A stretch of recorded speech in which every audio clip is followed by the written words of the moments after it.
Thank you, Your Honor. At this time, may we publish State's Exhibit 123? You may.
Before we get started, is it J-A-R? J-E-R-O-D. J-E-R-O-D? What's your middle name, Jerod? Samuel. And then Brink? B-R-I-N-K. What's your date of birth? No, just Brink. Oh, just Brink? Yeah. Okay. What's your date of birth, Jerod? 1/17/75. An address for you? 2918 182nd Street, DeWitt. And your phone number is 468-0641? Yep. Where do you work at? Linwood Mining. What's that? Linwood Mining. Linwood Mining. Yep, right down there in Buffalo. Yeah. Okay. All right, so we got a phone call from Major Conduct up in Clinton County that you had some information that you wanted to share with us. So I just asked that you go through and tell me everything that you can possibly remember from this incident. Okay. I usually go south of my house in Humiston until I get to whatever the hell it is. And I take that gravel road that goes around the backside of Coon House. Okay. And then I jump onto the 4-lane and head south. Okay. So I got on the 4-lane and I went about a half mile around the corner, and a black man jumped out the road in front of me. Okay. And waved his arms. And I kind of checked all the other areas, so I didn't know where he came from, and Yeah. I didn't see anybody else, so I stopped. He said he was stuck in a ditch, Okay. and asked if I could pull him out. So he got in my truck, I took him down about another half mile, we turned around the median and come back up, got off at Coon House there, and went down in front of Coon House and took a left onto the gravel road. Okay. And there I seen his car in the ditch, and it was towards the south end of that pond. It was probably 150 yards off of the blacktop road, the old highway. Okay. So, and his trunk was facing to the he was skewed just a little bit, probably to the west, northwest a little bit. Okay. He wasn't exactly west, and he dropped the right rear tire. I don't think he dropped the left rear tire off the ground, or off the edge of the ditch. And I just spun around and backed up to him. I had short change in my chain in my truck. Okay. And pulled him out. He wanted to give me $100. I said, no, I don't need money. Okay. I said, just help somebody else out. Okay. And away we went. But after thinking about it, I'm pretty sure it had a tan colored interior. It had a console in there. And Okay. the car was extremely clean inside. Okay. But it was a tan leather interior. If I'm not mistaken, maybe had a moonroof. Okay. But the interior lights were on, and it was like 4:30 in the morning, 4:45. But I'm pretty sure he was wearing a darker shirt, like a black shirt, and white shorts, and white shoes. Okay. I just had a hard time seeing him on the highway because all I seen was the white shorts. Yeah. And they're up in the air. Yeah. So you're trying to figure out Sun's still not up. what the hell is that on the road in front of me? Yeah. And as I got closer, I got a figure. So. Okay. But I do remember him. I asked him what the hell he was doing up here. Yeah. And he said he made a wrong turn. He was coming back from Clinton to Davenport. I'm almost 99% positive that's what he said. He was leaving Clinton going to Davenport. Okay. And I said, well, Davenport's the other way. Yeah. So, and that's pretty much all I remember. And the life of me try to figure out what the date is, Okay. or even somewhere close. Okay. Do you remember any of the weather by chance? It was cooler, Okay. and I thought, no, Cooler because it was in the morning, or cooler because? I think just temperature cooler. Okay. probably around the 40 to 45 degree range. Okay. I'm like, you're a little cold to be out here in shorts. That's Yeah. I remember thinking that. Okay. But you remember that it was at 4:30 in the morning? It was, yeah, right around there, within 15 minutes. Okay. When you said, so you came down from your house and then headed west past Kunau? Yeah. And then got on the 4-lane Yeah. south? Yeah. Okay, and he did not come out until you did not see him until you were south on Highway 61? Yeah, he was out on Highway 61. Okay, Probably a half mile south of that intersection. okay. He got in your truck and you guys swung back around. Yeah. Do you remember hairstyle or anything like that on him? I don't remember much. Just dark hair. It was fairly short. Okay. He was a bigger dude. He wasn't fat by no means. Okay. I mean, he looked like he was pretty well Stocky? stocky. Okay. But he wasn't fat by no means. Okay. When he was in your car, did you smell anything that kind of smelled out of the ordinary? No, he smelled like perfume. Smell like perfume? Not perfume. Or the cologne? Cologne type. Okay. It didn't smell like my stinky truck. Okay, and you said when he was wearing shorts, like, are you talking like gym shorts or jean shorts? I or want to say they were like white denim jean shorts. white denim jean shorts? That just sticks in my head. Okay. Any designs on that you can tell? No, Okay. but no, they don't. I don't think they had a flower pattern on them or something, kind of blue design. For some reason, I see some kind of blue design in the shorts, like they were screen printed or something. Okay. But for some reason, I just got like white jean shorts. Okay. Like yeah. Okay. And then the t-shirt, was it all plain black? I don't remember. Just remember a black t-shirt. That was darker one. Okay, I don't remember anything about that. And I really wasn't even going to call because the information wasn't that great. And that's why I beat my head up and I went to work this morning and I went to my phone and dug trying to find a text message in case I text somebody that I'd seen them so I can remember the exact date. But I do remember it was probably 4:30 to 4:15 in the morning. Okay. Was he wearing a do-rag by chance? Do you remember? I don't think so. Okay. When he got back to the car, When I looked at him, I did not suspect anything like of an abnormal person. okay. I mean, like a do-rag or, I think he was wearing a little bit of jewelry, but it wasn't flashy or anything like that, I don't think. Okay. Do you remember the shoes at all? Just white shoes? Maybe white shoes? Like I said before, I get up, I make my coffee, I get dressed, and I'm out. I was probably literally from the time I got up to there, 25 minutes. Okay. From Still the a time I got little up. sleepy-eyed? Yeah. Okay. But I did know enough to kind of look around and stuff before I even bothered to stop to see if there's anything else going around Yeah. in the area. Yeah. I'm not going to stop in the middle of the road for... No, absolutely.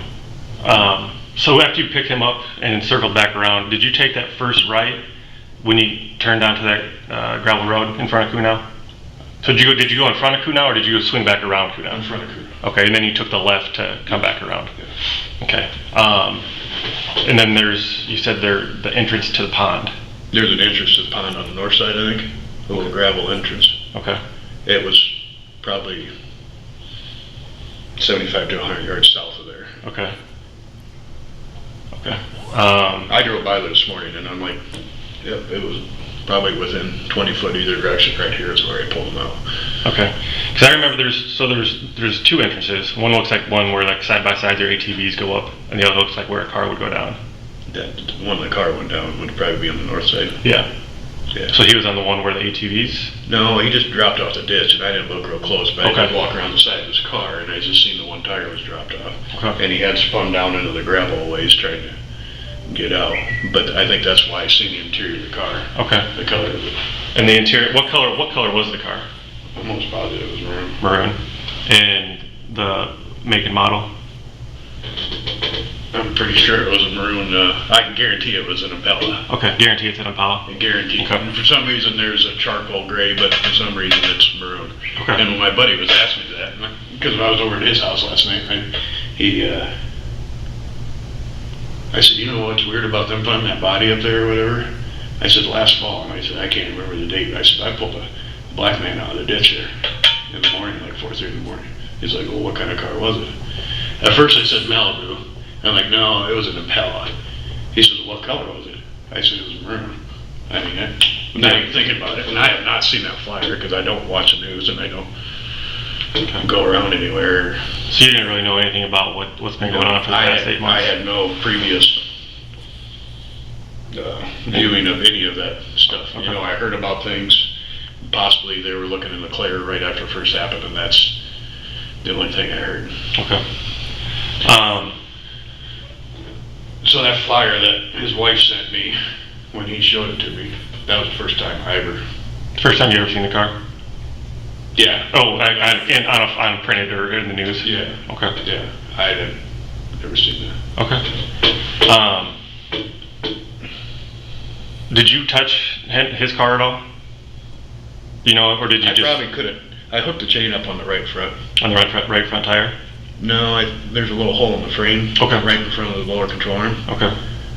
I could real easily put my hand on the hood, and it probably would have been my right hand, and I reached underneath on the cradle. Okay. And hooked it up. Or I hooked the side, or touched the side of the fender with my left hand when I was getting up, one of the two. Okay. Do you have the car? Yeah. Oh. Yeah. I would like just to walk by the right side of that car right now, and that would probably refresh so much of my memory. Yeah. There was no one else in the car, or was there someone else in the car? No? Okay.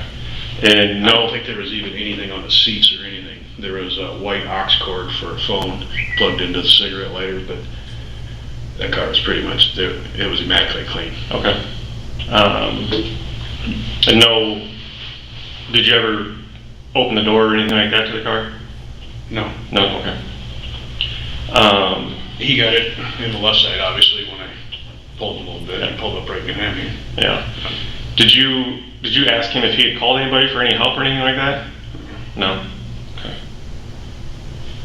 And the only thing that he said was that he was on his way from Clinton to Davenport, but ended up 15 miles, or 5 miles north of DeWitt. 5 miles north of DeWitt, 4 miles. Okay. Have you ever seen a lot of people back in that area? Maybe during the day, kids messing around or something like that, but... Yeah. And I don't ever take that gravel road because the other one I'm straight on, there's no stop sign, and it just curves around. Okay. The only reason why I went on that road is because I picked him up. Okay. After you pulled him out and you were leaving, did you see which direction he went? Do you remember? Okay. Did he follow you to Davenport? I drive pretty fast, see what that Well, I mean, no, I don't recall. Okay. At all. Okay. No. So did you pull him out and then would you have been heading north after you pulled him out, or were you heading back south on the gravel? Back south. South on the gravel? And I went past front of Kuhnhaus and got back on the 4 lane again. Okay. And you didn't see, was he still there when you left? No, I'm pretty sure after I unhooked the chain, and he wanted to pay me for it. Yeah. And I distinctly remember him, I'll give you $100, I'll give you $100. He said that many times. And then after I unhooked the chain, he's like, here. He went to hand me $100, and I'm like, no, I don't need your money. Okay. Okay. But don't remember which way he left from there? No, I'm pretty sure. I know he followed me. Okay. I followed you out To the stop sign. Which way he went off of that? Okay. Okay.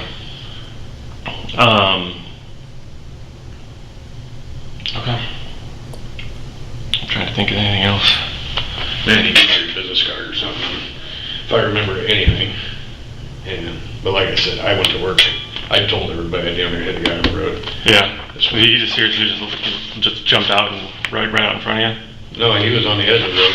You know, he was definitely on the white line or maybe on foot. Yeah. On the inside, or it'd be yellow over there. Okay. But he wanted me to stop, you know. And he was acting completely normal? Completely normal. Okay. I mean, he seemed to be fairly well spoken. It didn't seem like a bunch of slang or anything like that. And, you know, he was very appreciative, and he didn't seem like he was like, oh man, you gotta help me, I just done the body off. It didn't seem like a person would have to take a frantic stage or anything like that. So the way his car was, he would have had to pull down around that tree and then was heading back out of that area. I think he might have pulled forward towards the tree on the east side of the road and went to back up. Okay. And he dropped his tire off, the right rear tire off on the west side of the road. Okay. Because if I'm not mistaken, he was skewed just a little bit. He wasn't quite perpendicular to the road. So his trunk was facing the pond? He was facing west. Okay, so he would have been facing the pond. Yes. Okay. So he would have had it backed up into that area. Yeah. And then, he was trying to... Maybe I'll look and see if there's a field drive there. With winter time there, the snowplows would have pushed the gravel over, but you would have seen his tire print on the side of the road where I pulled him out. Even now, if it hadn't been winter. Yeah. Because I'm sure he pulled into the side of the road. Yeah. You know, when it come up against the side of the road and popped up, you would have seen it. Okay. But. Okay. Was he dry, or his clothes dry, or was he wet, or anything like that? He was dry. He was dry. Okay. And just smelled of an abundance of cologne. No. Just like somebody that was fairly neat and clean cap. He didn't seem like he was scuzzy, dirty, or anything like that. Do you remember shoes being dirty at all, or muddy at all, or anything like that? I don't think so. Okay.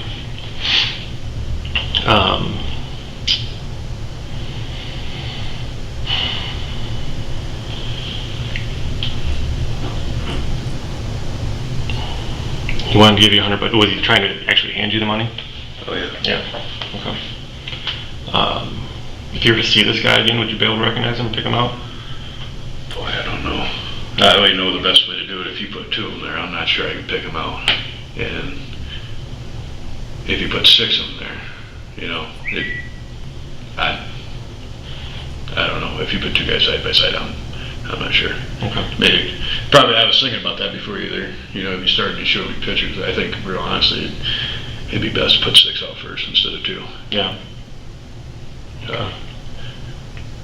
Because, like I said, he wasn't fat. Seemed like he was very well built. And if you look at the picture, and I don't even want to look at the pictures because I don't want to corrupt my thoughts. Yeah, no, I wouldn't look at any pictures. Well,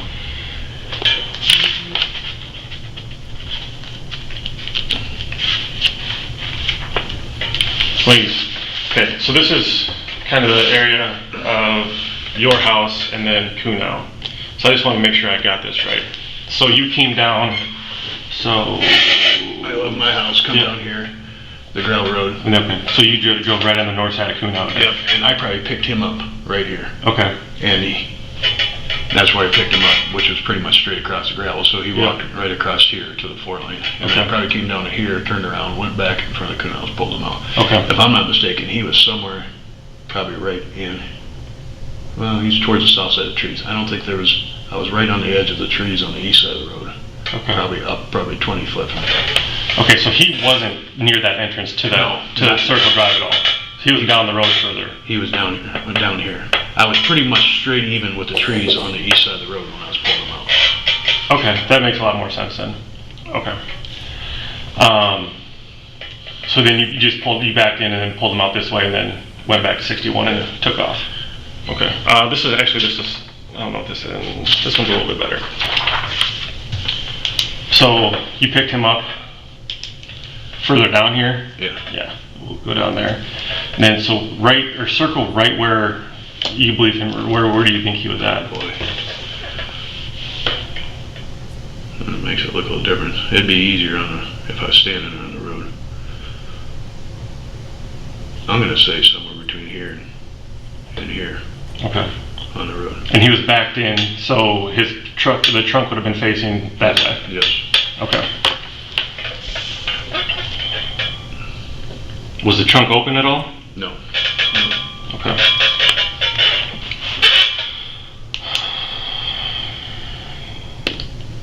Okay. No, I wouldn't. I probably wouldn't be here if I didn't have any correlation to that girl missing. You know what I mean? No. So, I mean, obviously you said that you hadn't known about anything that was involved in the disappearance of that girl at all? Well, I did know a little bit when it first happened. Yeah. And they're still looking for it, I knew that. But okay. You didn't know of any of the involved people or any of the involved vehicles or anything like that? No, not a clue. The first time I found about a room car was last night after my buddy was bumping me, kind of interrogating me, and I come right out and said it. Yeah. So what was he asking you? He's just like, we're sitting there having a beer, and I'm like, you know what's weird about them finding that body over there? I pulled a car out there last So you brought it up? Yeah, I brought it up. I said, you know what's weird about it is I pulled a car out of the ditch there last fall. Mm-hmm. And he's like, what kind of car was it? And at first, I'm like, a Malibu? No, I said it was an Impala. He said, what color was it? And I said, it was maroon. He's like, oh my God. He said, you don't know the maroon Impala? And I said, no, what? Well, that's that girl that's missing. That's they're speculating that's that car. And then he called his wife, and his wife sent me the text message of that flyer. Of the flyer? Flyer with the car on there and two guys on the bottom and her picture on the top right corner. Yep. Actually, can I use your bathroom? Yeah, actually, you can. Yeah, I'll take a bath right here. Right here on the right.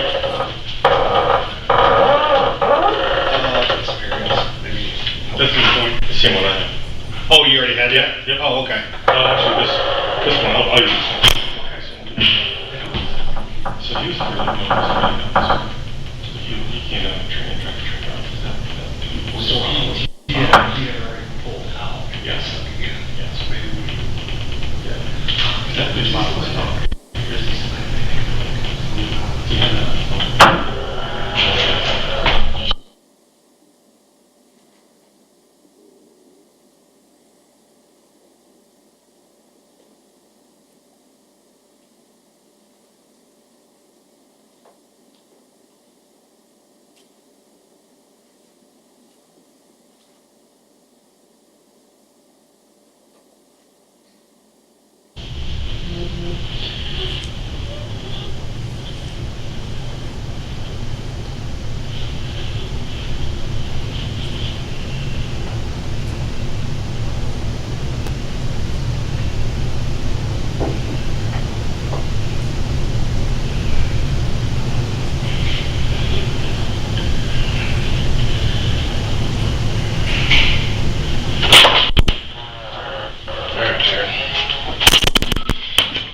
there's my card. You have that right now. What time do you have to be at work? Oh, whenever I want. Whenever you want. Basically, I'm there by 5, quarter after 5. Okay, so you're there by 5 every morning? Yeah, 5, quarter Okay. after 5. So what time do you usually leave your house? Usually, I don't know, 4:30. 4:30. Okay. Do we have a direct supervisor that we can just verify, because we're trying to create the timeline of events that happened on that day, so we just kind of want to verify. Obviously, you were probably a little late on that day, because you had to stop and pull them out. I'm a supervisor, so I kind of come and go as I please. Oh, okay. Just like now, I just left. Okay. So- do you report to anybody? Yeah, Mark Clemick, he's my boss. Mark Clemick? Yeah. How do you know how to spell Clemick? Oh. I'm guessing it's like KLEMIG. He just wants to know why I'm in here. KLINEK. MEK, okay. You wonder if his phone number. Yeah, that'd be great.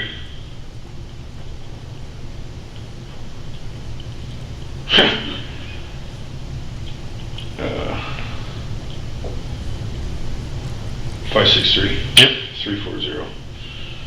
5228. 5228. Hey, and the guy you were talking to last night having a beer that you were talking with, what's his name? Joe Adams. Joe Adams? Yeah. Do you have his phone number by chance? Oh, he's gonna go off the deep end. What'd you get my phone number for? I'm like, you're the one that told me how to call. He's not in any trouble, that's for sure.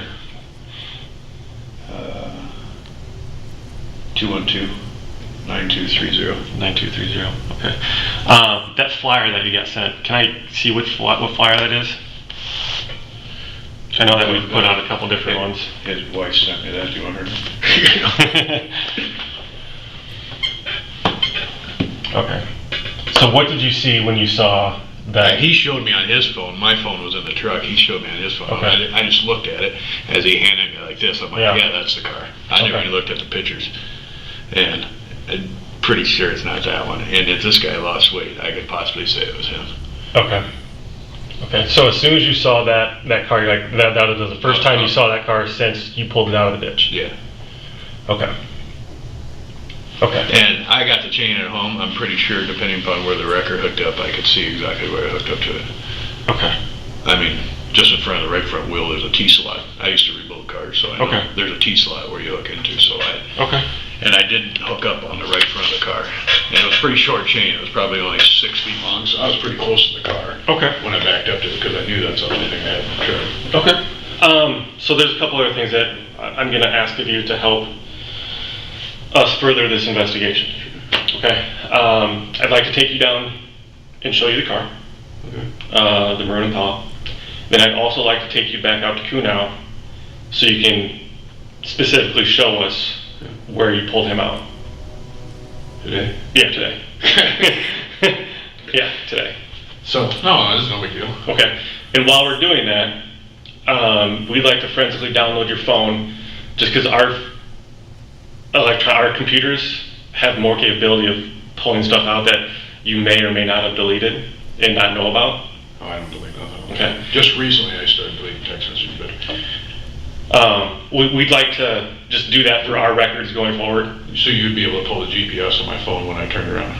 Yeah, we'd be able to pull stuff like that. I can't believe you couldn't come up with GPS on anybody's phone in there. Yeah. So you'd be able to come up with the date yeah. when I turned around, because I know exactly which route I took. Yeah, and that's kind of why we want to take you up there, so you can like specifically show us like where you picked them up at, where you pulled the car out at, and all that stuff. And while we're doing, do you want to go up there? like right now, we leave from here like right now. I was gonna say, because if we did a couple hours later, I'd just stay home because I'm halfway there anyway. We would take you up there and bring you right back. So, Okay. and then while we're going down and showing you the car and then taking you up there, we'd have our guys download your phone real quick so it'd be done when you got back. Oh, I can't leave without my phone, but that's just for work. Yeah. How long do it take to download? It all depends on how much you have on your phone. Yeah, might take a little bit then. So there's no sense of taking my wife's nudie pictures off of there. We're not in it for that. Trust me, I'm sure you can find other ones. Yeah, we're not in it for that. So I can leave my phone with him right now, and we can run down to the car quick. yeah. Is there a passcode on your phone? Yeah. What's the passcode? 1233. 1233. Okay. Hang out. I have to go get someone that's going to come with me because there's going to be two of us that go, and then we'll get this moving and we'll take you down to the car and get this done and over with, and hopefully have you out of here by 12 o'clock. Yeah, it shouldn't take that long. All right. Hang tight to me too.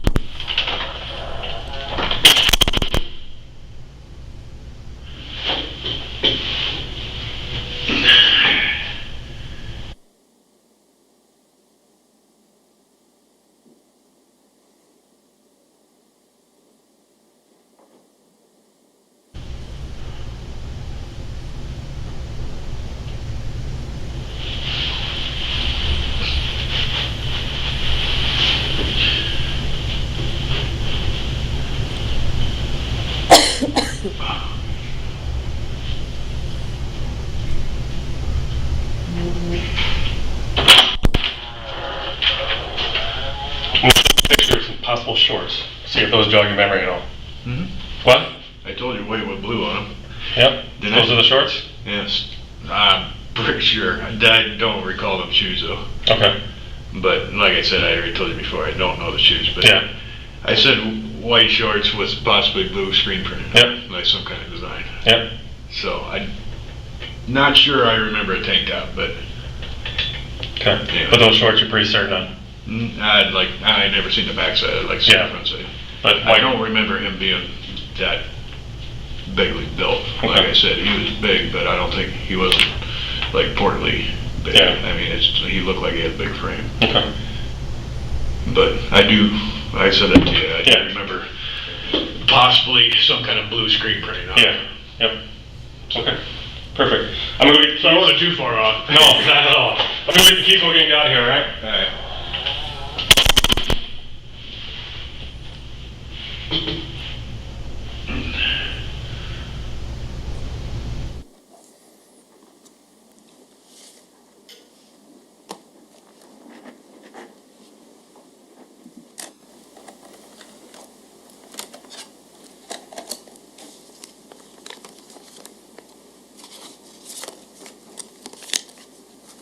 Detective Johnson, let's put State's Exhibit 38 up there on the board.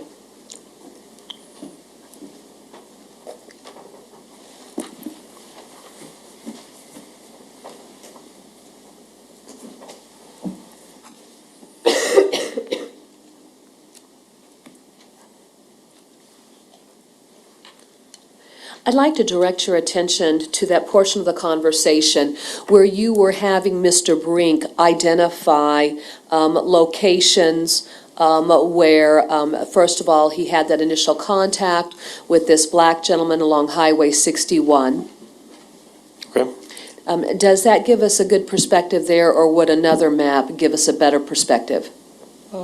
That gives a fairly good perspective of the route that he took, yeah. All right, go ahead and show us on State's Exhibit 38. This one right here. Sure, oh, perfect, yes. All right, so go ahead and show us again. This one, where he comes from, the east heading west, turns down onto 61, and then does essentially the U-turn back up in front of Kunow, and then back behind Kunow where the pond's at. Okay, thank you. When Mr. Brink had referenced going down a half mile further after he had picked up the black gentleman and having turned around at the median, is there medians along Highway 61 where you can utilize that and to head back north? Yes, And was that your understanding of what he was explaining? yes it was. All right. Now, let's go to State's Exhibit 41.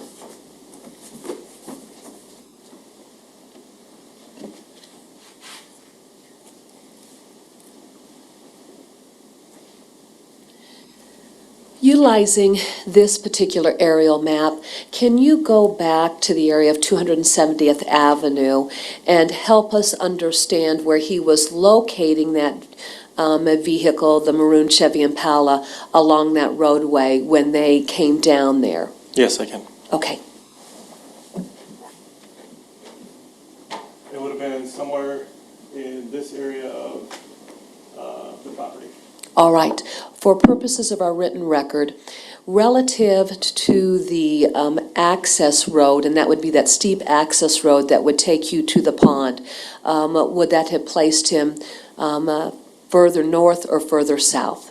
It would have been further south. The access road to the pond is right here. All right. And just so that we're clear about the orientation of the vehicle, was the vehicle facing north or south, or was it across 270th? It would have been across. The trunk would have been facing west, northwest, and then the front end of the car would have been facing east, southeast. During your conversation with Mr. Brink, was there any discussion about how it appeared the gentleman was trying to do a three-point turn when he got stuck? Yes, he did. Okay, all right. And then so as for the portion of the vehicle that got stuck off of the roadway, help us understand what he was describing there. The car would have been backed up here, and it would have been the back right tire, would have been off the gravel road here, where there's an edge. Okay, go ahead and take your seat. Detective Johnson, on July 9th, in the evening of 2020, was there a significant rainstorm here in the Davenport area? I believe so, yes.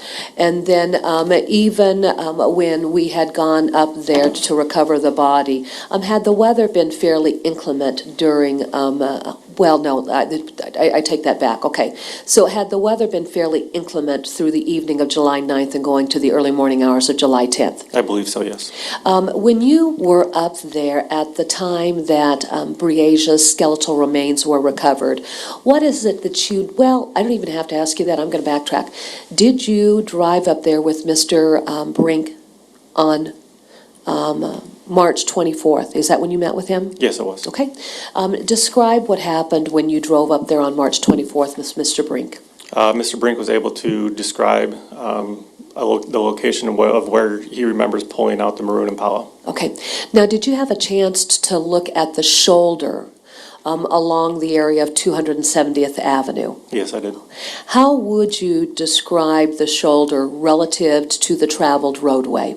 There's probably about, it's very short, narrow, and then there's probably about I would say a foot and a half drop off from the gravel to the edge of the road. All right.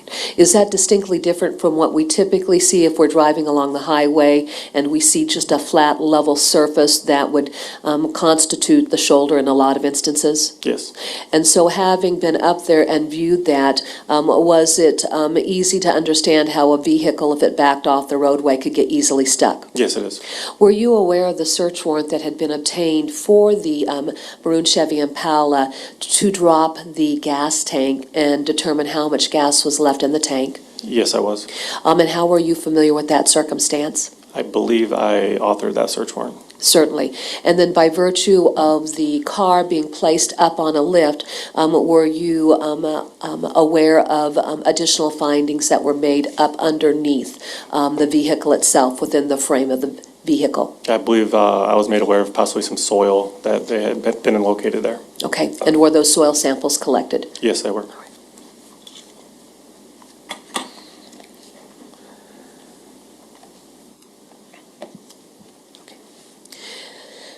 Now, there was something specifically that Mr. Brink mentioned seeing when he looked into the maroon Chevy Impala. What was it he described seeing? It was a white aux cord that was, I think, plugged into a cigarette lighter. What is a aux cord? It's a phone that, or it's a cord that you can plug into your car and then plug in your phone to play music. All right. Additionally, when Mr. Brink was talking with you about this black gentleman offering him $100 for pulling him out, in your conversation with him, did Mr. Brink speak to the man actually trying to hand him money? Yeah, he stated on numerous occasions the man attempted to hand him $100 in money. Okay. Your Honor, may I approach the witness? Or, yes, well, first of all, let the record reflect that I'm going to show counsel what's been marked as State's Exhibits 104-1 through 104-3.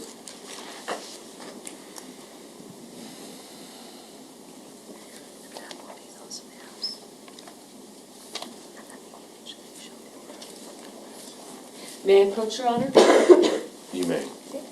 I'm handing you what's been marked as State's Exhibits 104-1 through 104-3. Do you recognize that group exhibit? Yes, I do. How do you recognize that group exhibit? These are the photographs that I showed Mr. Brink during our interview. 104-1. What specifically is that exhibit? That is showing his residence compared to where Kunau is and where he picked up the gentleman. 104-2. That's a close-up of the area around Kunau where he marked where the vehicle that he pulled out of the ditch was. 104-3. That is a picture of Mr. Dinkins leaving a store at 3:30 in the morning. Would that be the quick shop where video surveillance footage was collected after he left the apartment complex at 3:30 a.m.? Yes, it would be. All right. And does 104-1 and 104-2 have markings on it to indicate locations that were being talked about specifically as it relates to the maroon Chevy Impala? Yes, they do. Your Honor, at this time, the state would move to introduce State's Exhibit 104-1 through 104-3. No objection. Those exhibits will be admitted. May I publish, Your Honor? You may.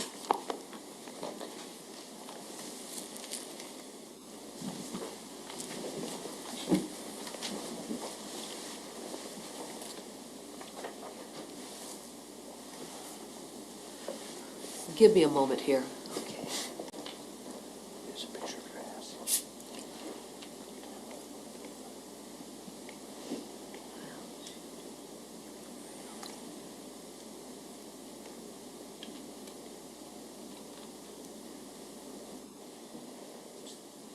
Now, as we look at State's Exhibit 104-1, to the left side of the diagram, and if you could use your pointer that you have right behind you, is Highway 61 shown on this aerial map? Yes, it is. It's right down here where it says the vineyard and winery. Okay. And does it have the highway insignia listing the number of 61? Yes, it does. All right. Now, can you show us on this map what would constitute the area of Kunau implements, specifically where you would turn off Highway 61 onto 212? Kunau is located right here at 212, right above where this X is. There's been a description for the parcel of land that Kunau is located on, and it was described as essentially a pie-shaped piece of property. Would that be an apt description? Correct, that would. All right, so if you could, then show us what is 212th, that becomes 210th, show us 270th, and then show us 218th, or what would be Old Highway 61. So this whole area would be right through here. Okay. Which of those paved roads is 212th? It would be the road to the north here. Which is 270th? 270th is, I believe, this one that goes north and south behind Kunau. And which is 218th, or what a lot of people would recognize as the Old Highway 61? It'd be this road coming straight down here. All right. Are there any markings that were placed on this map as we look at it? Yes, there is. And then can you show us where those markings are located at? The first marking up here in the upper right-hand corner, that would be where Mr. Brink lives. And then this marking down here just south of Kunau would be right about where Mr. Brink said that he picked up the mail. All right. As to our written record, have you put some type of red dot on the map with Mr. Brink's address? Yes, I have. What is that address that's listed? 2918 182nd Street in DeWitt, Iowa. And then the second marking, was that something that you imprinted, or was it something that was placed on it by a pen? It was placed on by a pen. Okay, and so how has that location where the vehicle was across the roadway marked on State's Exhibit 104-1? With an X right here down at the bottom of the picture. Let's go to State's Exhibit 104-2.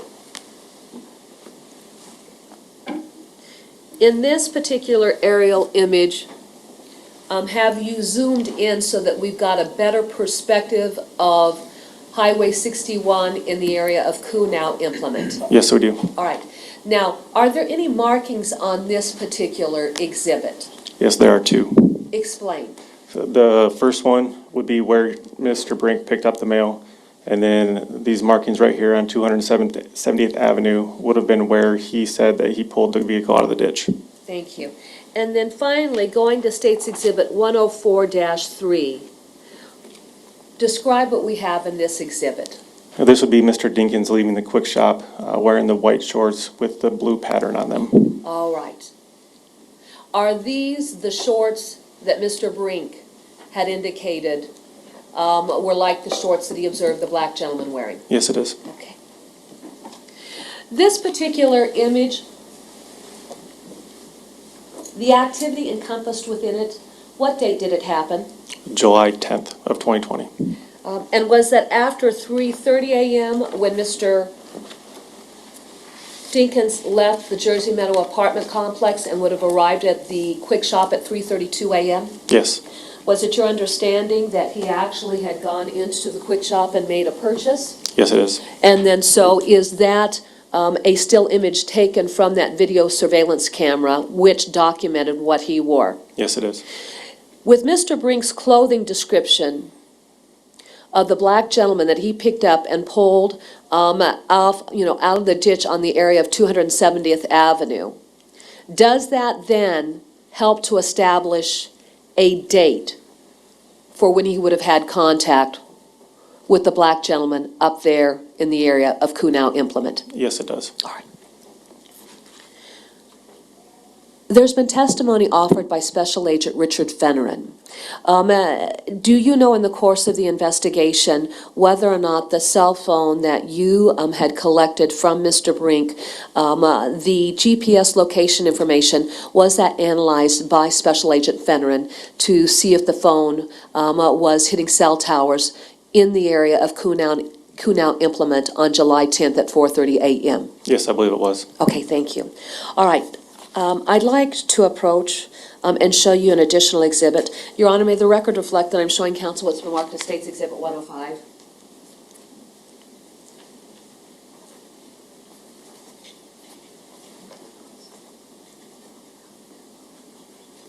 May I approach? You may. I'm showing you what's previously been introduced as State's Exhibit 105. Do you recognize State's Exhibit 105? Yes, I do. During the interview, Mr. Brink had shown you an image on his cell phone. What was within that image? That image contained, as one of the flyers that we had put out during this investigation, it contained a picture of Breasia Terrell, the 3 involved vehicles, and then I believe there was a couple pictures of Henry Dinkins on it. Okay. Now, in State's Exhibit 105, I would represent to you that we have removed any of the written information relative to that flyer that was put out. But the photographs depicted in the lower portion of State's Exhibit 105 were those the photographs that were in that captured image you saw on Mr. Dinkins' phone? Yes, I believe it is. How many vehicles are depicted? There are 3. Does that include the maroon Chevy Impala? Yes, it does. Of the 3 images, where's the maroon Chevy Impala located? It's the middle vehicle on the bottom row. Okay. Which of those vehicles does Mr. Brink identify? The middle vehicle on the bottom row. Your Honor, may I publish this image? You may. And before I take that from you, I want you to look very carefully at Mr. Dinkins' face and around the area of his nose. Do you notice any type of mole in the photographs for Mr. Dinkins? Yes, I do. Describe. It looks like he has a mole, which would be, I believe, on the right-hand side of his face. Where is it located relative to his nose? Very close, within centimeters of his nostrils. Okay.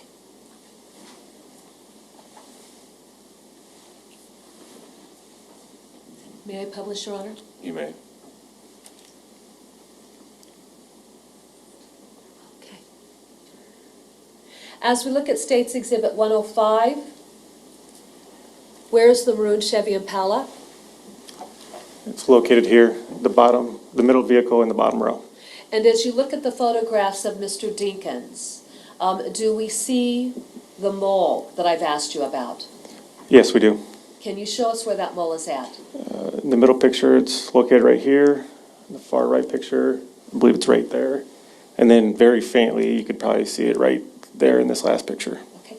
Mr. Dinkins mentioned, or Mr. I should say Dinkins, Mr. Brink mentioned during his deposition that the black gentleman had a mole on the right side of his face by his nose. Is that consistent with what we see in the photograph? Yes, it is. After you finished your conversations with Mr. Brink there in the interview room, describe then what your activity consisted of. After we were done with the interview, we took him to Service South where we store vehicles. We showed him the vehicle of the maroon Impala down there. He confirmed that was the vehicle that he had pulled out of the ditch.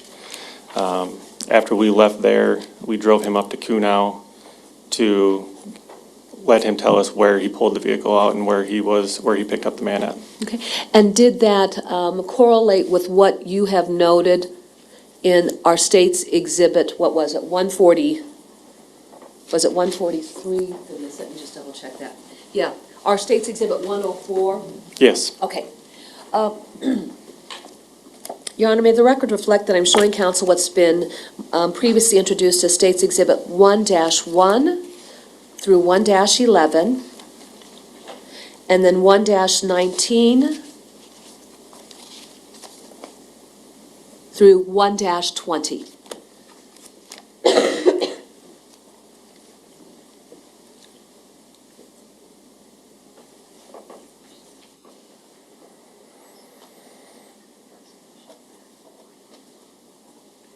May I approach, Your Honor? You may. Looking at State's Exhibit 1-11 through 1-1 through 1-11, look through those and tell me generally what's depicted within those photographs. These are photographs of the exterior of the maroon Chevy Impala. State's Exhibit 1-19 through 1-20. These are images of the interior front passenger compartment, or front seat compartment of the maroon Chevy Impala. Of the photographs that you're looking through, does it show images of every perspective of the exterior of that maroon Chevy Impala? Yes, it does. And does it also show us the white aux cord that Mr. Brink had mentioned to you? Yes, it does. His description of there being a tan interior with there being a center console, is that consistent with what we see in this vehicle? That would be correct. Your Honor, may I publish this again? You may.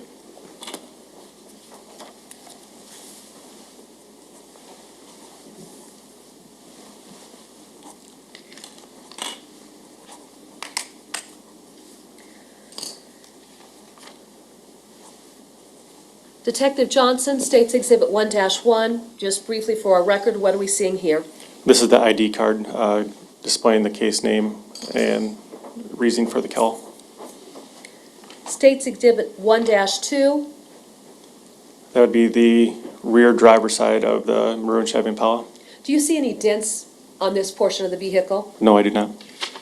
State's Exhibit 1-3, That'd be the rear passenger side angle of the maroon Chevy Impala. do you see any dents in No, this area? No, I do not. State's Exhibit 1-4, That'd be the front angle showing down the passenger side of the maroon Chevy Impala. do you see any dents in this area of the vehicle? No, I do not. State's Exhibit 1-5, The front view going down the driver's side of the vehicle. do you see any dents in this area of the vehicle? No, I do not. State's Exhibit 1-6, That's the head-on view from the front of the vehicle. do you see any dents in this area of the vehicle? No, I do not. State's Exhibit 1-7, Be the driver's side of the vehicle. do you see any dents in this area of the vehicle? No, I do not. State's Exhibit 1-8, Be the front, the rear driver's side of the vehicle. do you see any dents in this area of the vehicle? No, I do not. State's Exhibit 1-9, That's the rear of the vehicle. do you see any dents in this area of the vehicle? No, I do not. State's Exhibit 1-10, That is the rear passenger side of the Impala. and are we getting more close-up perspectives around the wheel well areas of the vehicle? Yes, we are. You seeing any dents in this area of the vehicle? No, I'm not. State's Exhibit 1-11, That's the front passenger side of the vehicle. and in this close-up perspective, are you seeing any dents on this vehicle? No, I am not. Now, I want to go to State's Exhibit 119-1. The white aux cord that Mr. Brink mentioned, can you see that in this photograph? Yes, I can. Can you take the pointer and show us? It is located right here in front of on the floorboard of the driver's seat. State's Exhibit 1-20. Is this a better perspective of that white aux cord? Yes, it is. Can you show us with the pointer? Yes, it's right here. Thank you.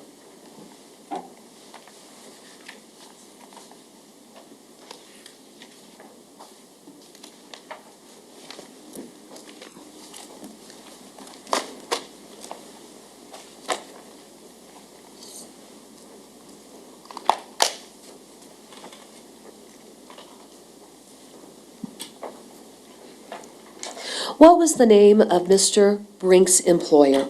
Linwood Mining. And then, did he give you the name of his supervisor? Yes, he did. What was the name of the supervisor? Mark Klemick. Why were you interested in collecting Mr. Klemick's name? We wanted to verify what time he may have been at work on that day. Okay.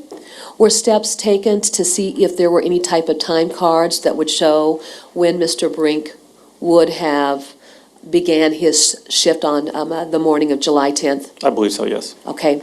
And do they have time records for Mr. Brink? I don't recall right off the top of my head, no. But those steps were taken? Yes, they were. Thank you.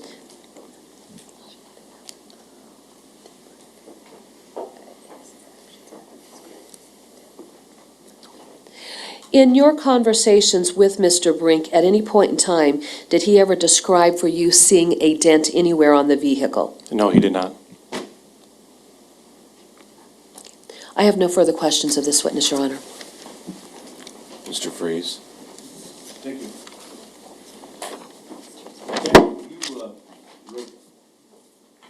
You wrote the search warrant that has now been admitted into evidence as State's Exhibit 150-1, correct? Yes.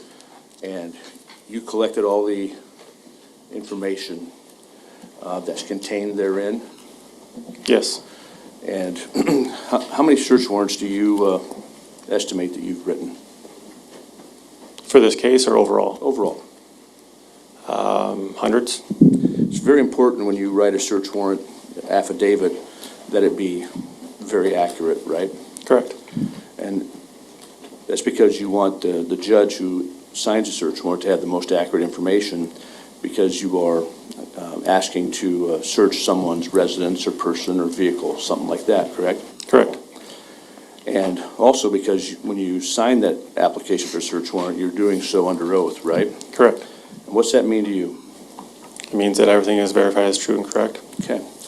Now, in State's Exhibit 150-1, you testified to this with Ms. Cunningham, but you included information about Beth Thorpe and her identifying the smell of bleach, right?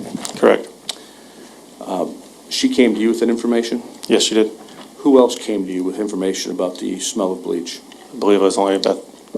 Only Beth? Yes. No one else? I don't believe so, no. Now, have you reviewed the search warrant that is 150-1 in the record? Yes. Okay, so you would have reviewed where you wrote, when detectives, plural, opened the trunk, they, plural, could smell what they, plural, believed to be bleach, right? Correct. So that's not accurate. I don't know how many detectives were down there at the time. I know that Beth Tharp is the one that came and told me what she smelled. Right, but you put in the search warrant affidavit that more than one detective opened the trunk and they, more than one detective, could smell bleach when they, more than one detective, opened the trunk, right? That is what I wrote, yes. And that's not true, is it? I don't know how many detectives were down there at the time of the search, so I made a general statement of detectives and they. Because there was more than just the detective down there, there was also the crime scene tech. You don't think that's misleading at all? No, I do not. You didn't write in there, for instance, when Detective Tharp opened the trunk, she smelled bleach. No, I did not. Okay.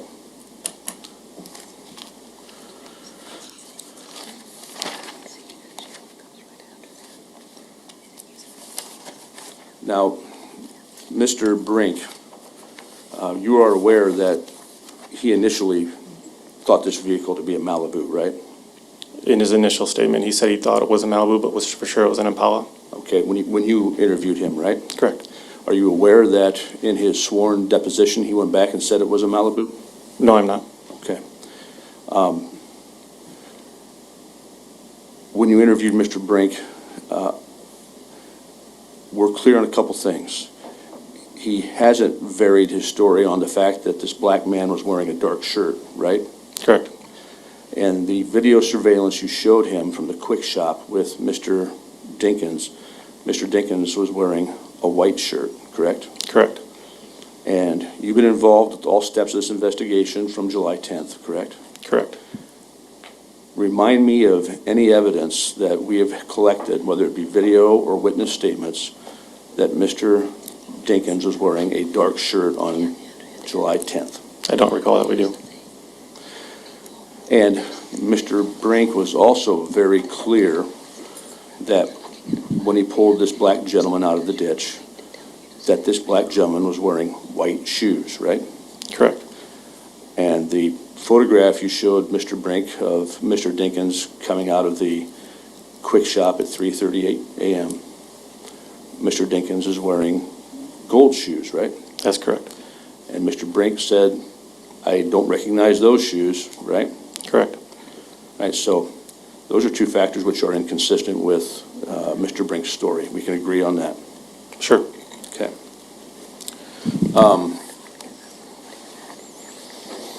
Mr. Brink also said this car's interior was leather, didn't he? He did, yes. And this car's interior is in fact fabric, right? Correct.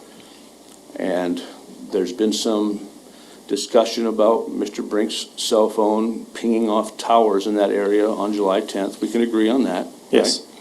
But Mr. Brink drives this area every day, right? I believe so, yes. So we wouldn't be surprised to see his cell phone pinging off a tower that day, would we? Correct. You reviewed Mr. Brink's cell phone records? I don't remember if I did or if another one of the detectives did. Are you aware that his cell phone pings off towers there pretty much every day of the work week? Yes. Your Honor, I'm going to object. That is a mischaracterization of the record. The phone was evaluated for activity on July 10th.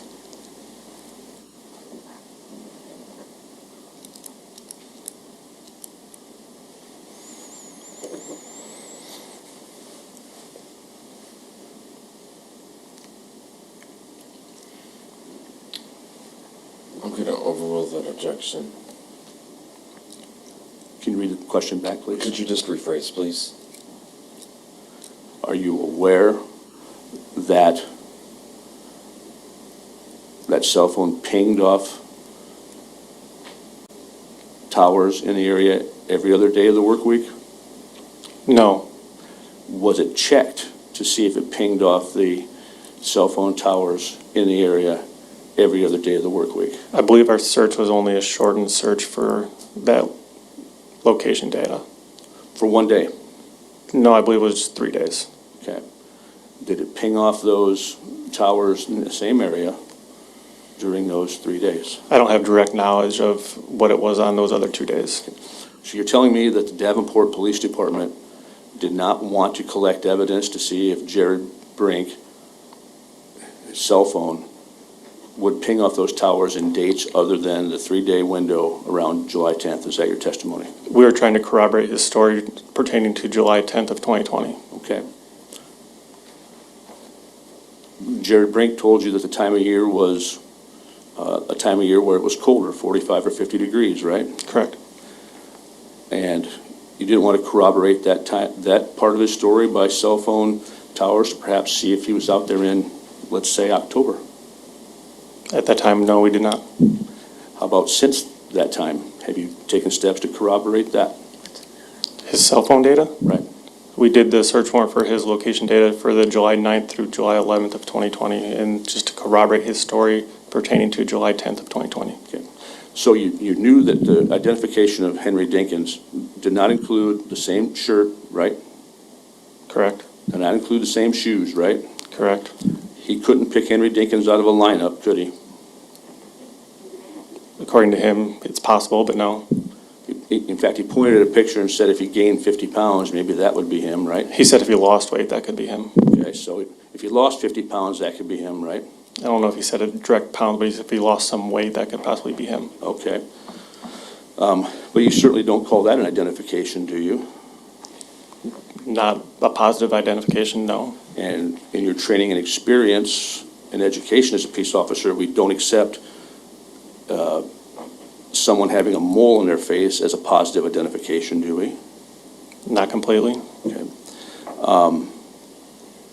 So then all we do is look for cell phone pings in the area that Jerod Brink travels every day to corroborate.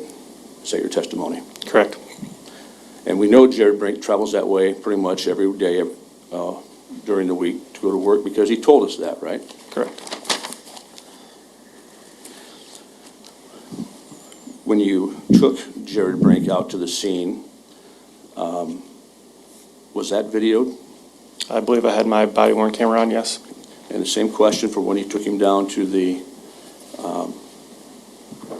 barn where the Impala was viewed.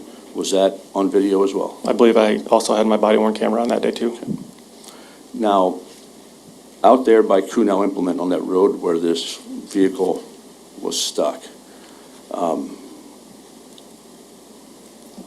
going to say across the road from where the pond is, because I'm kind of confused as to directions, but across the road on that gravel road, there is an area where there's quite a bit of, I'm going to call it road junk. You understand what I'm talking about when I say that? Yes. There's broken concrete, broken asphalt, stuff dumped there, seems like construction trash, right? Correct. Where was the vehicle in relation to that? It would have been to the south. So if you'd have been looking across the road at that pile of stuff, it would have been down to your right. How far? I can't guesstimate right now without, it's been a while since I've been out there. Okay. 50 feet? I would say maybe 50 yards. I don't know. But you'd agree with me that somebody is taking gravel, concrete, asphalt, other construction items there from some other location and dumping them there. Correct. Okay. In the picture you showed, Jerod Brink from the Quick Shop at 3:38 a.m. was a picture of Mr. Dinkins from behind, right? Correct. Why did you not show him a picture of Mr. Dinkins' face in a frontal view? I don't have an explanation for that at this time. Wouldn't that have been a better choice? Possibly, yes. He could have identified the mole, couldn't he? I don't know if a mole could have been seen from a Quick Shop surveillance camera. Okay. Well, when he was dealing with this gentleman out on Highway 61, was he dealing more with this gentleman face-to-face or face-to-back? I can't comment on that. It would have been to the side at least from riding the vehicle with him. Would it be better practice when you're having someone try to identify an individual to have them see their frontal view or their rear view? Be frontal, but the purpose of showing him that video was to identify the shorts.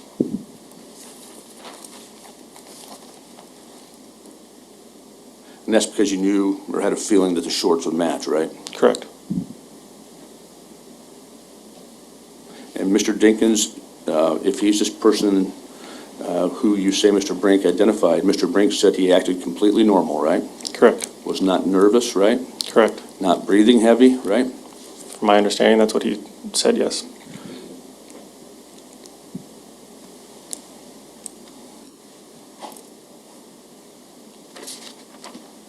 Did he ever say he smelled bleach, Mr. Brink? No, just cologne.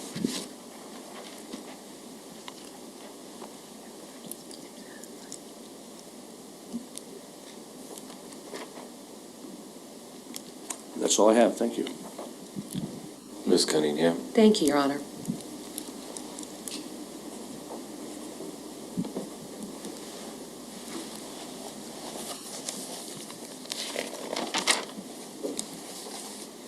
Okay. As we go back to your conversation with Mr. Brink in the exhibit that we've introduced, isn't it true that he mentioned to you, he told Joe Adams it was a Malibu and then immediately corrected himself and told Joe it was an Impala that he pulled out? Yes, he did. All right.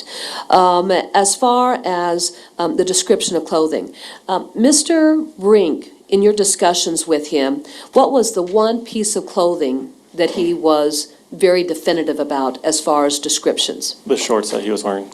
Was he very definitive about a shirt at all? No. All right. And then even relative to shoe color, was he even describing a shoe color, or were you the one who was suggesting a potential color for a shoe? I believe I did, yes. Okay. And then when you were, suggesting a potential color of a shoe, do you recall the comment on the video where he said that he just wakes up, gets his cup of coffee, and gets on the road, and so he's not really been awake that long? That's correct, yes. All right. So then the idea being that he could not identify those tennis shoes that was being worn by Mr. Dinkins as shown in that video from Quick Shop, he never ever latched on to that, did he? No, he did not. At any point in the interview, he never latched on to providing a description of the shoes, did he? No, he did not. Now, Mr. Brink, was he able to provide a definitive date as to when he would have pulled this subject off the side of the road? No, he did not. He did describe it as being cooler, isn't that correct? That is correct. And with the significant rainstorm that happened the evening of July 9th and even going into the early mornings of July 10th, a cooler temperature would be consistent with a significant rainstorm. Would that be fair to say? It's possible. Objection calls for speculation and it's beyond this witness's scope of knowledge. Your Honor, it's just based on our life experience. I'm going to sustain the objection. Okay. Well, I'll just ask this. In your experience, when there are significant rainstorms, do you notice changes in temperatures? Objection, this witness is not a meteorologist. Sustained. Let's talk about just the various evidence that you were able to gather from Mr. Brink. So first of all, he's mentioned in the deposition a mole that this black gentleman had on the right side of his nose. Is that verified through that photograph? Yes. He's mentioning a maroon Chevy Impala. Is Mr. Dinkins associated with a maroon Chevy Impala? Yes. Is that, in fact, a vehicle that he was observed operating during the early morning hours of July 10th, and even captured on video during daylight hours when he was out at Clinton at the Walmart? Yes. Was a maroon Chevy Impala the vehicle that that Breasia was last seen standing by at 3:30 a.m. before he left the apartment complex, having gotten something out of his closet? Yes. All right. And then was that maroon Chevy Impala, in fact, identified as being in the Clinton area by virtue of a ping from his cell phone a little after 7 o'clock, 7:02 and 7:03 a.m.? Yes. The discussion about bleach, when Mr. Brink placed himself out there and having his contact with this black gentleman, what time of the morning did he indicate that that happened? Around 4:30 in the morning, And then what time did the purchase occur there at the Clinton Walmart? approximately 7 o'clock. So then to discuss the topic of whether or not he smelled like bleach, Mr. Dinkins hadn't even purchased bleach yet, is that correct? Correct. Do you find it significant that Mr. Brink has described shorts Yes. that Mr. Dinkins is captured wearing? Yes. Do you find it significant that he's talking about contact with a black gentleman, which is a maroon Chevy Impala, and that fits the demographic of Mr. Dinkins, who drives a maroon Chevy Impala? Yes. Do you find it significant that he described the color of the interior as being tan? Correct. Does that match the maroon Chevy Impala? Yes. Do you find it significant that he describes a white aux cord being in that vehicle, which was what was documented in that photograph? Yes. And so essentially, if you go through that entire chain, the testimony, or I should say the statement provided by Mr. Brink to you, did it match up with all of the evidence that had been collected through the course of this investigation? Yes, it had. Your Honor, may I approach the witness? You may. Please let the record reflect that I'm showing the witness States Exhibit 150-1. Detective Johnson, I want you to go back in Attachment A of that search warrant. I want you to read the bottom paragraph on that first page of Attachment A, and then read the next two paragraphs as you go to the second page of Attachment A. Okay. Henry drove himself to the Davenport Police Station in the Chevy Impala, but his vehicle was not parked in the parking lots by the Davenport Police Station. I requested a patrol squad to drive around the area and look for the vehicle, which was located in the area of West 4th Street and Main Street. The vehicle was towed to the Davenport Police Station, where a cursory search was conducted on the vehicle. When detectives opened the trunk, they could smell what they believed to be bleach.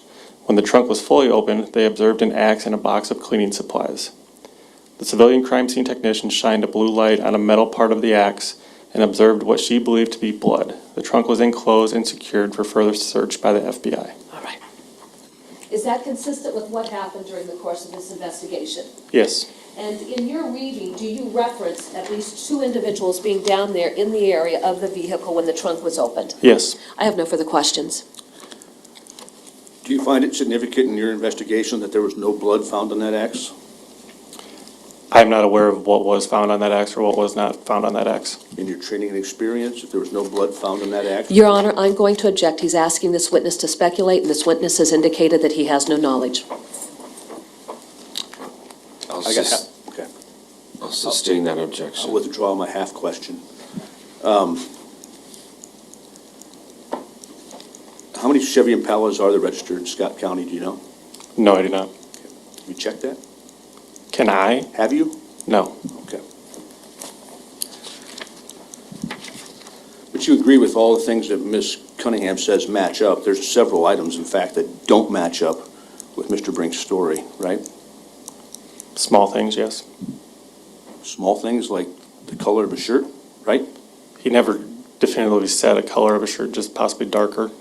Okay, well, darker and white are two ends of the spectrum. We can agree on that, right? But there's also an hour time frame from that picture to where Mr. Brink pulled him out of the ditch.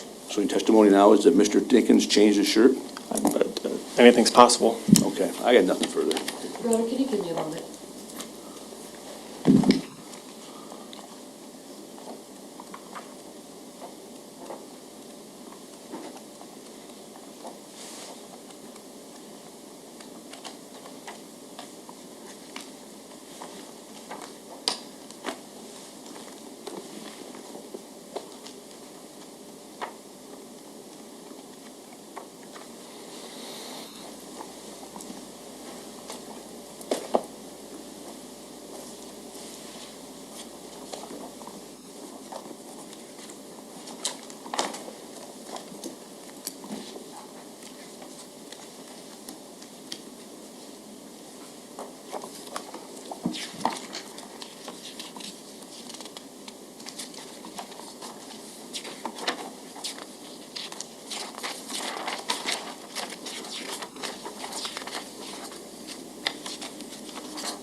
Your Honor, may the record reflect that I'm showing counsel States Exhibit 12-1 through 1232. May I approach, Your Honor?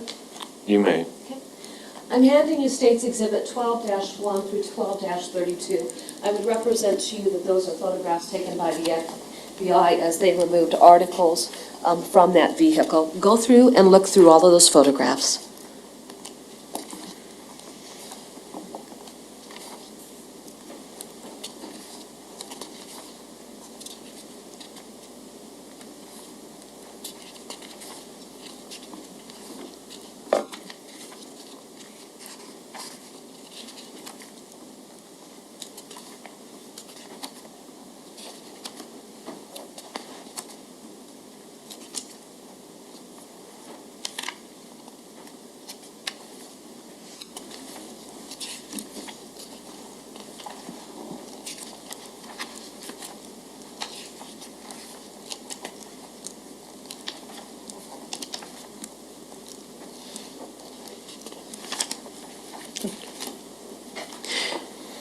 Do you see a black article of clothing?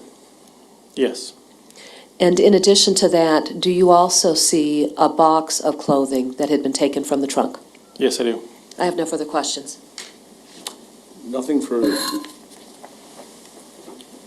The state has no further questions of this witness, Your Honor. You may step down. Ms. Cunningham, it is 10:25. Would this be an appropriate time for our mid-morning break? It would, Your Honor. We'll be in adjournment for approximately 15 minutes. Thank you, Your Honor.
Of 2002, I completed the FBI Academy in Quantico, Virginia in June of 2002.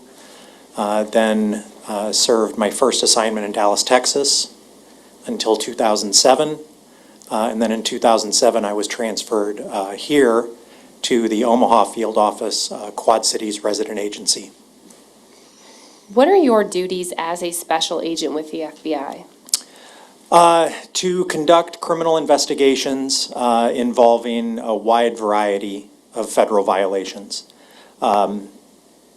It can differ based on where you're assigned. When you're assigned to a place like Dallas, where you have hundreds of agents that cover a small area, 2 counties, with a large population, you might do a very specific thing all the time. You're assigned on one specific squad. But when you're assigned to a resident agency, or it's a sub-office of a field office, where here we only have 3 agents that cover 6 counties in southeast Iowa, you get to do a wide variety of things. So your case assignment is quite varied. Can you briefly describe your educational background and the training that you've received in order to be a special agent? Sure. I have a bachelor's degree in psychology from the University of Iowa. I have a master's degree in clinical psychology from Middle Tennessee State University. And postgraduate school, I worked in mental health for a number of years and in hospital administration. I then switched careers and went into federal law enforcement in 1999. I was first employed as a fraud investigator with the United States Postal Inspection Service. I did healthcare fraud and disability fraud investigations for them, and then joined the FBI in 2002. Once you joined the FBI, was there additional training that you received at that time? Yes, there was a 16-week academy that ran from February of 2002 to June of 2002. And then throughout my career, I've completed numerous trainings on a wide variety of topics. Now, back in July of 2020, were you working as a special agent with the Omaha field office? Yes. At some point, were you contacted by the Davenport Police Department regarding a missing child named Breasia Terrell? Yes. What was the purpose of that contact? It was to engage the FBI in the investigation and to leverage any additional resources that the FBI might bring to the investigation. And that was on July 10th of 2020. Now, at that point in time, what role would you have played as a whole with the investigation? So I was involved from the very beginning. The case agent or the primary investigator for the FBI on paper was Special Agent Cameron Smith. And then I would have been what we'd call the co-case agent. So I would have been right there with Special Agent Smith throughout the early portions of the investigation. And then as the investigation ramped up, we ended up parting ways and accomplishing different duties throughout the course of the case.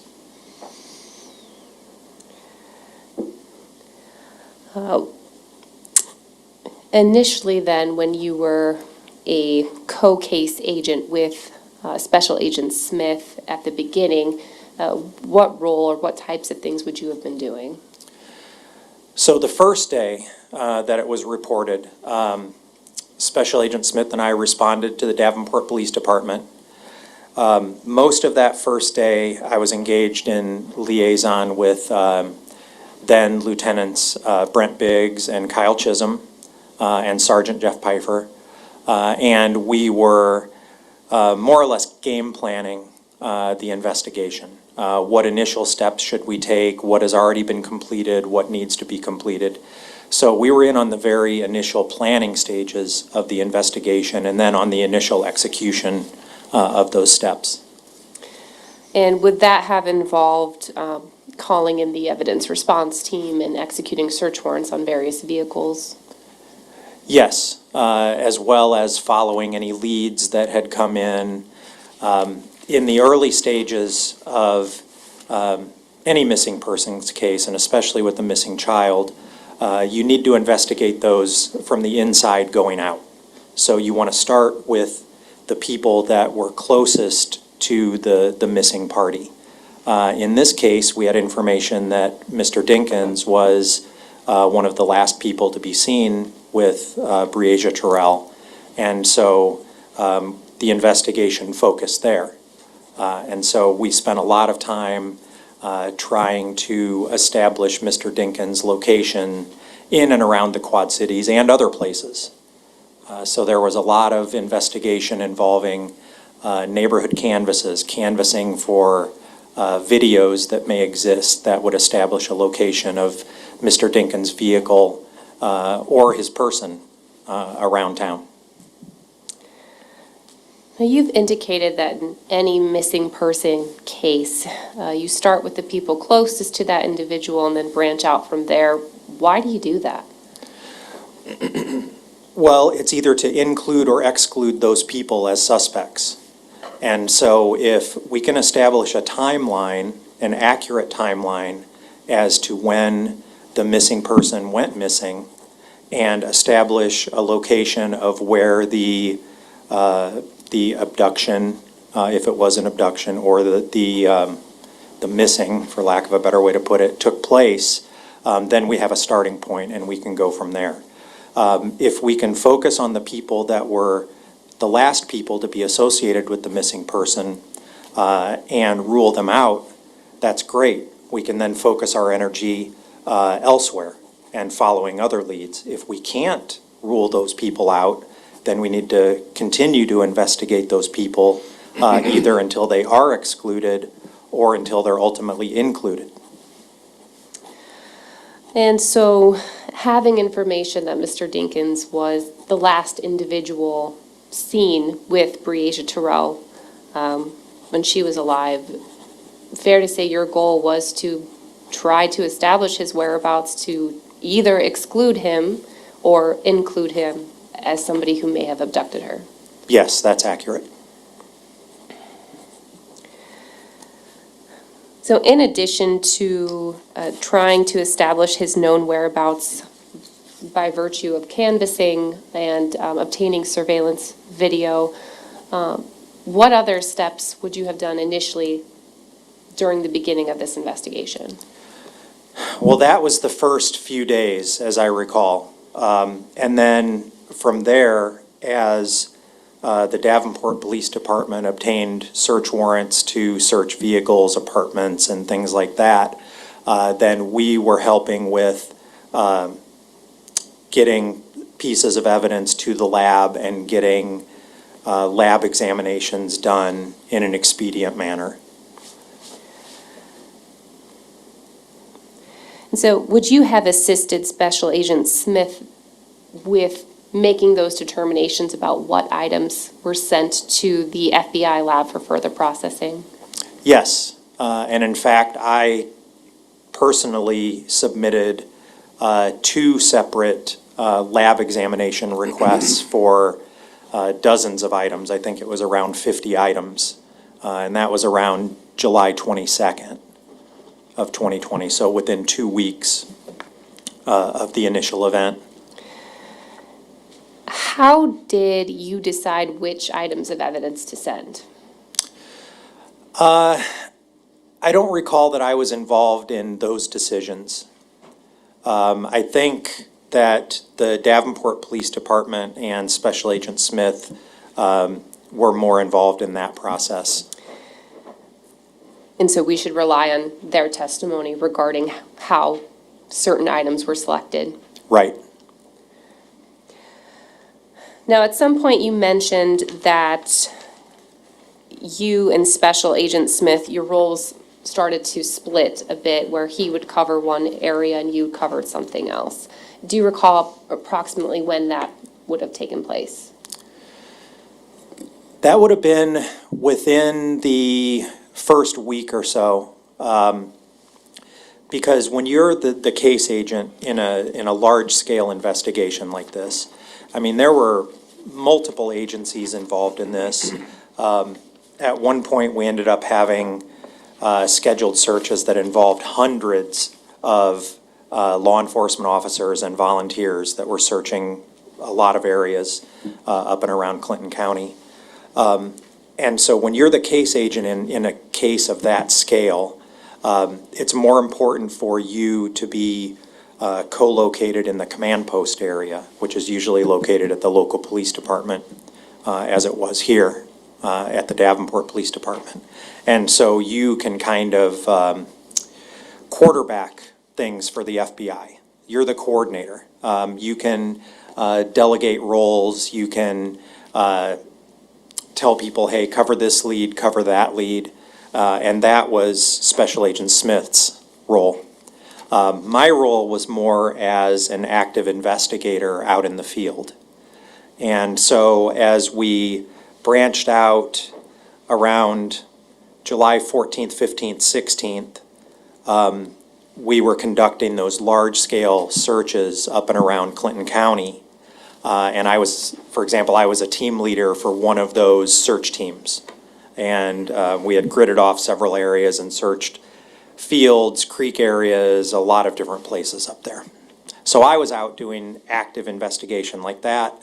Special Agent Smith had assumed more of a coordinator's role. So in coordinating those canvassing and search efforts, I believe you indicated you had led one of those searches near the Clinton area. Is that accurate? Yes. And why was it that you started to focus on the Clinton area? Well, one of the things that we had done early was engage our cellular analysis survey team, our CAST team, to analyze cellular telephone records that the Davenport Police Department had obtained. And in analyzing those records, they had identified some activity near Clinton, Iowa, for Mr. Dinkins' phone. And so we were focusing on those areas, believing that since that data was pointing outside of the Quad Cities, we thought maybe that would be an area that evidence may be located. So we focused our attention up there. And do you recall which areas you would have searched? Well, there were many fields that we searched over that 2 or 3 days. I remember most of our searches were along Highway 30, both north and south of Highway 30. There were fields there.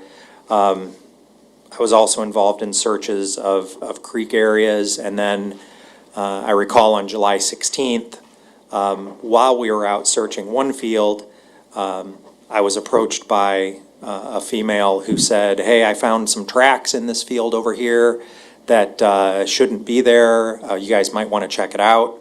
So then we followed that lead and cleared that field. Didn't find anything, but it was things like that. So we were kind of all over the place up there. And did any of those searches turn up anything that was eventually significant to this investigation? Not that I know of. At some point then, around March, did you start to take a more singular case agent role in this particular case? So, March of 2021, I wanted to clarify that. right, I understand. Following the discovery of Breasia's body in late March of 21, I was not involved in the body recovery process or any of that part of the investigation. Special Agent Smith was still the case agent at that point. Special Agent Smith ultimately transferred to the Kansas City field office in April, and then I became the case agent or the primary investigator on or around April 23rd of 2021. Now, you've testified that you were not involved with the body recovery. However, at some point, did you go to the area around Kunow Implement in Clinton County? Yes, I did. And why did you go there? So after I assumed the role of case agent, I spoke with Detective Evan Obert and told him that I was the new case agent. And we discussed what steps needed to be taken to further the investigation now that the body had been recovered. And also, a witness had come forward that had possibly placed Mr. Dinkins' vehicle in that area on the gravel road on 270th there near the body recovery site. And so Detective Obert and I discussed that, and we decided that it would be a good idea to collect soil samples from the area that the witness had identified pulling Mr. Dinkins' vehicle from the ditch. At that point, were you aware that soil and debris had been collected from a Chevy Impala known to be driven by Mr. Dinkins? Yes. And were you aware that other soil samples had been collected throughout the Highway 30 area and Credit Island area around Davenport and Clinton County? Yes. And so once that decision was made to take further soil samples from that road of 270th Avenue, how did you proceed at that time? I had a soil collection kit that was provided by the FBI laboratory. I brought the kit up to the area. I had photographs that I had obtained from Detective Obert showing the area of interest that the witness had indicated. And so using landmarks in those photos, I established a collection area and then commenced collecting the soil samples. Can you walk us through the process of collecting a soil sample? Sure, it's very exciting. The area of interest was the west side of 270th Avenue, and this is an area that's within 100 yards of where the body was recovered, okay? And the area of interest was the west side of the road, including the ditch area. And so using the landmarks from the photos that Detective Obert had provided, I established the collection site and then collected 10 samples. Now, the way you do that, you have a soil kit. It has 10 plastic vials in it. They're short vials, about, I'd say they're 2 inches tall and then, I don't know, a quarter size in circumference. And you have a digging tool. I had a small hand spade. You pick your first area, dig down about 2 inches, collect the sample, put it into the plastic vial, and then cover the vial with filter paper. It's a porous paper, so you don't trap moisture in there. You want the sample to dry, and then you screw the top on, and then you return that to the collection kit. When I collected each sample, I had a smartphone with me, and I dropped a GPS location pin at each sample site and then recorded the GPS coordinates for each sample. After the sample was collected, I then cleaned the collection tool, the hand spade, cleaned it thoroughly so that we wouldn't have contamination from one sample to the next, and then moved to the next sample collection site and repeated the process. May I approach, Your Honor? You may. So I'm going to refer you here to State's Exhibit. I can't read that, so hold on.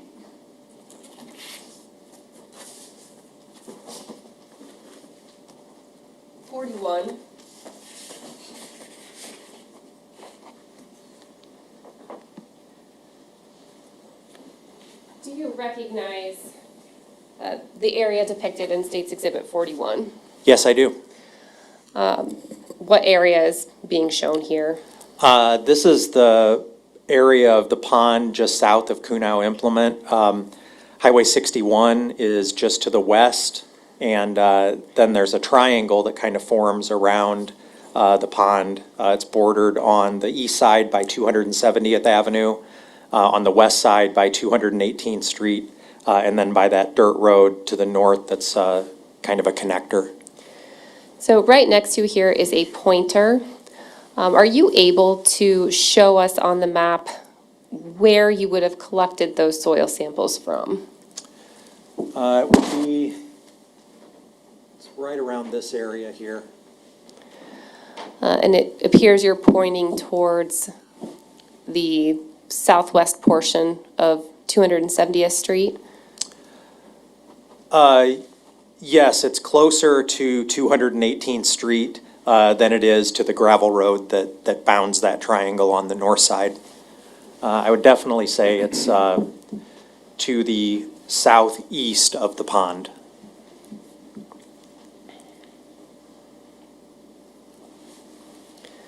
May I approach, Your Honor? You may.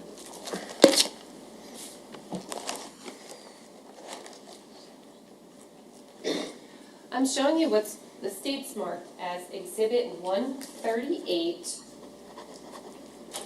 Do you recognize this item? And we have opened it prior to your testimony today to make that easier for you.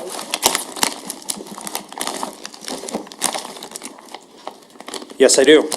And what is this exhibit? So these are the individual soil samples that I collected from the area that I just indicated on States 41, I believe. And you can see with each of these samples, I wrote with a marker on each one of them and identified them as 1 through 10 to differentiate them as individual samples.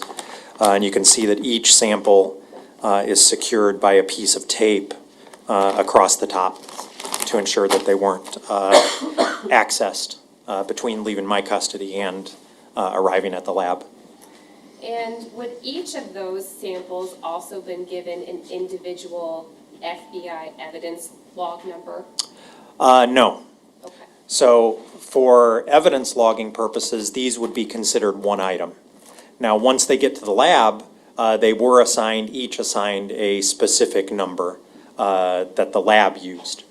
And so, just to differentiate, these 10 samples would be considered FBI evidence number 1B191. But once they got to the lab, they were given lab designators and they were given number 83 through 92. Okay. And so the FBI gave it one number, the lab would have separated those out into 10 different numbers. Yes. But you've indicated that your handwriting is on each of those, and so you can recognize them as the soil samples you collected from this area in roughly April of 2021. Absolutely, and you can see my initials are here on the heat seal for this package that contained all 10 samples with the date of May 10th of 2021. And let me clarify then, do you know the date that you would have collected these soil samples? I collected these on May 6th, 2021. At this time, Your Honor, the state would offer Exhibit 138 into evidence. No objection. Exhibit 138 will be admitted.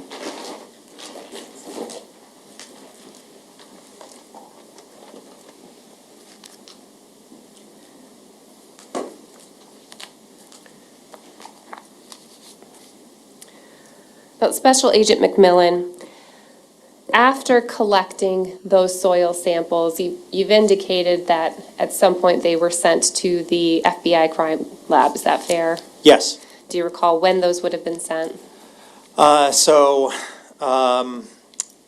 They would have been sent, so several things have to happen before they can be sent to the lab. I have to enter them into our evidence system. That entry has to be finalized by our evidence technician in Omaha. And then I have to prepare a lab examination request to the lab that then initiates the transfer of those items from Omaha to the lab. So I collected those on May 6th, and I believe they were shipped to the lab within the month. I believe that I transferred them to Omaha on May 12th, I think they were received, and then they shipped them to the lab that same month. And to your knowledge, was there an additional examination of the soil samples you provided and compared to the soil samples that had previously been collected and provided to the lab taken from Mr. Dinkins' Chevy Impala? Yes. At some point, were you provided with the findings from those examinations? I was. There was a report prepared by FBI geologist and forensic examiner Ian Saganor. Now, based on that report, did you prepare a map or diagram referencing 3 of the specific soil samples that you would have taken back on May 6th from the area of 270th Avenue? Yes, I did. May I approach, Your Honor? You may. I'm showing you State's Exhibits 156-1 and 156-2. Do you recognize these exhibits? Yes, I do. And are these the maps or diagrams that you would have created referencing 3 specific soil samples taken back on May 6, 2021 from this area? Yes. At this time, Your Honor, the state would offer 156-1 and 156-2 into evidence. No objection. Exhibits 156-1 and 2 will be admitted. May I publish, Your Honor? You may.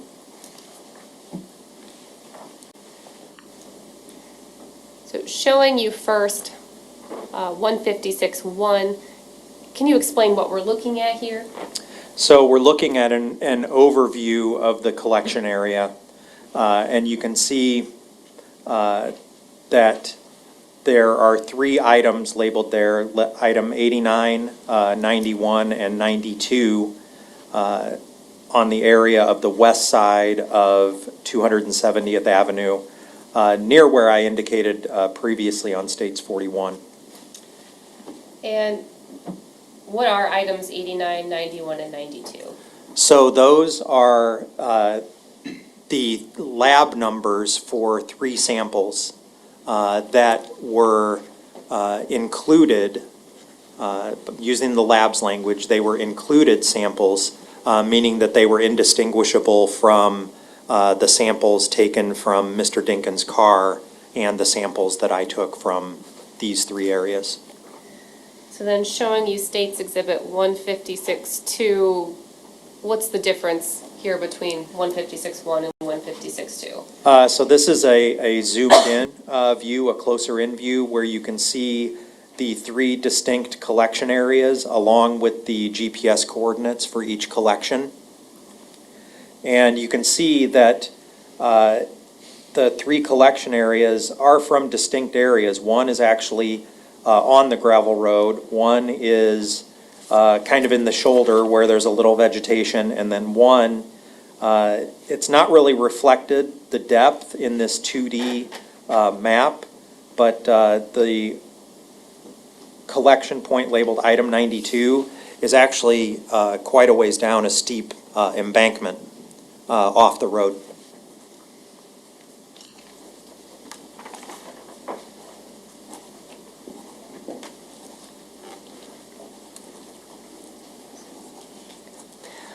All right, thank you. I don't have any further questions.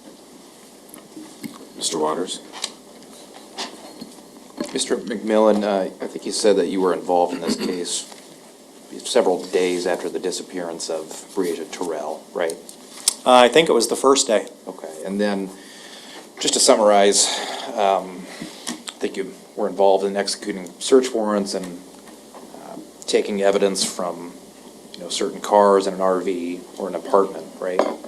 I was not involved in those searches. I was aware that they were occurring, And I was present at some of those search sites, but I did not take place in those searches. Okay, so you were just aware because you were assigned as some sort of case agent, right? Yes. Okay. And then, really, these soil samples that you collected, there were 10 of them, right? Yes, Okay, and that was on May 6th of 2021? yes, So at some point before May 6th of 2021, you learned of information that Mr. Dinkins might have been up at that area of the Kunal implement, correct? yes. Okay, and now, did you learn that information from the Davenport Police Department? Yes, Okay. So then, I assume then that the Davenport Police Department tells you this information, that he could have been up there, and then the FBI is sent up to this area in the Kunal implement area, right?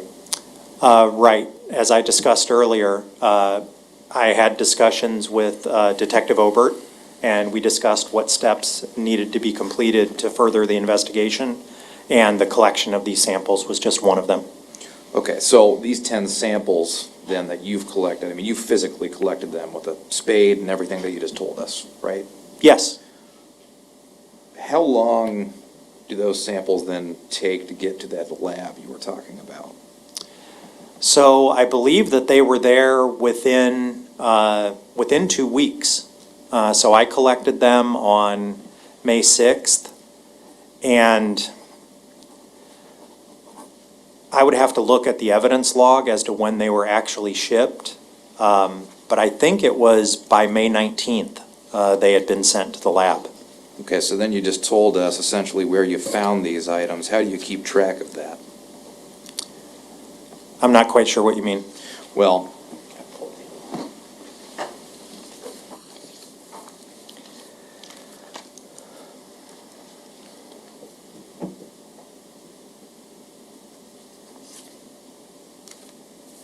these 3 items you just told us in State's Exhibit 156-1, how do you actually place those items in their physical location?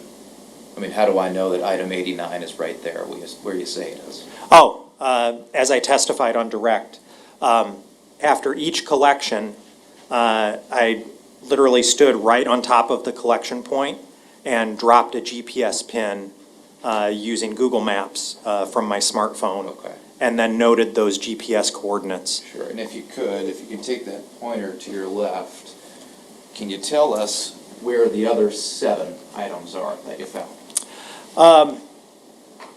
There's next to you. Oh, right here. So, not exactly. I can tell you, Judge, do you mind if I stand? You may. I can tell you that this is what I called sample 10. Item 89 is what I called sample 7. And item 91 is what I called sample 9.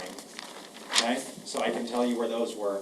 I can tell you the way that I collected the other 7 samples. I started here, and then with sample 1, and then went about 5 meters to the north, collected sample 2, then collected sample 3 out here in the road, then 4 down here to kind of establish a perimeter for collection. And then worked my way from 4, 5, 6, 7, and then 8, 9, and then 10. So kind of made that perimeter box and then kind of meandered through that box collecting the remainder of the samples. Okay, so then you did that at the direction or because of this information that his car may have been up there, correct? I mean, that's why you picked this area to take those soil samples, Yes. right?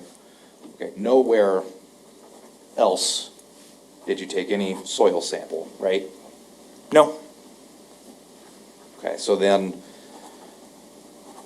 I'd guess maybe from that point of those 3 items, maybe a 10-meter radius in every direction you took the 10 soil samples?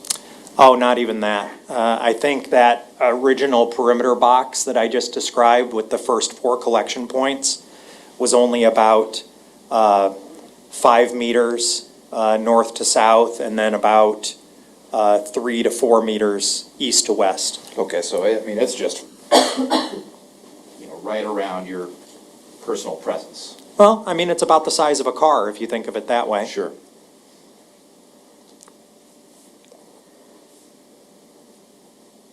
And then after these soil samples, then all you do is just send them to a lab to be tested and compared with the dirt that was on the underside of Mr. Dinkins' car. Yes, That's it. You weren't involved in any of the testing, right? that's right. And then some report just gets sent to you, and then you read that report. Yes. Okay, that's all I have. No further questions? You may step down. Thank you, Judge.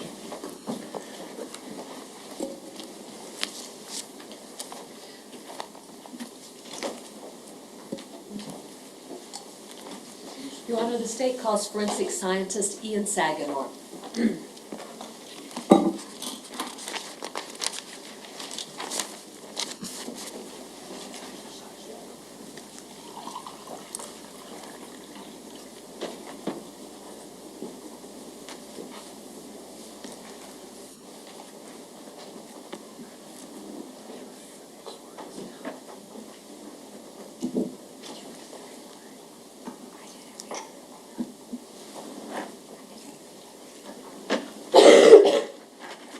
If you please raise your right hand. Do you swear to tell the truth, the whole truth, nothing but the truth? I do. Please have a seat.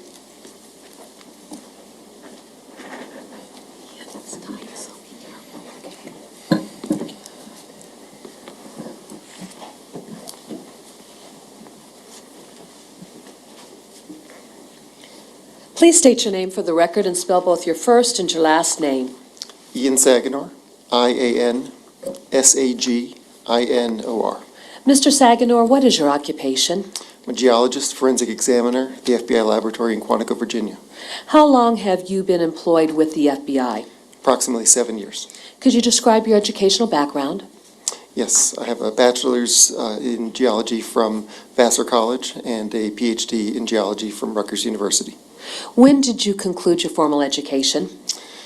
Rutgers was 2008. And then is that when you started your career in the field of geology? Yes, I was a geology professor for 8 years. Where did you teach at? Keystone College in Pennsylvania. After your tenure as a professor, did you join the FBI? Yes, I did. What is a geologist? A geologist is somebody who studies earth materials. All right, and within the context of that, as far as your functions at the FBI, what specific unit are you assigned to? I'm in the trace evidence unit. Can you define what the trace evidence unit does? Yes, the trace evidence unit consists of geologists, anthropologists, and also hair and fiber examiners. So we look at a lot of small material, things that you look at under a microscope. In that capacity, do you receive and look at various soil samples? Yes, we do. All right. Were you involved in the investigation of a missing child identified as Breasia Terrell? Yes. And at what point in time did you become involved in that particular investigation? I believe that case was assigned to me in January of 2022. Let's go ahead and let's discuss the case if we can. Now, the child was reported missing in July of 2020. Were you aware of that? Not at the time, no. Was there a colleague of yours who had been involved in the investigation from the early stages? Yes. Are you familiar with Jody Webb?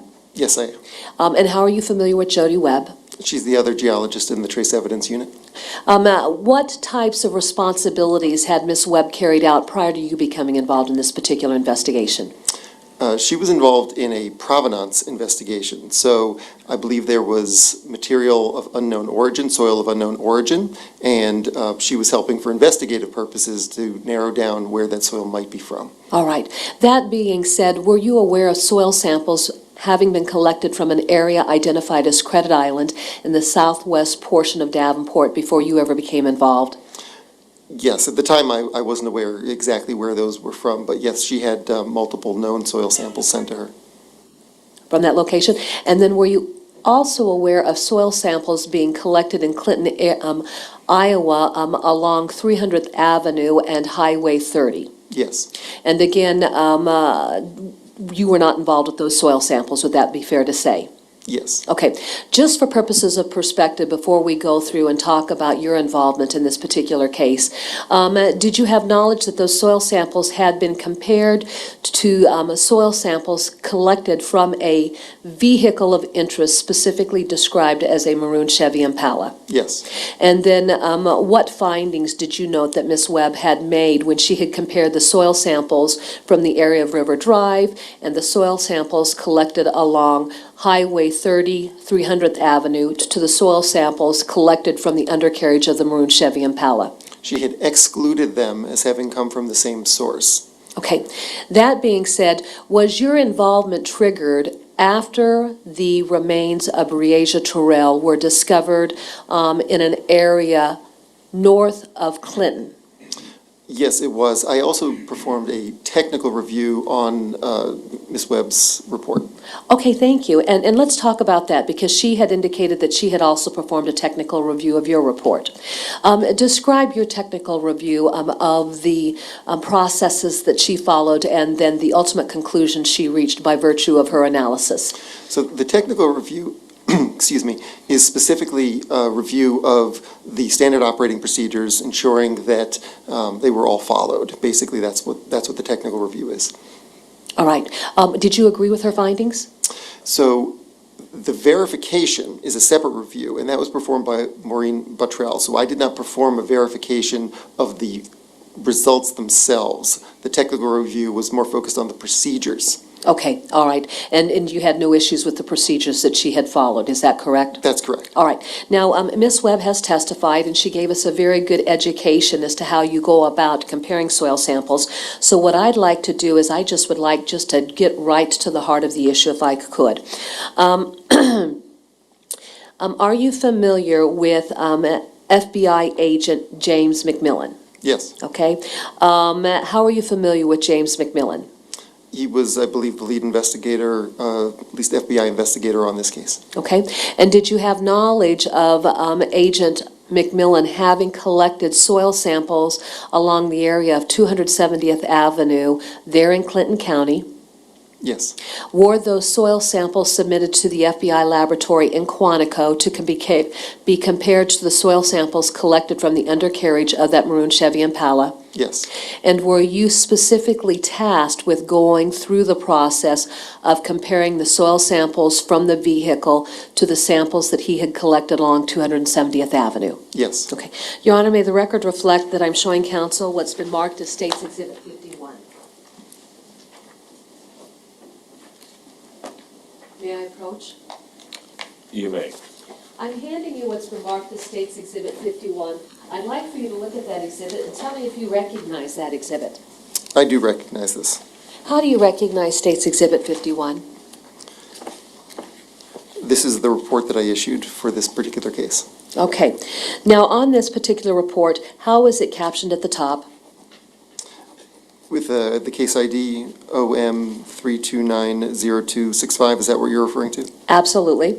And then is there a laboratory number that appears on this document? There is 2020-01448-31. Does it set forth the communications that had occurred relative to this particular investigation? Yes. What were the communication dates?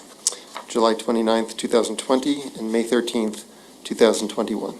The communications for July 29th of 2020, would that have involved the soil samples that Ms. Webb would have been responsible for analyzing and comparing to what was recovered from the undercarriage of the maroon Chevy Impala?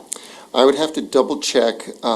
Those dates get generated automatically sometimes when new letters are submitted. Certainly. So sometimes that can be a little confusing. I can't be sure exactly which one is which. I think I might have noted that on a copy of my report, which I have here, which I if I may, I could refer to. Absolutely. And would it help to refresh a recollection by doing so? Yes, it would. Your Honor, may the witness refer to his reports? He may.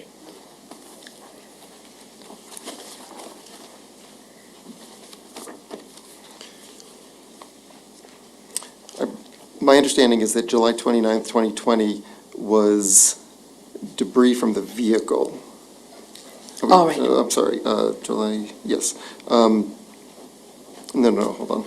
Submission 3 was clothing, that was July 29th, 2020, and May 13th, 2021 was submission number 6. Those were known soils that were submitted.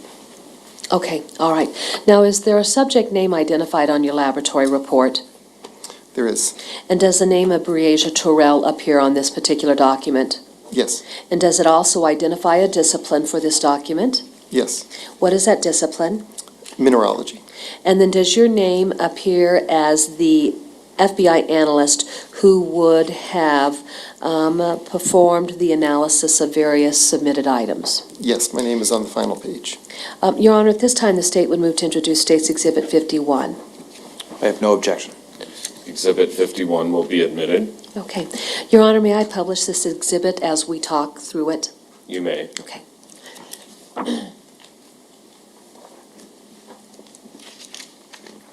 Mr. Saganor, going to State's Exhibit 51, first of all, what I'd like to do is I want to discuss the various items of evidence that you would have received and performed an analysis of. So for purposes of our written record, if you could go through, how many categories are we talking about as far as items that you are looking at? And when I talk about categories, I'm using that as a way of describing locations, essentially. Okay. Items 57, 58, 59, and 60 were samples that were collected from a vehicle. That's how they were represented to me. Items 83, 84, 85, 86, 87. And then going to page 2 of our document,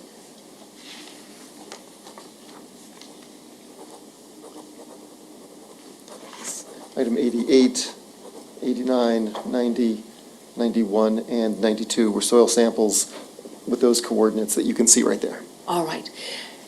In some of these entries, I notice soil sample, and then there is a subcategory, for example, like with item 89, and then we see item 89-1. Can you explain the difference between what would be the item 89 as compared to the subcategory of item 89-1 so that we understand that? Yes.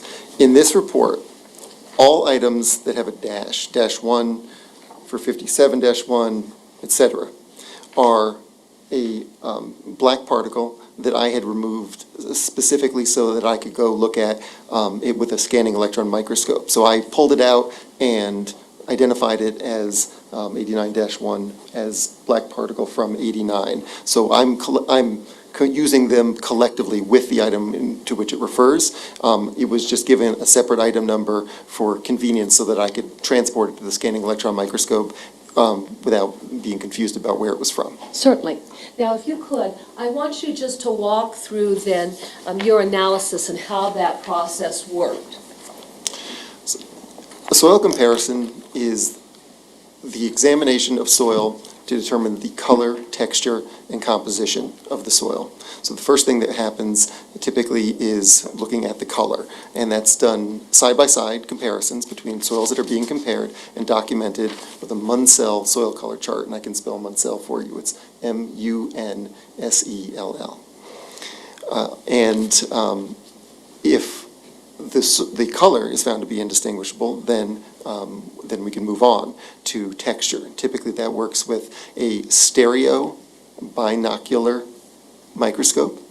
And just to give a closer up overview of the materials that are in it, and you can usually see a lot of detail. And if at that point, at that point you're looking at things like how angular the material is, the shape of the individual particles, for example. And if that is found to be indistinguishable, then sometimes other things can be done as well, such as placing them on a slide, a microscope slide, for a petrographic microscope, and I could spell that as well, Petrographic, a petrographic microscope, which is a compound microscope that has some special additions that geologists use to help them identify minerals. In this case, I also looked at a few particles under a scanning electron microscope. Okay, what is it about the particles that you removed from various soil samples that was of interest to you? They were difficult to identify. I wasn't sure what they were, but most importantly, what I wanted to do was make sure that they shared the same characteristics, even if I was unable to identify specifically what it was, that they were the same optically and that they were the same chemically. Okay, and what did you note when you had removed those particles from the various soil samples that had those subcategories? So I had described them using the petrographic microscope, and they were indistinguishable in their optical properties. They were also found to be indistinguishable in their elemental or chemical properties. Okay, and then you look at color, texture, is that what we've just discussed? Texture and composition, yes. Sure. And then once you've examined the color, texture, and composition of those soil samples, at that point then, how does the process conclude? If they have been found to be indistinguishable, then we can write a report that says that we looked at all of those different properties, that they were found to be indistinguishable in those properties, and consequently, the possibility that they shared a common origin cannot be eliminated. Okay. Does that mean that that's a positive finding? We call that an inclusion. Right. And so, in layman's terms, the descriptor that you use as an inclusion, a layman would interpret as a positive outcome. Would that be fair to say? I think that's true. Certainly. All right. Now, the different findings that you can make, identify each of those different findings. I'm sorry, could you repeat the question? Yeah, identify the different types of findings that you can make when you're comparing soil samples. So we went over inclusion. If a difference is found, then the examination can be discontinued, at least for that comparison. In that case, we could find an exclusion. Now, sometimes there's not enough material available, or that material has been altered in some way. Maybe it's been contaminated by some other material, or mold has grown, for example. In that case, I might issue an inconclusive, which just says that I can't say that it's included or excluded because I'm not able to perform all of the examinations that I need to do. So that's inconclusive. Okay. Now, Mr. Saganor, I understand that from the maroon Chevy Impala, and I'm just taking out the subcategories, we had a total of 4 different samples that came to you. Is that correct? 4 samples from the vehicle, yes. Okay. Now, for each of those samples, is there a descriptor for the location where that soil sample was collected from? Yes. All right. Again, I'm going to go back to the Alamo, and if I can publish this. And Mr. Saganor, I don't know if you have any understanding of this or not, but if you do, help us. For item 57, the sample that was taken from the passenger side rear footwear drain plug. Can you help us understand that location on the undercarriage? I cannot. I don't know what that refers to. All right, but at any rate, it's given it to us from the passenger side rear portion of that vehicle. Is that correct? Yes, that's what it says. Okay, for 58, is it giving us a location? Yes. Driver's side rear footwear drain plug of red Chevrolet. And then go to item 59. Debris from driver's side pinch weld of red Chevrolet. And then go to item number 60. Debris from driver's side rear brake line bracket of red Chevrolet. Okay. How many soil samples was submitted by Special Agent James McMillan to the laboratory? In addition to those 4? Exactly. And I'm talking about samples that were collected in an area that we know to be 270th Avenue, but in your report, you're describing it how? Yes, there should be 10 of them. Okay. And what's the descriptor that you have in your report for those 10 samples that came in? Soil sample from west side of Gravel Road, and then you'll see a whole bunch of numbers, and those are coordinates that I was given, so I just put those in here as well. Okay. Are those GPS coordinates? They are, yes. Thank you so much. All right. Walk us through that process then. For the 10 samples that were collected on the west side of that gravel road with the varying GPS coordinates, when you compared those soil samples to the 4 samples taken from the undercarriage of the maroon Chevy Impala, what findings did you make? May I refer to my report? You may. Thank you.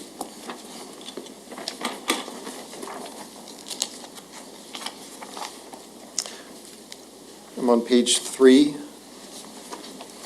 where it says results of examinations. Is that what you're referring to? Yes. Okay. The first part of that says, 3 of the soil samples recovered from the red Chevrolet, that's items 57, 58, and 60, cannot be differentiated from 3 of the soil samples recovered from the west side of the gravel road as represented by items 89, 91, and 92 by color, texture, and composition.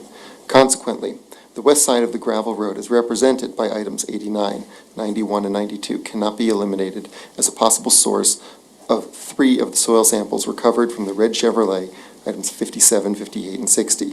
See inclusion in the interpretation section below. All right.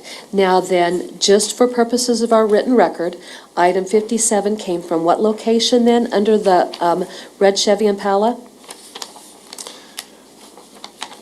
Item 57 was side rear footwear drain plug. Item 58? 58, debris from driver's side rear footwear drain plug of red Chevrolet. And item 60? Debris from driver's side rear brake line bracket of red Chevrolet. So essentially, every soil sample that was collected from the rear portion of that vehicle, you made an inclusive finding. Would that be fair to say? An inclusive finding to those 3 known soil samples noted there. And then if we go to item 59, again, give us that location.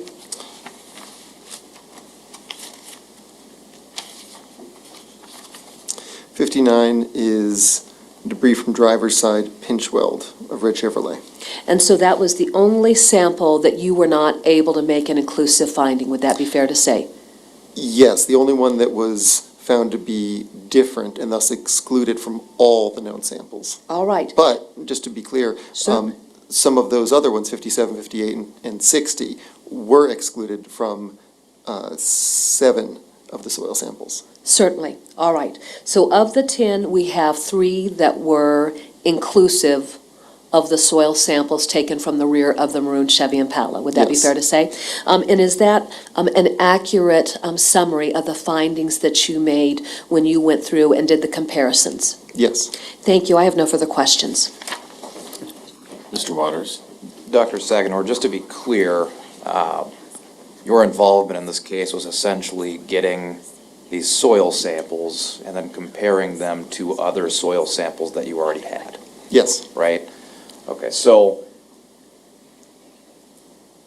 I don't want to, just keep pushing this, but just to be clear here, 3 out of those 10 soil samples were what you deem to be inclusive as compared to the soil samples from the car. 2 items, 57, 58, and 60, yes. Okay. And then, just so I'm clear here, that the definition of inclusion is the possibility that these geologically derived items originated from the same source as the material collected from, in this instance, that car. Yes, that possibility can't be excluded. Okay, cannot be eliminated. Yes. Okay, so then 7 of those samples, or 7 out of the 10 samples, as compared to the car, you're saying explicitly they are excluded as a possible soil sample as compared to that car. Yes, because differences were found. Okay. And then you mentioned on direct examination that you saw that these are defined by geographic locations, right? Correct. Okay, and is that just a common practice to be, for these soil samples to be identified in their, physical, exact geographic location? Sometimes they come in with coordinates like this, and sometimes more general descriptions of their location. Okay, are you aware that these soil samples then were collected very closely together? Yes. I mean, you would agree with me that it's, mere feet together. I don't know exactly how many feet. My understanding is that they are on that road, and they're fairly close to each other. Would it surprise you at all that the area that these 10 samples were collected is no bigger than a car? No, it would not surprise me. Okay, and is that common practice? It It's common practice to collect numerous soil samples, and there's often variability even among soil samples that are collected within a restricted area.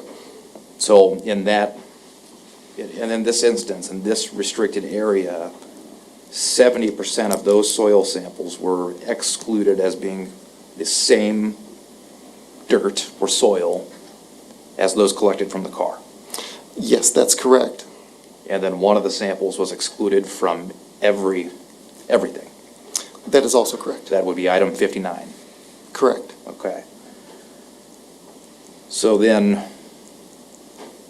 again, just so I'm clear, inclusion is just the possibility that it cannot be, these samples, as compared to each other, can't be eliminated. Yes, the color, texture, and composition was compared, and because of that, because they were found to be indistinguishable. That's exactly right. Okay, and then the exclusion then is 100%, these are not the same dirts or soils. Well, yes, that they did not come from the same source, even though that source may be fairly small, yes. Okay, and then as part of your involvement with this investigation or your involvement, you weren't given any other soil samples to compare against the car, were you? No. I was not. There were other soil samples that Ms. Webb compared. Sure, that you oversaw or you perhaps maybe agreed with? No, I performed a technical review on that report, but I didn't perform a verification of her results. That was performed by Maureen Buttrell. Okay, that's all I have. Ms. Cunningham. Thank you. Mr. Saganor, help to educate the lay audience. I think maybe for I'm not even going to say I think, for individuals who don't work in this field, it would be a natural assumption that if soil samples were collected from a specific area, that you could compare all of those soil samples to one another and that they would be the same in terms of color, texture, and composition. Is that the case? No, I mean, there may be some cases where soil is similar for a greater distance, but that kind of variability that you're describing is common. If anybody's ever dug a hole more than a few feet, you usually see several individual layers that you go through. So soils that appear different, and therefore from different sources, can be very close to each other, and also the boundary between them can be gradual, so it can slowly transition to another soil type, but it could also be fairly sharp. It just depends on the area that you're in. What causes the variability that you would see amongst soil samples if collected from a given area? There are a number of soil forming factors that arise to give soil its character, to give it its color and texture and its composition. So in a broad sense, climate is a big driver of that. So soils from rainforests tend to be different than soils from deserts. The parent materials, which is the rock or soil that was broken down to form that material, gives it a lot of different characteristics. The organisms that live in it process that material and add organic content, which can add to the color as well. And also time, so the longer soils develop, the more they can become degraded. And also those layers that I described as you dig a hole, those layers often form and become more distinct over time. Certainly. Let me throw this out by way of an example. For any of us, who do yard work, let's say we work in a particular bed and we, in digging down into that bed, we find that there is a lot of clay within the texture of that soil that makes it difficult to plant various plants. But then you may move to another bed within your yard and you don't have that issue. Is that a good way of helping us understand how various factors may just change the composition, color, and texture of soil in very close proximity to one another? Yes, and there's another factor, which is humans. So you're talking about a garden, but material can be added and subtracted during construction. When roads are built, material is dumped down, sometimes to provide a basis for it. So in addition to all the natural soil forming factors, anytime you're close to humans and things that humans have built or manufactured, that is another contributing factor that can lead to differences, which can be quite striking. You can have material that isn't native to that particular location that's dumped there by a dump truck for whatever reason. Okay. In this particular area, it was described as what was once a quarry. That there had been the development of a quarry that had since been abandoned. With my having indicated that, would that be one of those scenarios where you have a lot of human impact on soils within a particular area? Well, certainly if, as they were excavating a quarry, they were dumping material all over, that would certainly affect it. I don't want to hypothesize about and speculate about specifically what led to variations in the soil in this particular location with respect to that quarry. But as a general sense, anytime you're digging a big hole and putting that dirt someplace else, you're altering both the area that you're in and the area that you're dumping that material. Okay. Setting that aside, though, 3 of the soil samples underneath the undercarriage of that vehicle were inclusive of 3 of the soil samples that were collected on the west side of that road. Would that be fair to say? Yes. I have no further questions. Mr. Waters? Briefly, Your Honor. Again, just so we're clear, those 3 items that you defined as inclusive as compared to the car, you aren't positive that those samples are the same as those found on the car, right? I'm sorry, could you rephrase that? Yeah, I mean, it's not possible for you to define that those are the same soil samples. I believe what you're saying is that I can't say that there is no other soil anywhere that might also share those characteristics. So I'm not saying that the soil from that location is the only soil, I'm sorry, if I could reverse that, the soil from the vehicle that its source had to be from exactly right there, and couldn't have been from anywhere else. Is that what you're referring to? Yes. Yes, I mean, that is true. And there's no way you could have said that. There's no way that you can say that a soil sample from a vehicle, for example, originated from one specific location and could not have originated from anywhere else that has those same characteristics. Okay, then that begs the question. You couldn't tell me whether the dirt from the car came from, New York, some other place in the United States. Obviously, granted, your study behind, dirt and its locations. It is possible that there are other locations which share that. However, those locations would have to have the same parent material. They would have to have those same soil forming factors, the climate, the organisms that contributed to it, the parent material, and all of that as well. Sure, and those would have to be defined by how, regions were formed. That's part of it, yes. Okay, and then, so, being that Iowa is part of the Midwestern region, those samples could technically be found anywhere in Iowa, right? I wouldn't say that they could be found anywhere. I looked at the color, the texture, and the composition. I looked at it under a microscope, identified specific minerals that were present, and those same colors, textures, and compositions are not going to be present everywhere, even in places where the soil is generally similar. And I think that you can see that in the variability that you see right at that site.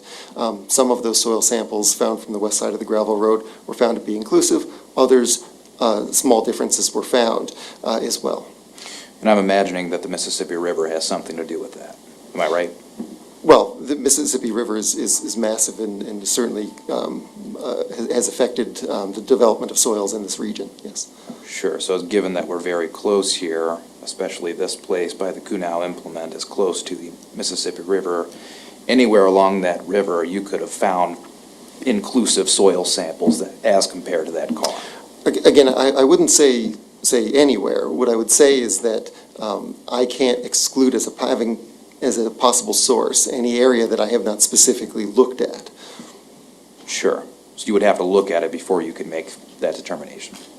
Yes, if you had another location that needed to be compared, then yes, I would have to look at that.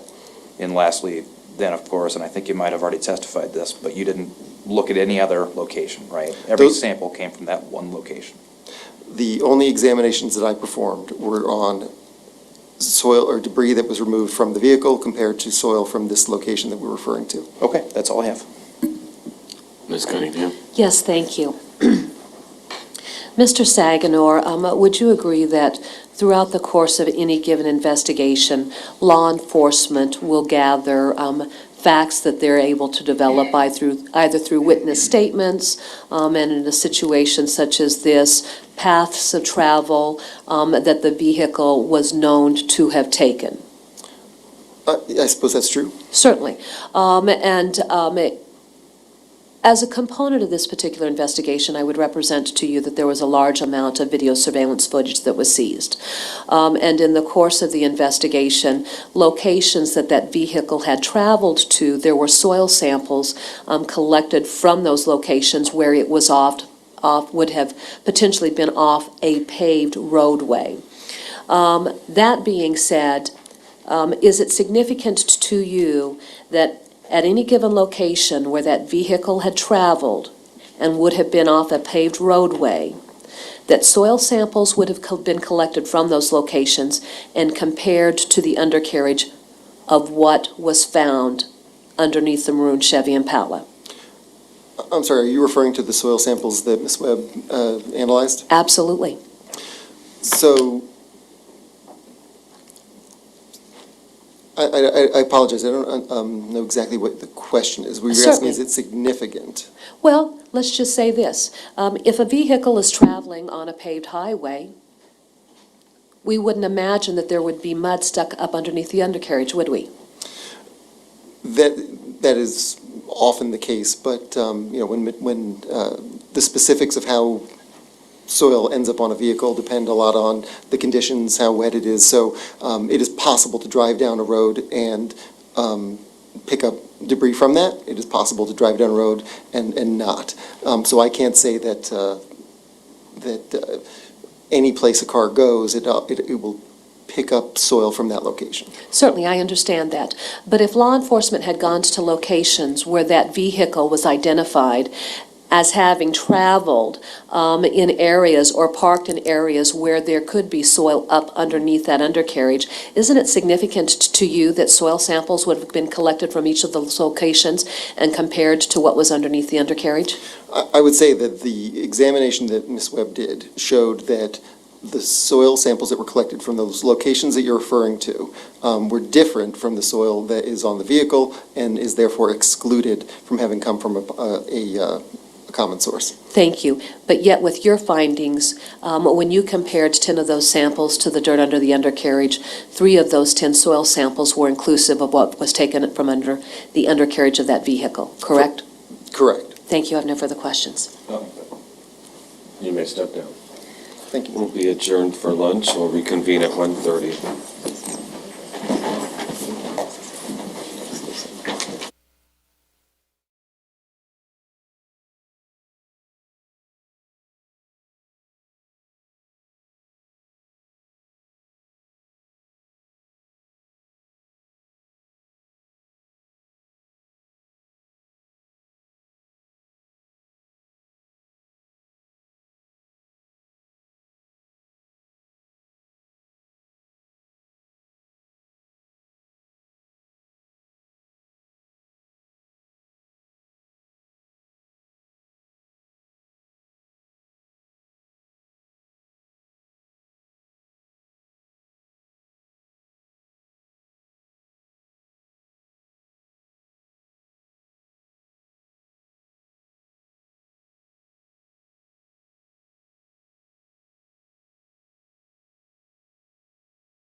For us? 563-468-0641. Okay. With respect to the processing of that cell phone for any type of GPS location information of July 10th, does it have that phone hitting off cell towers that are relevant to our investigation around the time frame of 4:30 a.m. in the morning? That is correct. Okay.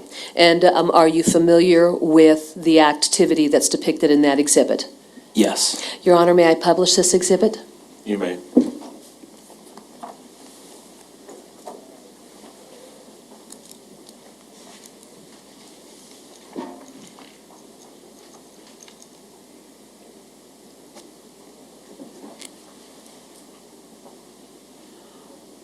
All right, Detective Obert, as we look at the information that was gleaned from his cell phone, identifying the location for that phone relative to the time frame of 4:30 a.m., what was determined?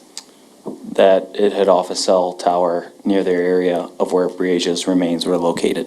All right. Can you show us on that map where Highway 61 and Highway 30 meet?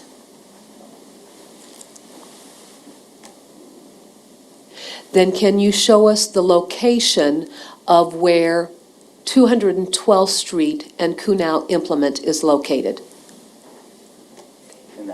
In that general area. Now, on this particular exhibit, is there some type of emblem that's been placed on this exhibit to denote the area of Kunow Implement? Yes. And then in this rural area, are there red dots to identify the location of various cell towers? Yes. All right. Is there a cell tower that his phone was hitting on out in that area? Yes. Could you please point out the red dot to show which cell tower his phone was hitting off of? Okay. And then, for purposes of our written record, read what's right underneath that red dot so that we have that. Like the location on the map? Or Yeah. Or the details of the time? No, the location on the map. It appears to say Charlotte. Certainly. When we think of the cell tower, if you consider the entire circumference of that cell tower, what would be the entire circumference in terms of degrees?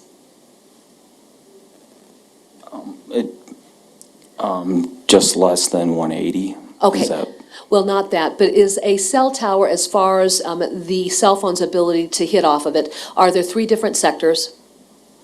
I'm not the expert in that matter. Certainly. Then let's go ahead and do this. As far as what we see on this particular exhibit, does it show us where that cell phone is hitting that cell tower as far as a sector is concerned? Yes. Okay. And would that be facing the area of Kunow Implement? It would be. And then what time is his cell phone hitting that cell tower? 4:28 a.m. On what date? July 10th, 2020. Mr. Brink had indicated that he was traveling to work when he pulled a maroon Chevy Impala out. Do we have his phone then hitting on a cell tower down in the southwest portion of Scott County in the area of Linwood Mining? And let me adjust that. That is correct.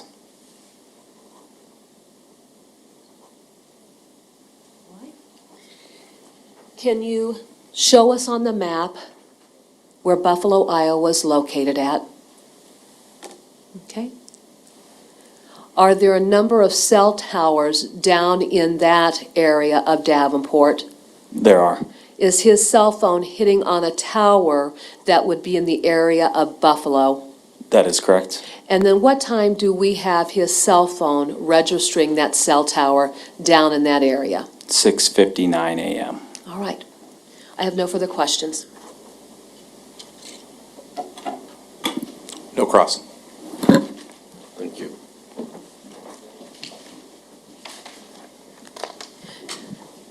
Your Honor, the state calls FBI criminalist Jennifer Pullen to the stand. No, DCI criminalist Jennifer Pullen.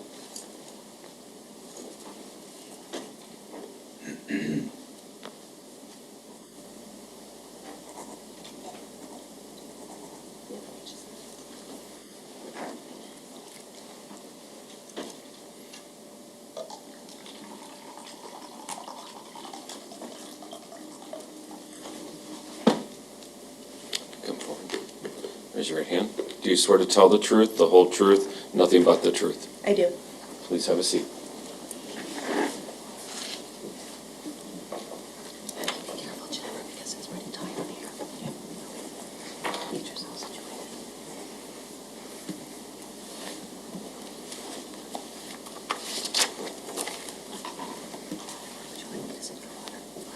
Thank you.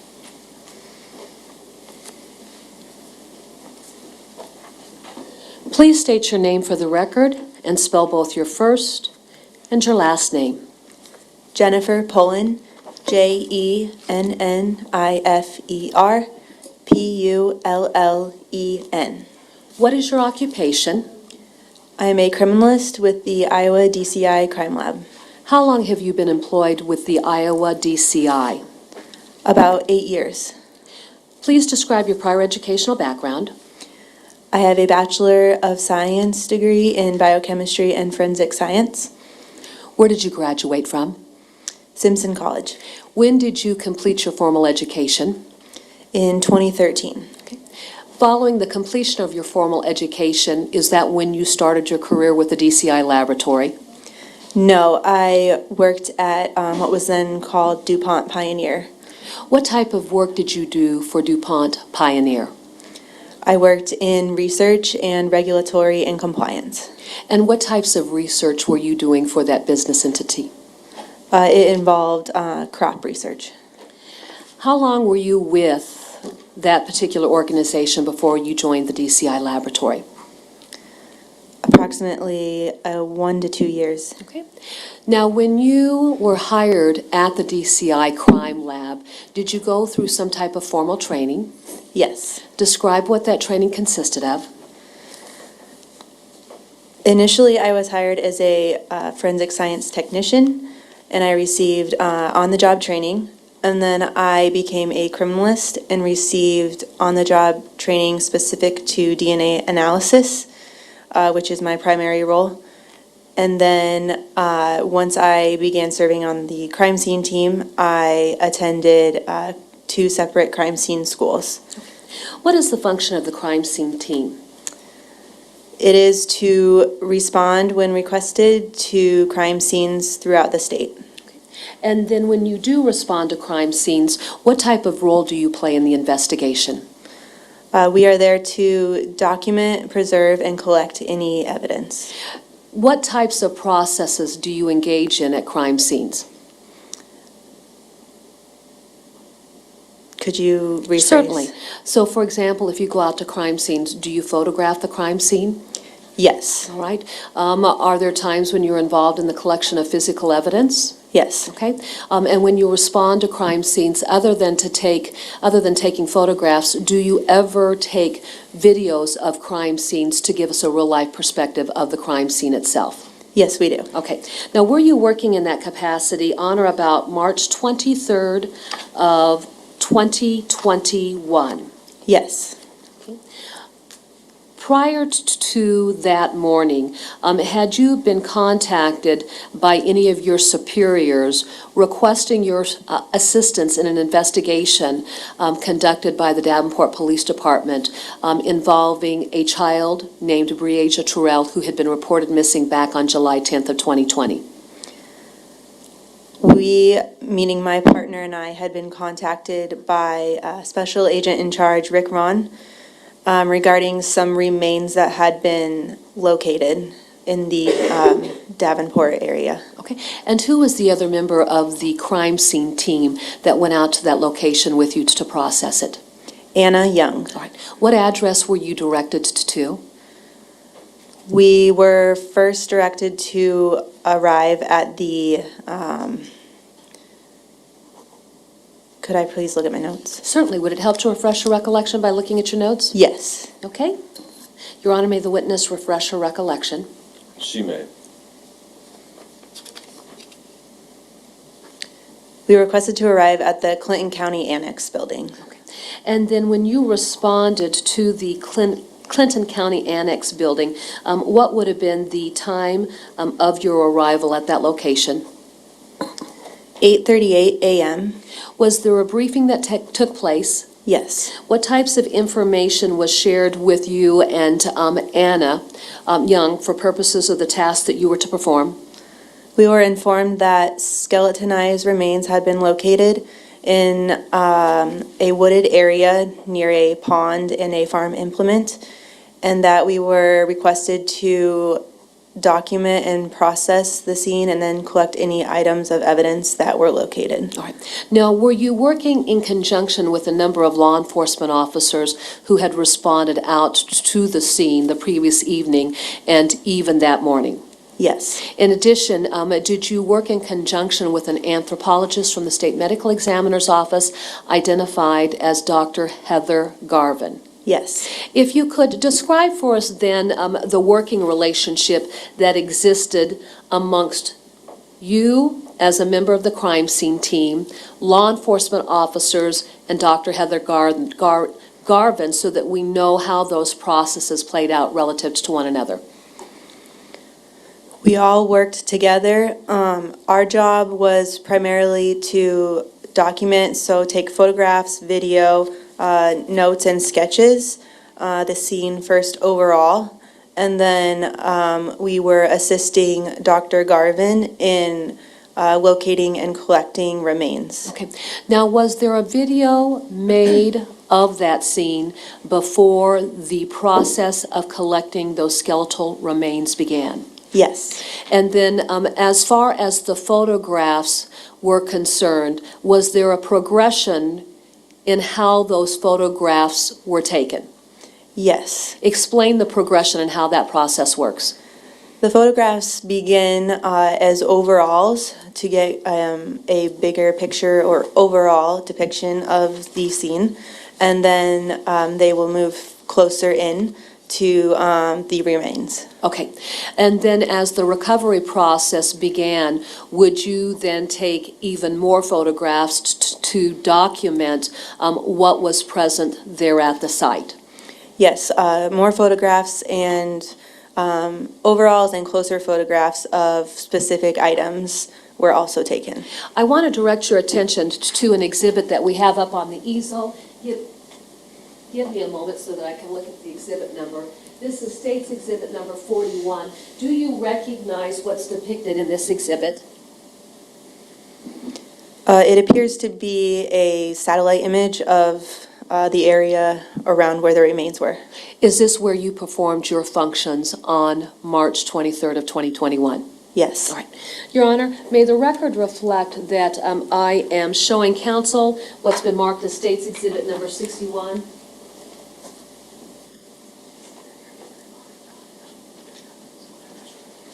May I approach? You may. Okay. Ms.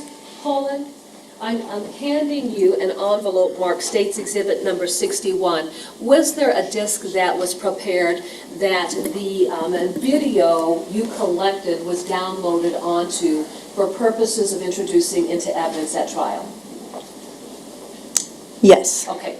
And then, so as far as State's Exhibits number 61 is concerned, I would tell you I've already uploaded that disc into our little disc player so that we don't have any delay associated with that. But is that what we're talking about when we talk about State's Exhibit 61? Yes, I believe so. Your Honor, at this time, the state would move to introduce State's Exhibit number 61 and ask to publish it. No objection. Exhibit 61 will be admitted. All right. And you may. Thank you. Now, Ms. Poland, can you set the stage so that we understand how this video starts out and what it is capturing? And can you give us a perspective of that before we start to play it? Yes. So I believe the video will start out on 270th Avenue, moving to the north. Okay, And it will show the area as we are moving closer towards the remains. all right. So as you're moving north on 270th Avenue, at some point in time then, are we going to have a perspective developed of that steep incline or that roadway that goes down toward the area of the remains and the pond? Yes, you will be able to see the steep incline. Okay, thank you.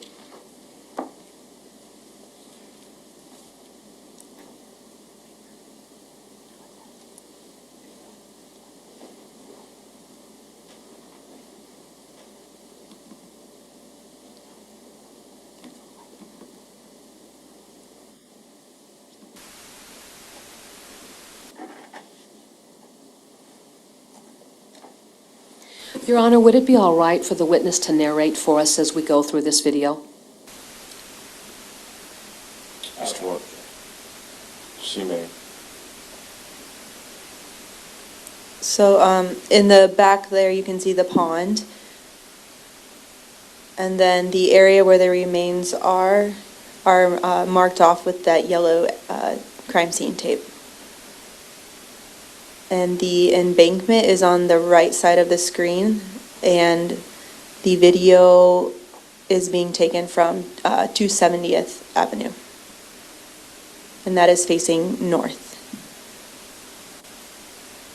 This is just a different perspective, starting facing to the south and moving, that would be facing straight west, and then moving towards the north more. And that is the embankment right there in the dirt.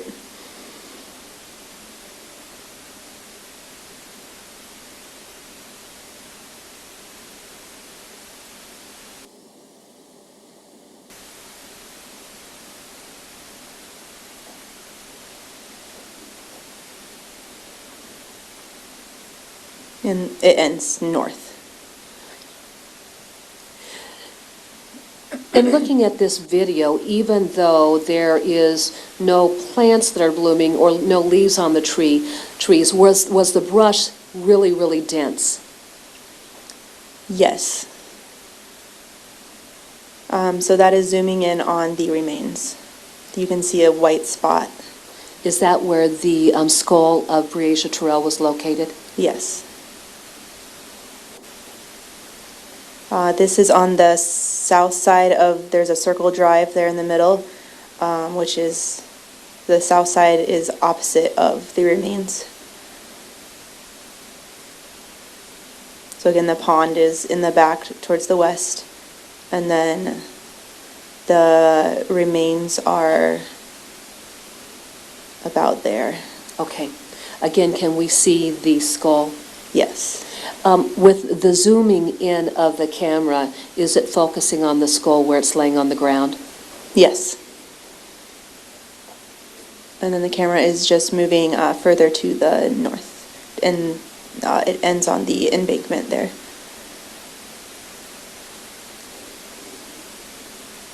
I believe it actually goes all the way back around. There are two access points that have been discussed. This particular access point, was that the shorter of the two access points down toward the area of the pond? I cannot remember which was shorter. At any rate, does the video show us those two separate drives into the area of the pond? So now the video is within the crime scene tape, again starting facing west. And you can see the remains somewhat through the trees there.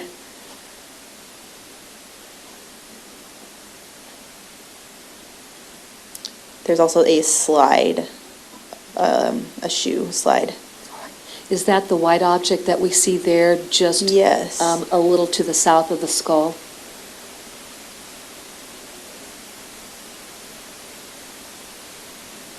And so that's one of the embankments there.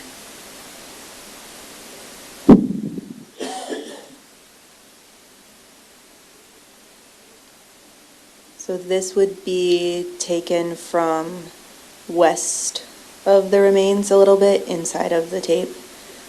So a little closer to the pond than to the road.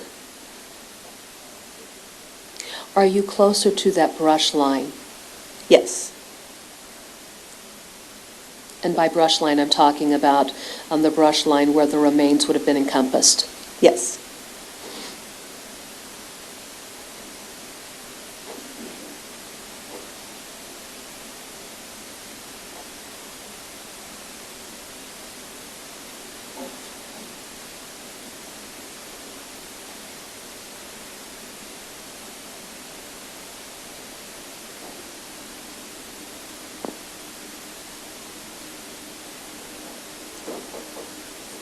So zooming in on where the remains are located.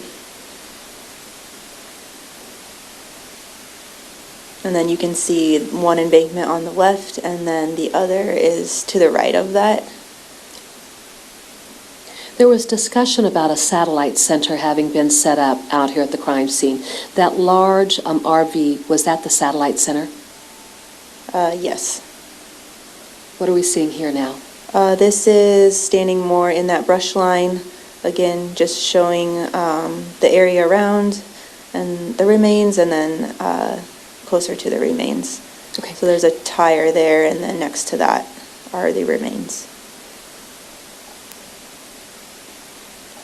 Can we get a really clear perspective of that skull at one point? I believe so.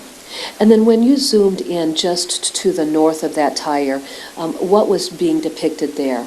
There was additional remains located there. I'm not sure what they were. Now, Deputy Wojciechowski had indicated that from the location of the remains, if you moved further north, that there essentially was a large rock wall that would create its own barrier. Is that what we can see here in the background? Yes, I believe so. And then what are you trying to show here at this point? Okay. I think the remains that were a little further north of the main concentration.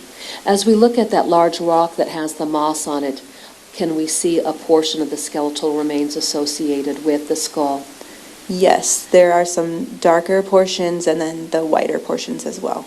And additionally, were you able to see the hair associated with these human remains? I'm not sure if you can see it in the video or not. All right. We'll just leave that up to people who are watching it. Okay. What are you trying to show here? Just showing the area to the north, just kind of showing what's above and behind.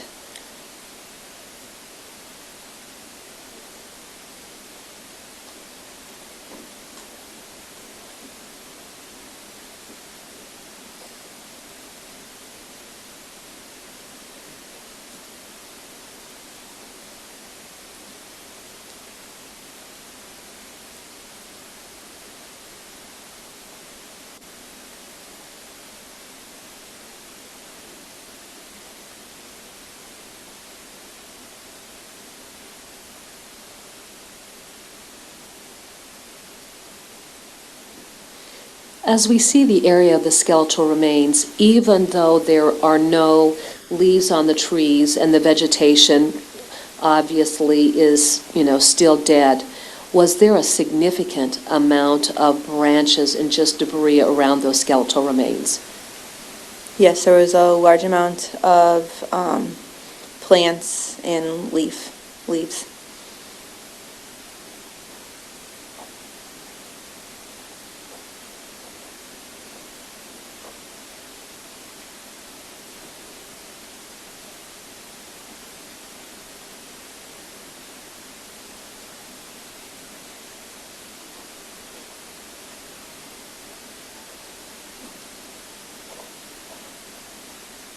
Is it easier to see the slide that you've talked about in relation to the skull? Yes, it's at the bottom right. It's slightly blue with white. All right. And then finally, what is being depicted right there in the video? That just shows the team members that were present and the date and time and location. Thank you.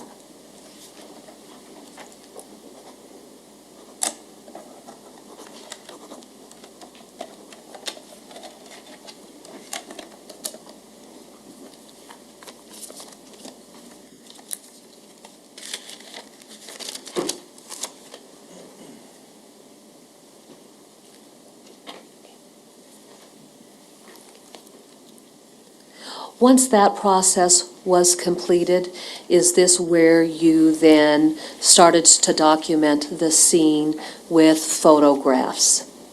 Yes. Okay. Did you take an extensive amount of photographs? Yes. I will represent to you that we have gone through and tried to narrow those down, all right? But for purposes of our record, Your Honor, may the record reflect that I'm showing counsel what's been marked as State's Exhibit 15-1 through 15-134.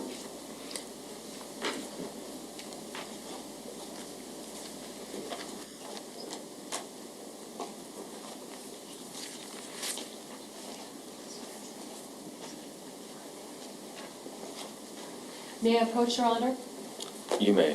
I'm handing you what's been marked as State's Exhibit 15-1 through 15-134. I'd like for you to look through that exhibit and tell me if you recognize what's depicted.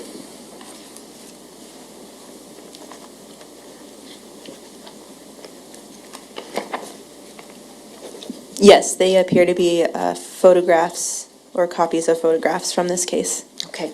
And would that document just what we've already seen on the video, but then go through and document the evidence that was collected as well as skeletal remains? Yes. Your Honor, at this time, the state would move to introduce the group exhibit. No objection. Group Exhibit 15 will be admitted. May I publish, Your Honor? You may. Okay. I think what we'll do, Ms. Pullen, just for ease of the record, as I publish each photograph, what I'd like for you to do is just describe what's depicted in each image, and that's how we'll make a record of what this exhibit consists of. State's Exhibit 15-1. That is what we call the scene marker, indicating the members and the location and the date. Does that set forth your name and Ms. Young's name? Yes. 15-2. That is an image facing northwest, standing on 270th. All right, so for purposes of our perspective, taking your pointer here, and then let's go to State's Exhibit 41. Just give us an idea generally of where you're standing. Approximately around here. All right, State's Exhibit 15-3. That is generally a similar photograph, possibly moving a little further north. Now, if I could, I want to go back to 15-2. I want to direct your attention to the roadway, but then essentially the shoulder. And then again, going back to 15-3. As we look at this photograph, is there much of a shoulder along the roadway? Not much. Okay. And then relative to what shoulder there is, where we have a break in that shoulder is a pretty steep drop off of the roadway. Yes. State's Exhibit 15-4. That is a view facing northwest from 270th Avenue. You can see the pond through the trees, and it is standing kind of on the edge of 270th. 15-5. That is a view from 270th Avenue. We have moved a little further to the north. 15-6. View also from 270th, and you can see the pond, and you can tell that we're kind of moving north, kind of towards the embankment and where the remains are located. 15-7. And if it's more of the same, but just a progression forward, it's fine to say that. Okay, it's a progression forward. Okay. 15-8. Progression forward. 15-9.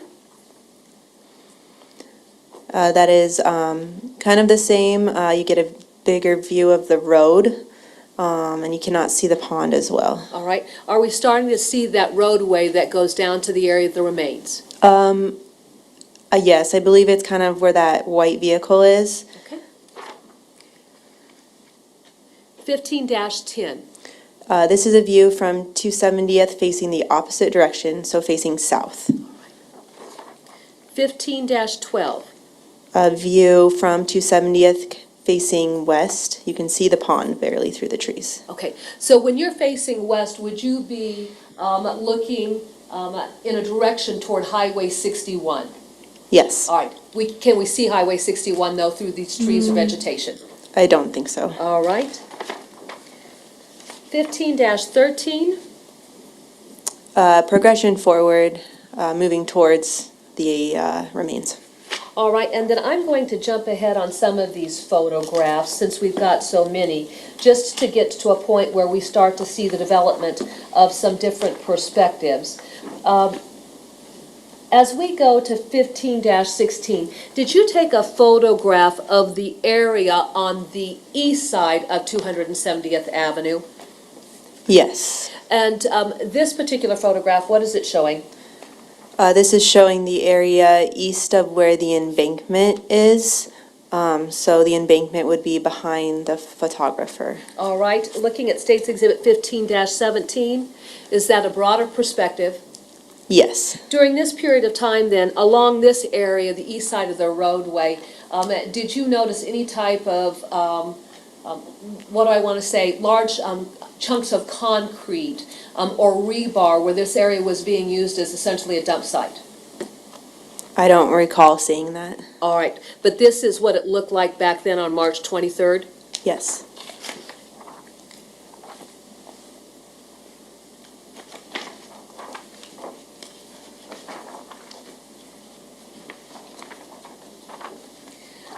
Going to State's Exhibit 15-21. This is a photograph from on 270th Avenue, facing west, and one of the embankments is in the bottom right corner of the photograph. In other photographs or video we have seen, that steep embankment, it appears that it goes down and there's a circle drive around a large tree. Is this a good representation of that location? Yes, the tree there kind of in the middle is the center sort of the circle drive.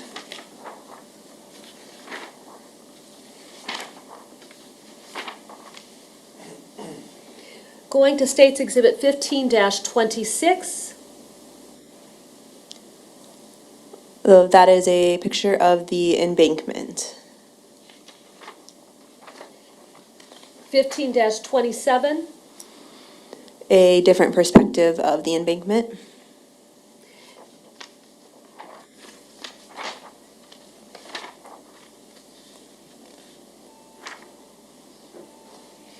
(15-30),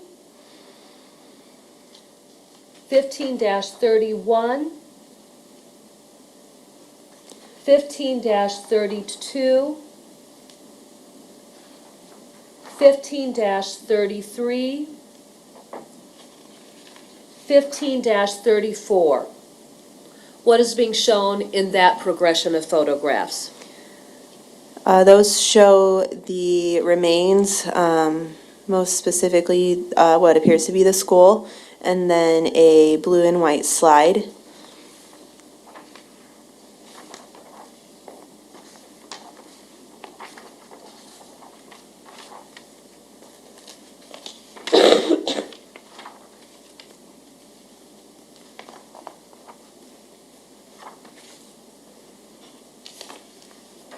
I'd like to discuss what we have in State's Exhibit 15-38. As far as the location of the remains to what would be the shoreline for that pond, was it fairly close? I guess define fairly close. Well, why don't you go ahead and give us your perspective? It was near it, I guess.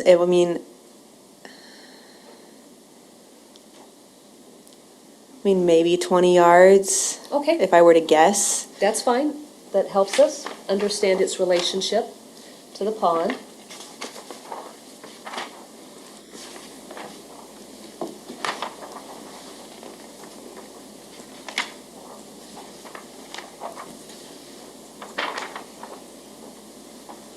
And as we get to State's Exhibit 15-47, what are we seeing here? That is a close-up of the majority of the remains. I want to use 15-48 because it appears the lighting is a little bit better here. Can we start to see the clothing items that were within these remains? Yes. From your perspective, can you see what it is? I know the lighting here isn't very good, but look there on the screen and tell me if you can see. So in this photo, in the middle left, top left, above the tire kind of, there's a black area. Those appear to be bottoms of some sort. Can you point to the screen so that we know what you're referencing? There's been testimony about a pair of black shorts that had the appearance of some type of netting. Is that what you are noting there? Yes. And as we go to 15-49, does it show the connection of those shorts to the lower limb or leg of those skeletal remains? Looking at that, and then I'm going to have you look at 15-50 as well.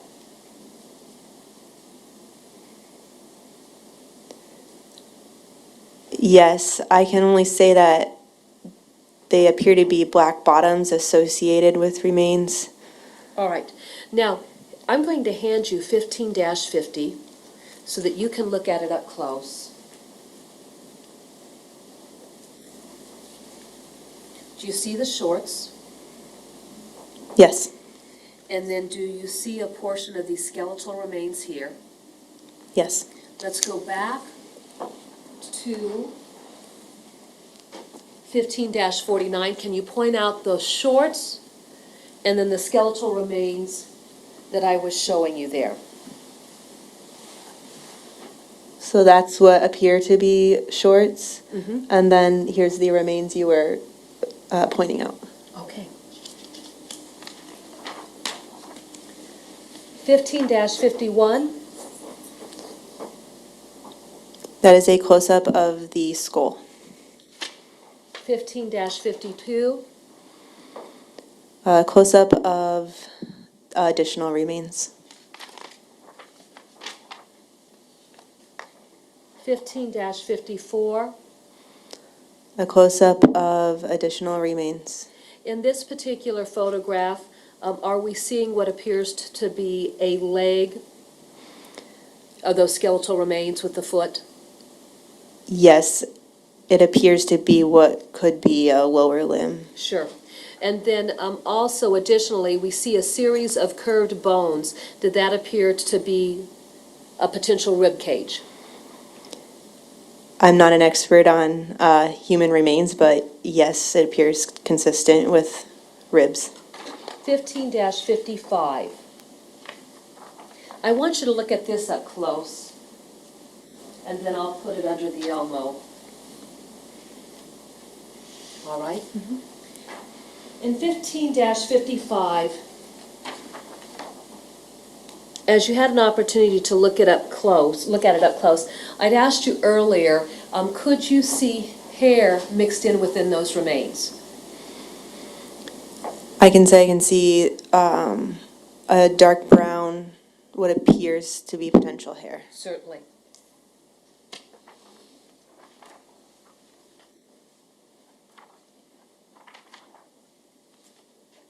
(15-58), is this giving us yet a better perspective of that pair of shorts? Yes.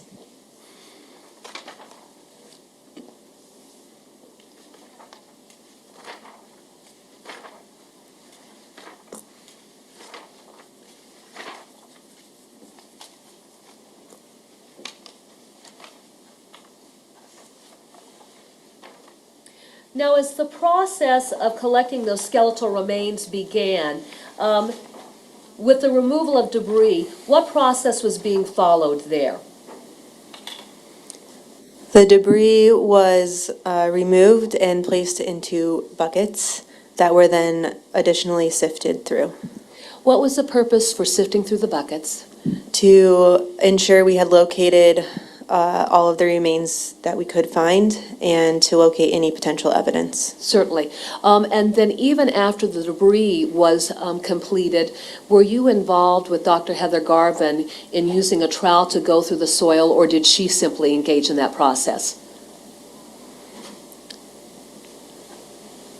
I believe we were also involved. All right.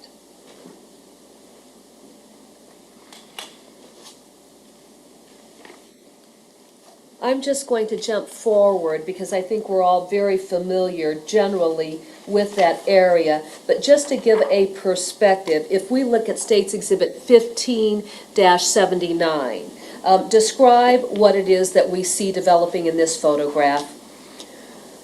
So as we were locating potential remains, we were marking them with pink flags. And so that is what this photo is depicting. Okay.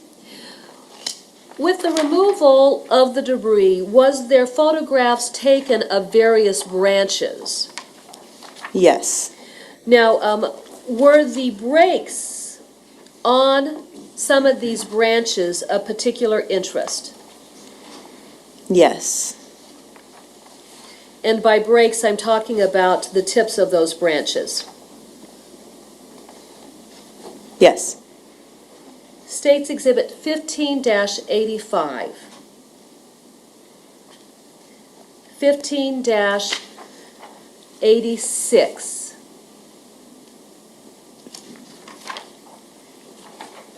15-88. And even 15-90. And 15-91, as well as 15-92. What is it about the tips where those breaks occurred that was of interest? During our debriefing, they mentioned that machete may have been used to cut branches, and so it was requested that we document the ends of the branches. And is that why those photographs were taken? Yes. And then very simply, as we go through the progression of those photos, then they show all of the skeletal remains that were located and recovered. Yes.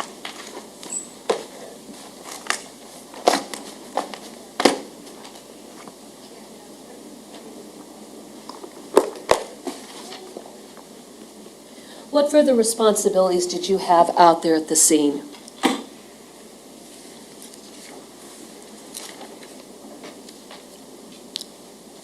Other than documenting and collecting evidence? Yes.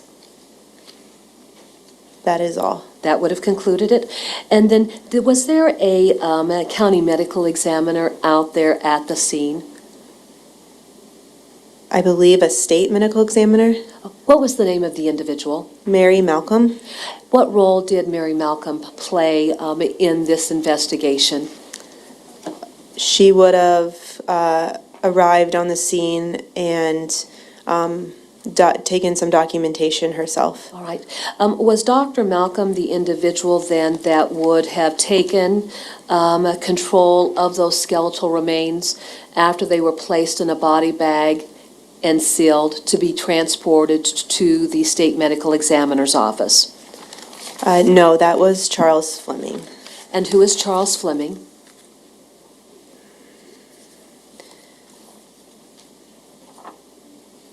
He is the person who would have transported the remains. Is he associated with the state medical examiner's office? I'm not sure. You're not sure, but he was responsible for doing the transport? Yes. All right. Did you author a report which basically identified what you did in the course of this investigation? Yes. And in that report, did it document just different types of articles that were collected from the scene outside of the skeletal remains? Yes.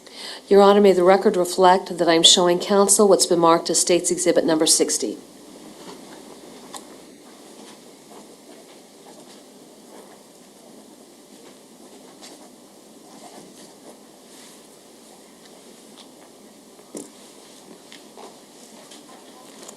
May I approach? You may. I'm handing you State's Exhibit 60. Now, in photographs that we observed from the State Medical Examiner's office, there were 3 articles of clothing that were contained within that body bag. Were those the articles of clothing that was recovered with the remains? Yes. What is State's Exhibit Number 60? It appears to be a copy of the report Anna Young and myself issued in this. Okay. How is this document titled at the top? With the laboratory's case number. Okay. What is the laboratory case number? 2020-16859. And relative to reports that were authored by the DCI, what report number is this? 3. What date was this report generated? April 8th, 2021. And does it identify who's responsible for generating this report? Yes. Who? Myself, Jennifer Pullen, and Anna Young. All right. And then as far as the skeletal remains, what name was utilized for the skeletal remains at the time that they were recovered? Jane Doe. All right. And then is their offense date of March 23rd, 2021 incorporated within this document? Yes. Does this document then identify what would have been items of evidence that you either generated or you collected from the scene? Yes. Your Honor, at this time, the state would move to introduce State's Exhibit Number 60. No objection. Exhibit 60 will be admitted. Okay. May I publish this, Your Honor? You may. Okay. As to State's Exhibit Number 60, let's go through, and I want you to identify what evidence is encompassed within this report under the section denoted items collected. Use your laboratory item number versus the agency item number. Item 8 and 9 are crime scene images. And so that would be the photographs that we took at the scene. And then item 10 is the crime scene video. All right. Item 11 is the white and turquoise slide. Item 12 is a white t-shirt. Item 13 is a white plastic bottle.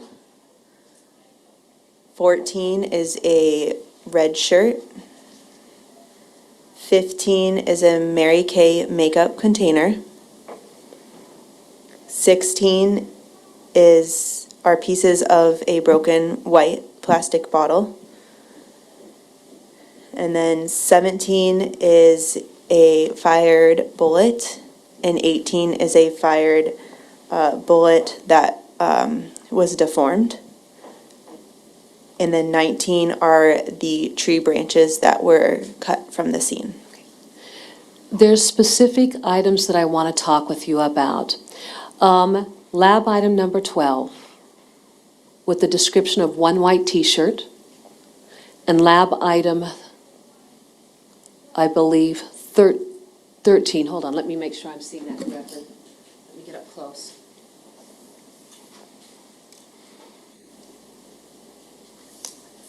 Lab item 14, with the descriptor of the partial red shirt. Did you have any contact with Sergeant Christopher Mayer, who had come out to the scene and had ran the total station, taking measurements of various items of evidence that were located at the scene? Yes. All right. Now, for the white T-shirt and then that red shirt, were those the two articles of clothing that had been documented when he ran the total station that were away from the remains? Yes, those were identified prior to our arrival, and they were documented, and he did run total station on those. Okay. And then additionally, the white plastic bottle. How would you describe the appearance of that white plastic bottle? It looked like it had been worn or weathered. There was no label remaining on it. Was there any contents inside that bottle?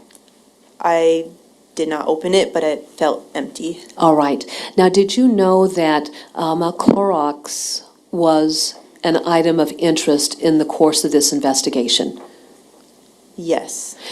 Did this white plastic bottle take on the appearance of a bottle that Clorox bleach would have been sold in? It was consistent with what various household chemicals would be in. All right, and then going down to the collected item, I believe it's 16, described as pieces of a broken white plastic bottle. Again, would that have been consistent with the other white plastic bottle that we're talking about in 13? Yes, it appeared to be consistent with what you would expect a broken white bottle to look like. Okay. Can you speak to this issue? Sergeant Pfeiffer had indicated that there was a white plastic bottle that had been submitted to the DCI laboratory for testing for the presence of Clorox. Was this the white plastic bottle that would have been transferred over to one of our criminalists for testing? And if you don't know that, that's fine, but if you do, I'd like for you to speak to that topic. I don't know for certain. Okay, thank you. Did that conclude your involvement in this matter? Yes. Your Honor, had I moved to introduce this exhibit? I believe you had. That's what I thought. Submitted. I have no further questions. No cross-examination. You may step in.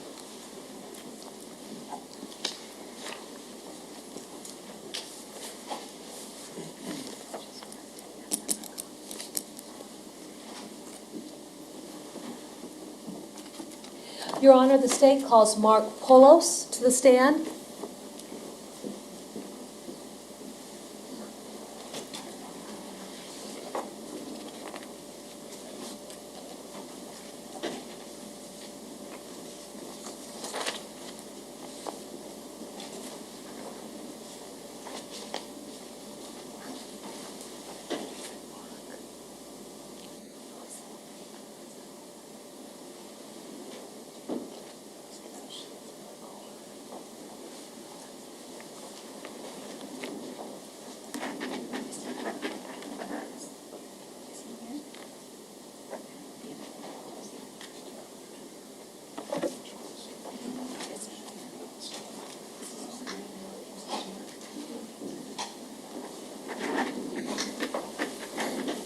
Raise your right hand. Do you swear to tell the truth, the whole truth, and nothing but the truth? I do.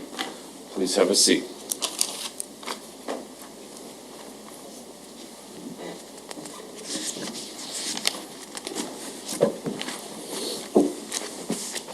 Please state your name for the record and spell both your first and your last name. My name is Mark Poulos, M-A-R-K, Poulos, P-O-U-L-O-S. Mr. Poulos, if you could, describe for us what you do professionally for a living.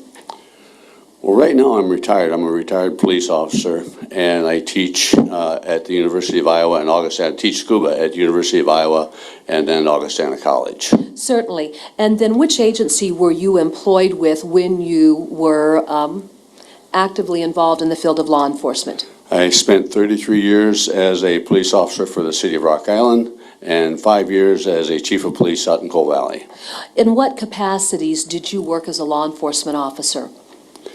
In Rock Island, I did a little bit of everything. I spent several years undercover, spent several years doing crime scene investigation. In other words, it was called a police specialist. And what we would do is we would lift the fingerprints and do the photographs and measurements and things of that sort. And then we coupled that with me as a training or a field training officer. Certainly.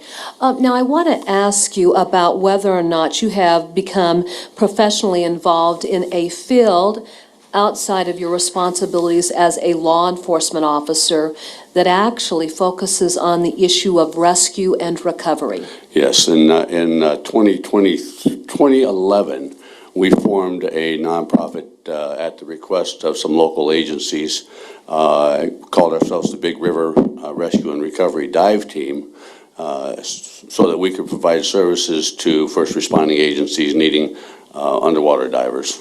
Where is Big River Rescue and Recovery Dive Team based out of? Right now, it's based out of Illinois. It was based out of Scott County, and then we moved it over to Illinois here within the last, I want to say, 6 months. Certainly. And then do you work with law enforcement agencies on both sides of the river? We do. Okay. Now, what is the focus of the Big River Rescue and Recovery Dive Team? When an agency calls us, whether it's to recover a vehicle or a drowning victim, we report to the incident commander on the scene. We ask them what services they need. We will do a risk assessment of the environment. There have been times when it's been too risky to put a diver in, and we would tell them that, we're not going to put a diver in that environment. I've been called in to recover evidence underwater on a couple of different occasions from different agencies, and whatever the agency needs from us, if we can do it safely, then that's what we try to provide. Can you describe for us the different environments the dive team has worked in since this particular nonprofit organization was started? We do a lot of our work in the Mississippi River. As long as the current doesn't get above a certain level that I will call it off. We do work in the Rock River, we do work in ponds, any environment that, mostly swift water, mostly black water. What's called black water, in other words, you can't see more than this far, maybe 6 inches from your face. And that's how we train, and that's what we try to provide. Describe the training that the members of your team go through to perform the responsibilities that you assume. Well, we start off as open water divers. They have to learn how to dive. And many of the team, I am a public safety diver instructor, so I hold my divers to a higher level. I have them trained in black water conditions. I have them trained in a full face mask. I have them trained in dry suits. We practice with surge patterns. We will put things out into the river and have the divers go out and perform different types of surge patterns. We also go into confined water areas and practice escaping from being entangled, running out of air. Some things that we hope don't happen, but Certainly. We prepare for them. Certainly. How many members do you have that work on the recovery dive team? Right now we have, and it fluctuates. I've got 4 that are very active. I've got several others that are less active, but they're still on our roster. Certainly. I'd like to direct your attention, if I could, to the date of April 3rd of 2021.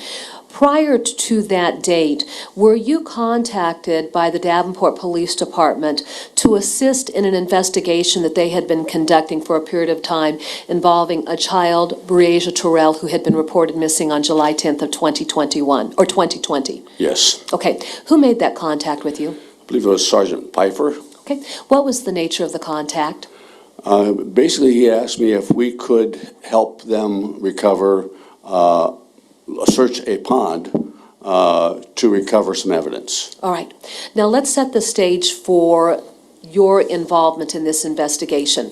Did Sergeant Pfeiffer discuss with you that there had been the discovery of skeletal remains in the area of Kunau Implement in a rural area of Clinton County back on March 22nd of 2021? Yes.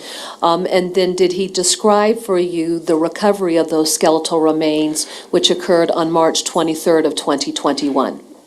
I didn't ask for a lot of details, but he did say that there was personal skeletal remains found. Okay. With the recovery of those skeletal remains, were there items of evidence that had been recovered that prompted reaching out to your organization? Yes. Explain. There were some projectiles that were found. All right. And in that discussion, did Sergeant Pfeiffer talk with you about officers searching that area to see if they could find any casings? Yes. Did he give you any indication that they weren't able to find any casings in the area where the skeletal remains were located? Yes. All right. So, Mr. Poulos, if you could, speaking to your own experience as a law enforcement officer, if there are bullets that are located with skeletal remains, but there's no casings in the area, what would that suggest to you as to the type of gun that would have been used? Without any casings, my first assumption would be it would be a revolver, because a revolver does not eject casings. Okay. So then, did that form the basis for the request made of your team? It may have. I mean, I go into it with an open mind. Certainly. So that if it was a different type of item that was found, we're not going to limit ourselves to one specific item. But if we're limiting ourselves to anything that could be used as a weapon. And that was a poor question on my part. Was the presence of projectiles, the bullets, the basis for reaching out to your team? Yes. Thank you. All right, so what did they want you to do? They wanted us to search. There was a pond just to the west of where the remains were found. They wanted us to do a search of the pond to see if we could find any weapons, 9mm, anything. Just whatever. We also did a search in the area where the remains were found with a metal detector to see if anything had been pushed down into the dirt that the investigators may have missed. Certainly. I want you to look at State's Exhibit 41. Do you recognize what's depicted in that photograph? Yes. Or I should say aerial image. Describe what you recognize. That is the pond that we performed the search. Okay. What date did the search take place on? That was April 3rd, I believe. Okay. Before doing a search, is there any type of assessment of the area where you were going to be performing your functions? Yes. We do a risk assessment. And in an area like this, and again, I've had several experiences diving in this type of environment where you have overhanging trees or brush or something inside the pond where a diver could get entangled. So as a safety measure, we try to make sure that, what do we have on the bottom? It's kind of a topographical assessment, and then by that, we can also take a look and see what kind of a search pattern would give us the best results. Okay. Speak to the topic of search patterns. Why are search patterns developed and used? The search patterns are developed so that they, in many cases, you have very limited visibility. We always go on a tether, which is a line goes from the diver to a line tender. In our situation, we have a full-face mask that has communications where the diver can talk to the line tender and back and forth. The line tender can tell the diver, you need to go to your right or to the left. The purpose of the line on us, twofold. Number one, it helps provides us a safety line. And number two, it helps the diver orient himself in the lake so that he doesn't do what's called a J hook, or he's going in one pattern and then does a J hook around. So then he really gets off guard. So he needs to keep the line tight. He needs to keep the line either one shoulder or the other, and then take the instructions from the line tender on the surface. By using a search pattern then, is that a way to ensure that every portion of that body of water is searched? Yes. All right. Now, it sounds to me like you will have men on shore Yes. and individuals who go into the water. Yes. You understand what a line tender is. Define that for us lay people so that we understand what a line tender is and how they facilitate the search. Okay, a line tender, in this case, we were going to do what's called a pendulum sweep or an arc sweep. So the line tender will put, the diver will tighten the rope, depending upon where we're going to start. If we're going to start out and work in, or start in and work out, the line tender will develop where we are going to start that search. And then the line tender will keep the line taut to where the diver does an arc pattern. When he gets to a certain point, and we look at the bubbles that are coming up. He gets to a certain pattern, the line tender says stop, and then make your turn to your left or to your right. The diver turns to the left, turns right, reorients the rope on his body, and then gets maybe 2 or 3 inches. If it's a small item, in case of a vehicle or something like that, he may get 2 or 3 feet. If it is a person, that's usually a kind of a cross between, depending upon the orientation, where the size of the person. So size in this case, if you're looking for a small item, you're going to have a very small amount, maybe 6 inches, maybe 12 inches, to do that path. When you're using specialized equipment, as we were in this case, we were using a underwater metal detector, professional grade underwater metal detector. You have a little bit more leeway depending upon the sweep that the diver is able to do. If the diver can do maybe a 2-foot sweep, then you can expand that just a little bit. And it's very, pardon the pun, it's very fluid. You know, it's a very dynamic situation, so that you have to, nothing is ever the same. With the line tender working on the shore itself, I would assume then he has the ability to see that line and watch the movement of that line? He sees the bubbles. Sees the bubbles? And again, the bubbles, the line, the position of the line should somewhat correlate with the bubbles. Certainly. All right. And so then by virtue of those variables, is that how you're able to ensure that every portion of that body of water is searched? Yes. Okay. Now, identify first of all of the members of the team that responded out to the area of Kunal Implement on April 3rd. And then what role each individual played in these efforts. We had Ben Wilson was our primary diver. He's been with our team for several years. Steve Ebel, he was one of our co-founders of the team. He was going to be the line tender and communications person. We had Sean Cosson, who is going to act as our, what we call a 90% diver. So he is almost ready to go in the water if need be, but he is a standby diver. We have a emergency diver. In this case, that was me.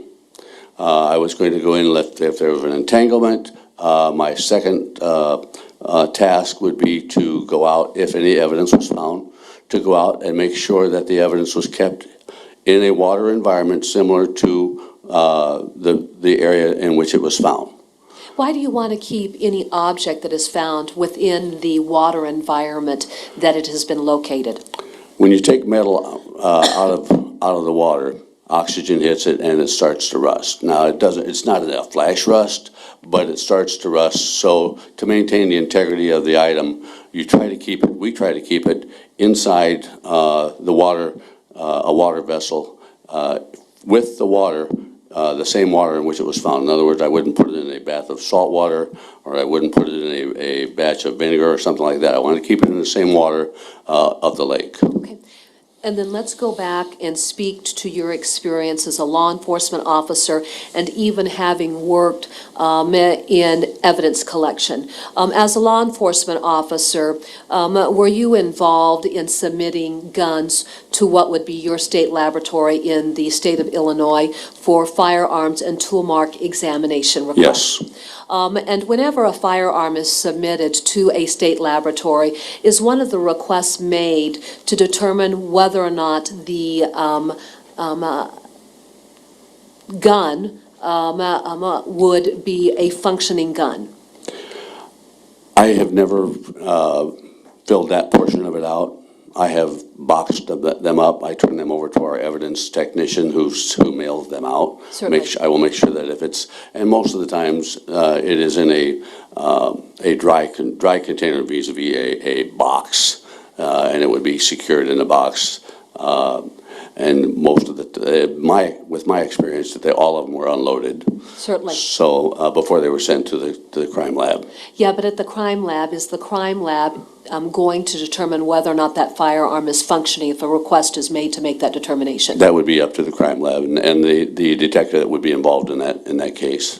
And so then when we go back and we talk about keeping, if there is a gun found within the water environment that it is found, is that important for any type of later analysis to determine if that gun is a functioning gun? It will, again, the purpose for keeping it in water is to keep it from rusting. And anytime you have rust, you have a deterioration of the metal, which could cause a problem. Certainly.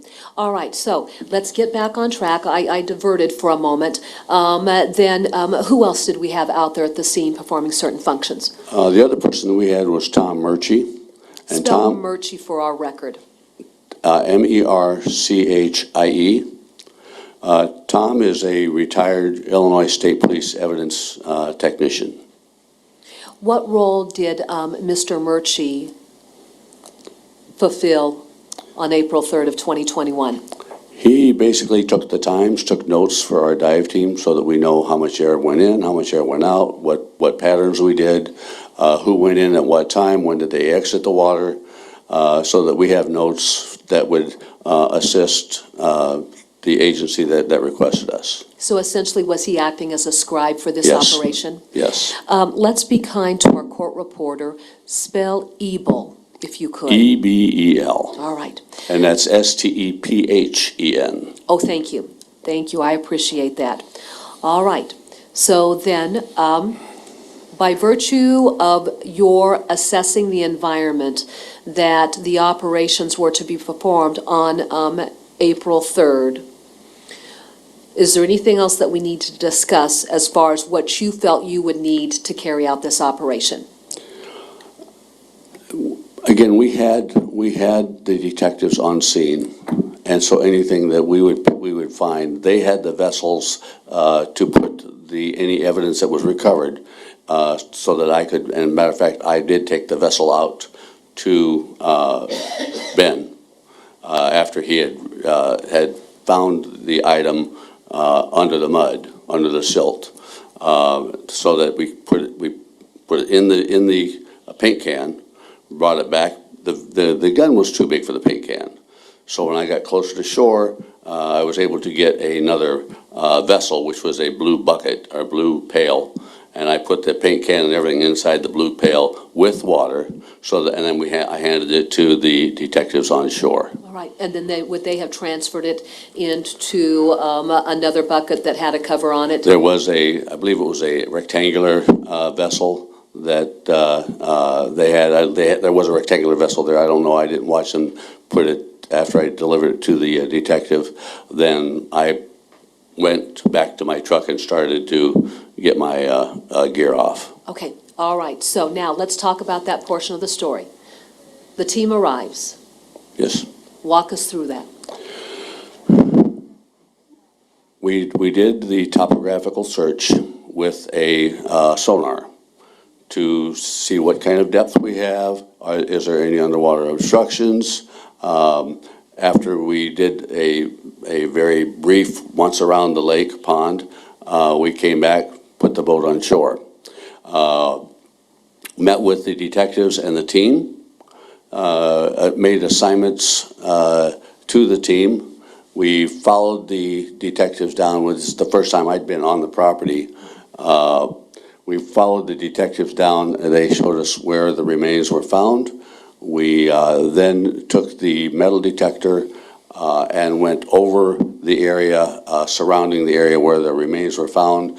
Did not get any hits. By hits, I mean active alerts on the metal detector. After we did that, we went suited up and then got the necessary equipment, which is the full face mask and all of the dive equipment that we use. Then we decided that we were going to do that pendulum sweep. Okay, and that's I love that sweep because it is so controlled that I can go 6 inches, I can go 6 feet, and it's all controlled by the person on the surface. So, you have the time, you have the control that we prefer to have, or to at least give a reasonable assurance that we have covered the entire area that needs to be covered. We were searching on the north side, started off searching on the north side of the pond, where if this picture down below here, it would have been... And let me go ahead and put this exhibit up. This is State's Exhibit 42. I'm going to put that up on the diagram so that you can show us what you are referring to.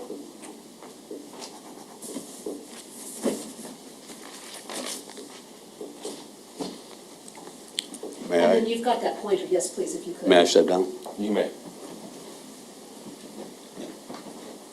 So, we had our dive operations were right in this area here. We had our diver deploy, and we started searching in this area to the north. All right. After a while, the diver came back and said he didn't have enough weight on. That does present a problem. So he came back to the shore, got some more weight on. In continued searching, came back and was going to go search. We found out that there was some concrete in there that had some metal rebar or some sort in there. So it was really giving us a lot of readings. He would reach down, this is not it, this is not it, this is an area that is going to be hard to search. So we went over to the south side. Now, during that time, Tom Murchie was right here, Steve Evil was right here. I went back over here this is my truck. I went back over here to my truck to stay out of their way, to not try to tell them where they had to search. That was the job of Steve Evil. Tom Murchie was right in this area here, and Sean Cosson was right in this area here. For purposes of our written record, when you talk about Tom Murchie and Sean Cosson, are they close to shore? Yes, they're on shore. Okay, and then again, for purposes of our record, there is that steeper access road that if you were to travel down it, right, essentially then if you drive straight, then that's the portion where you would have entered the water, Yes. right? Okay. Yeah. We launched right in this area right here. And then the vehicle that you said that you went back to for State's Exhibit 42, what is the color of the vehicle so that we know? Brownish, maroon, it changes color with the light. All right, all right. And then, of course, then thereafter, was there the discovery that was made? Yes, but Ben was directed in this area right here. For our record, what direction are you indicating? That would be south. Okay, Okay, so he was going to the south.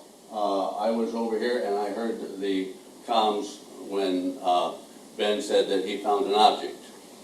And then he said, it is a firearm, or it's a gun. At that point, the detectives wanted to get a buoy out here so that they could get a picture of to where the object was found. They launched, or tried to launch, a drone over to get some pictures. I don't know if they got any from that or not. But a buoy was placed out here. I entered the water and went out with the can to Ben Wilson. I could see the visibility was pretty poor. About, I don't want to say 7, 8 feet of water. Very soft silt. And any movement in there would just cloud the water up where we couldn't see it all. So I went out to Ben. The weapon was placed in the can. I waited with Ben. We went back to shore. I handed the can over. I notified Steve that I would need another vessel because the gun you wouldn't be able to close it in that container. And so to keep it in the water, they brought the other bucket down. I filled it with water, put the can in there, and handed it up to the detective on shore. Mr. Poulos, if you look at that body of water, do you see that white dot in the area that you saw indicated the gun was recovered? Is that the buoy that law enforcement asked to be placed there to mark the location of the recovery of the gun? I believe it was, yes. All right, go ahead and take your seat. Thank you. Thank you. And then, Mr. Poulos, just very simply, what type of gun was it? It was a revolver, appeared to be a .38 caliber. Thank you. Did that conclude your involvement in this matter? Yes. I have no further questions. Mr. Waters? Just briefly, Mr. Poulos, the five of you went out to this location on April 3rd of 2021 at the request of Sergeant Pfeiffer, right? I'm sorry, you'll have to speak out. The five of you went out to this location on April 3rd of 2021 at the request of Sergeant Pfeiffer. Yes. Had you known him in your law enforcement dealings prior to this? No, of him, yes. We hadn't done a lot of cases together because at that point, most of my career was on the Illinois side. Sure. Okay, so is this the first time that he had requested you and your team to dive? I had been contacted by a non-law enforcement agency to see if we would be available to dive earlier when the missing person first was reported. I think that was July 10th of 2020. And I couldn't respond because, number one, I asked, is there a target? Do we have an area to search? And if you just tell me the Mississippi River, that's not going to be doable because, it would be a waste of your time and mine as well. Sure, and I understand that. So, as you get here, I think you testified that Sergeant Pfeiffer had told you they're looking for a gun or bullet casings. Yes. Okay, so you knew before you got into that water, that's what you're looking for? Yes. Okay, so then, where you had just pointed out on that picture, is that the only place, I'm going to say about 50% of that pond you searched? I wouldn't even say 50%. I would say more of a 25% before the item was recovered. Okay, and how long was it until that item was recovered? Well, we started about 10 o'clock and it was recovered sometime around 11:30, something like that, maybe 11. I'm not sure exactly what time it was recovered. It was in the report. But it wasn't very long after we changed and started searching south. It wasn't too many sweeps before before Ben said that he had recovered the item. Okay, so or an item, whether it's the item, it was a gun that he recovered. You found a gun, right? Yes. Okay, so after you found the gun, did you just stop the search? Yes. Why? We returned the gun to the detectives and asked them if they wanted further, and they didn't really want us to. There was no point in going any further in that area. We work for the agency that called us. Okay, that's all I have. Mr. Poulos, when the gun was recovered, did you have an opportunity to see the cylinder and to see if there was at least the casings that you could observe from a portion of the cylinder on the side? Yes. All right. And then you weren't involved at the scene during the time that these projectiles were recovered. Would that be fair to say? I was not. All right. But at any rate, through the course of any investigation, if there are casings within the revolver and there are bullets that are recovered, is there going to be a submission to a crime lab to examine the bullets and examine casings or even markings unique to the gun to see if there is a match. Yes. All right, and even if the bullets are in bad shape, are there other ways that you can look at various characteristics and see if that particular bullet would be consistent with being fired from a specific gun? It could be compared to a gun with that same caliber, because the calibers are different. It's like a .38 is a .357 inches, and a 9mm is .355 inches. The different types of landing grooves would virtually create tool marks on the projectile. Whether or not the projectile was damaged would determine whether or not they could make a solid, an exact match. Certainly, certainly. All right, I've got one other question I want to ask of you. How far was the gun in that body of water from the shoreline? I want to say 50 to 60 feet. Given the distance of the gun from the shoreline, would it have been easy to have tossed that gun out into the body of water about 50 to 60 feet? Depending upon the person, I would say yes. Okay, thank you. I have no further questions. I have nothing further. You may step down. Thank you. We'll take our afternoon break at this time. We'll reconvene at approximately 3:20. Thank you.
Davenport, oh, I shouldn't say that. Were you aware of either Davenport police authorities or someone from the state DCI reaching out to your organization and asking for assistance?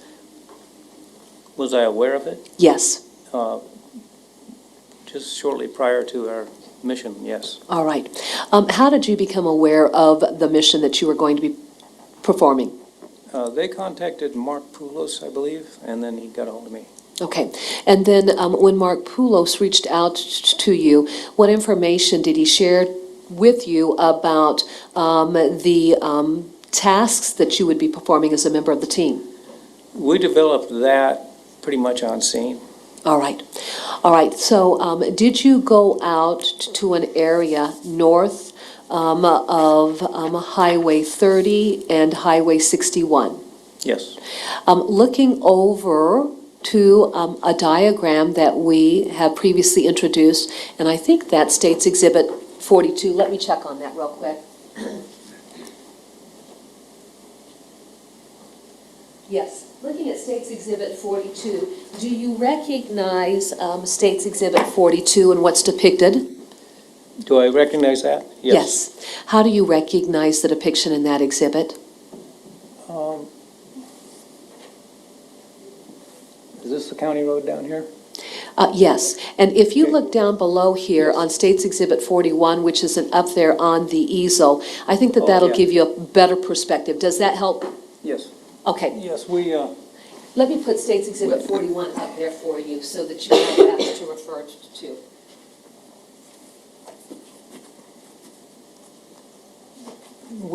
we approached through from the right over here. You've got a pointer behind your chair there. If you want to look just off to your right, Mr. Ebel. Oh, a pointer? Yeah. And then Okay, for our written so- record, describe what location you are referring to by street names.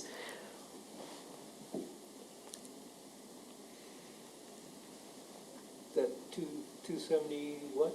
270th Avenue? Yes. Let me do this because it might help, and I'll do an orientation where I'm going to turn this diagram around Okay. so that north is to the top of the diagram. Does that help? Yes, ma'am. All right, go ahead. So we came down in this area here, I believe. Okay. There's a little access. And that access road, is that the one that leads to the pond that we see off of 270th Yeah, Avenue? I believe it's an old quarry, is it not? Sure, absolutely. There was testimony provided about Yeah, that. Yeah, it looked to me like a quarry, old abandoned quarry. All right. Now, describe what your role was going to be in this particular, I guess, Mission. mission. There we go. Thank you for the word. What's my role? What was my role? I was the line tender, which I had, Ben Wilson was the primary diver with a metal detector. And I was the line tender and communications to the divers. Okay. Describe what your responsibilities were as the line tender. Okay. So in a case like that right there, the visibility being low, like 1 to 2 feet possibly, and then when you kick up the silt and mud down to maybe 0. So the idea is to theorize where the target might be, and then develop a pattern that we call a pendulum sweep. Starting from low probability, working to high probability, in order to establish a decent pattern and with a little bit of overlap so that you may even repeat a little bit of where you've been through. Like if you're looking for a large object, you can have a bigger, pattern. Small subject, you're pretty tight. So what the line tender does is kind of directs that, because you can see the bubbles. A diver alone in an environment like that, if he was going to just go out and just dead reckon, he'd probably doing just great big circles and not really have any idea where he's at. So the line tender is directing it, watching the bubbles, and then when you run out of room with your line, you pull them in or you let them out and just overlap maybe a foot in a case like this. And then so that you can establish that in your mind that you've covered pretty thoroughly. And so, and you're communicating with the diver what you want him to do, and you can go where other people can hear you too. You can put it on audio, and other people in the area can hear what's going on. Are all of the members of the team then equipped with some type of communications equipment so that they can hear all of the conversations that are occurring? In this case, we had 2 headphones. All right. Okay, and so they could hear 2 divers, and then it comes back to the comm box, and you can put that on audio, or you can just have it privately. Now, I want to go back to an earlier statement that you had made. When you came to the scene and you were looking at the scene, you indicated that you come up with a theory of where a potential item may be located. When you arrived there at the scene, were you shown the location of where Breasia Terrell's remains had been located? Yes, ma'am. And was that fairly close to what I'm going to call the shoreline there on what would be the east side of the pond? It's fairly close, like maybe Okay. 50 or 60 feet, yeah. All right, and then so knowing that her skeletal remains were within 50 to 60 feet of that shoreline, how did that variable play into the theory that was developed as far as locations that you were going to start to look within that body of water? Well, the possibility that somebody could walk to the shore and chuck a firearm, pistol is what they thought. That's what developed the plan. Certainly. So, This was, the Go ahead. pattern, we want to cover what, how far could it go, grown person, and how short could it go. So that's how we developed the plan.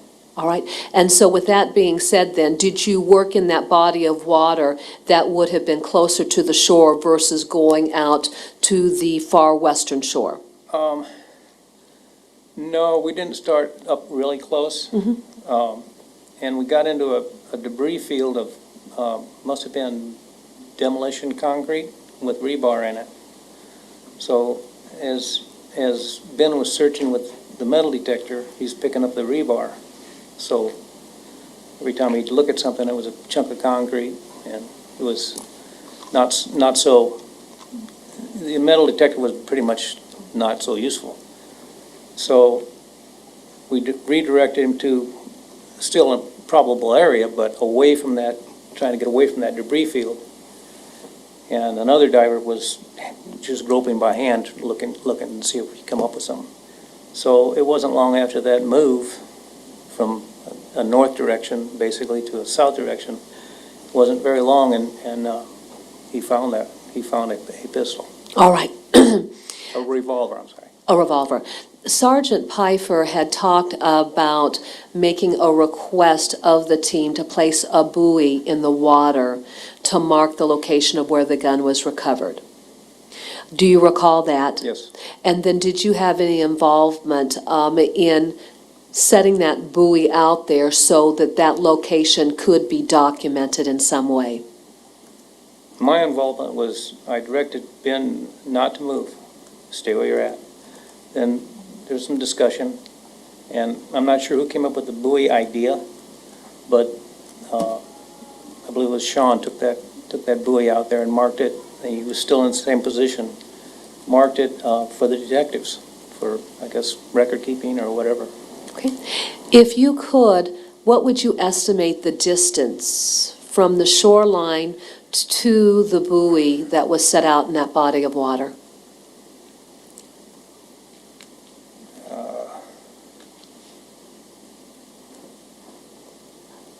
Trying to recall. And if you don't recall, that's fine. I don't want to make a bad guess. Sure, absolutely. 50 feet to maybe 75. All right. Maybe, All something right. like that. And does that essentially give us a very good perspective of your role and how you would have worked with this operation? Would you ask that question again? Yes. Does this give us a good perspective of your role then as the line tender and how you would have worked relative to this Yeah, I operation? think so. All right. I have no further questions, Your Honor. Mr. I have no Myers, questions. You may step down.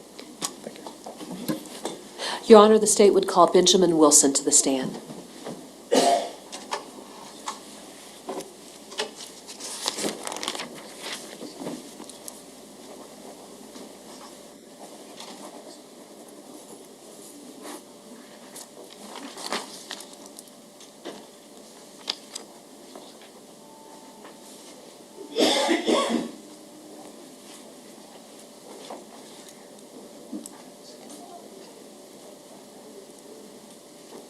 If you raise your right hand, do you swear to tell the truth, the whole truth, nothing but the truth? I do. Please have a seat.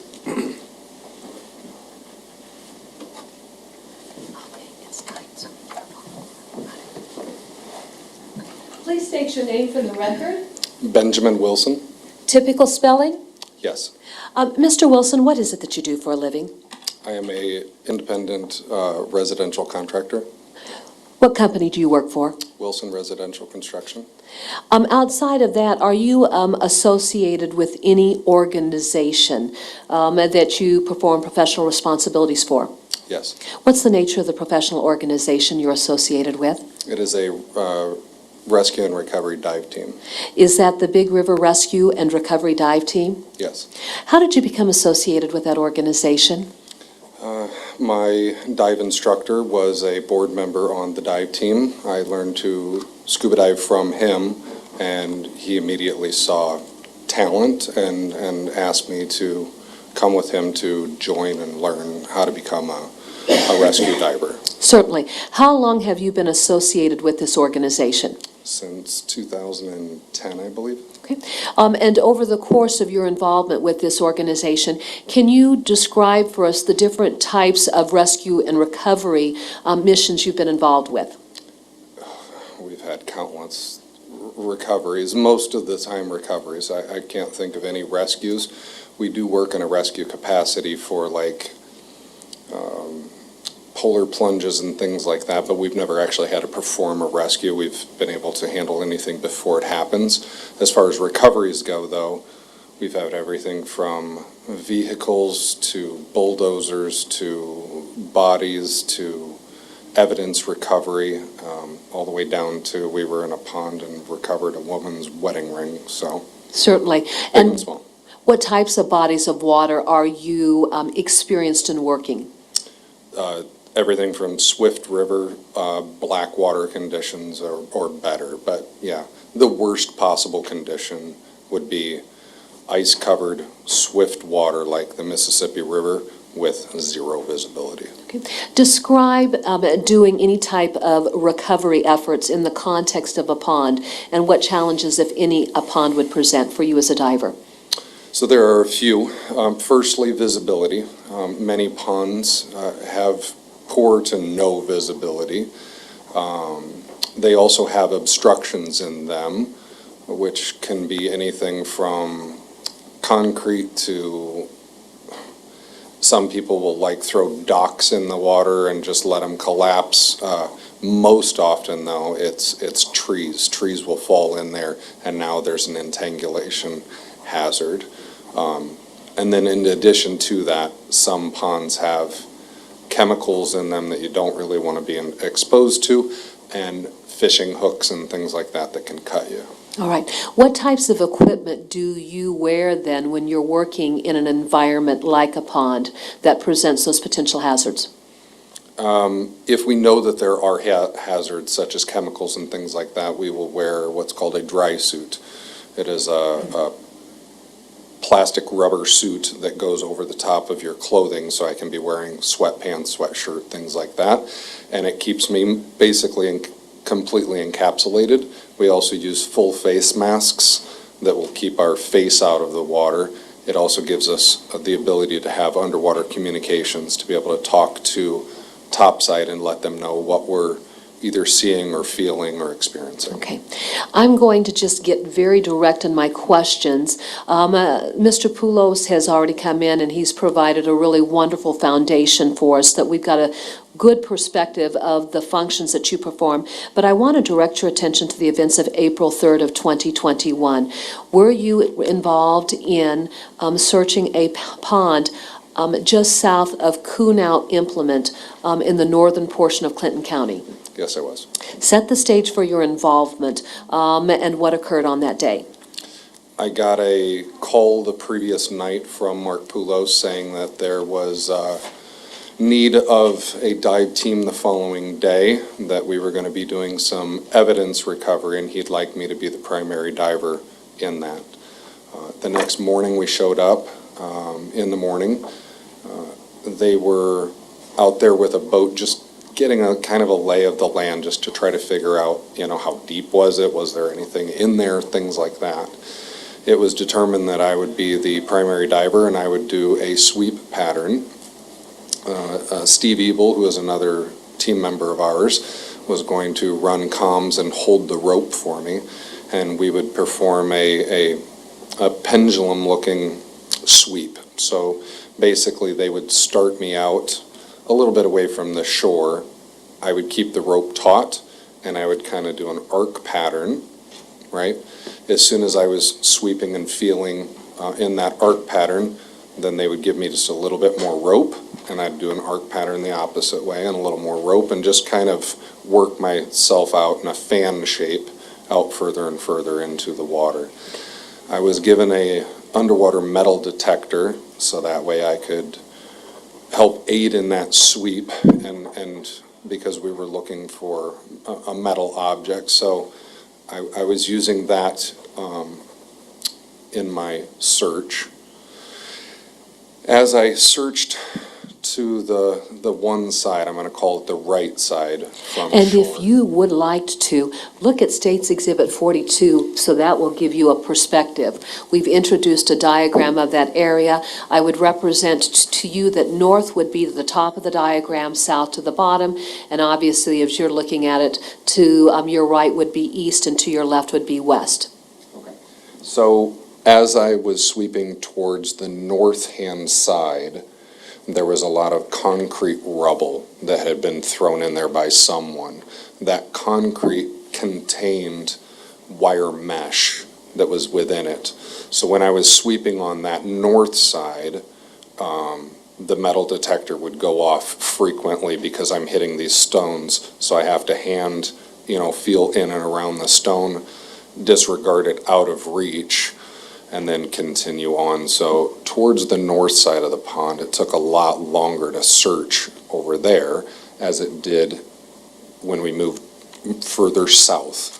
Further south, there wasn't the concrete debris.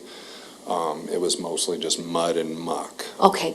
Now, when you were working the northern portion of that pond, was that in the area of the shoreline on the east side of the pond? Yes. Okay.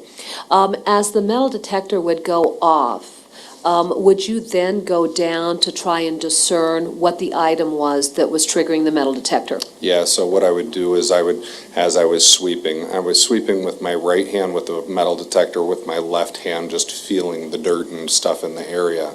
So when the right hand would hear something go off, because I had earphones that I could hear the metal detector go off, when it went off, I would have to set the metal detector down on top of that object where I was getting the best tone, and then reach to the end of the metal detector, feel in and around and feel what was that detecting, move that again out of reach, and then hear in that area again and make sure that not only was there nothing under it, but I wasn't getting that tone any longer. And so then I'd continue my search. Answer this question for me if you could. I've got an image in my mind that actually you are walking on the bottom of this pond. Is that how it works as opposed to actively Crawling swimming? would be a better explanation. Sure. It's difficult to walk. You're more on all fours crawling around, but I'm not swimming, that's for sure. Okay. I'm crawling around on my hands and knees. And by virtue of your crawling around on your hands and knees, does that give you a greater ability to discern what type of object that metal detector has alerted on? Yes. And then for all of the hits that you got on the north side of that body of water, were you able to rule out any of those items as being a handgun? Yes, especially considering I'm a contractor, so I'm quite familiar with what concrete rubble feels like, looks like, and everything else. There was a little bit of visibility in the pond. It just depended on how badly I was mucking it up. The more I stir it up, the less I can see.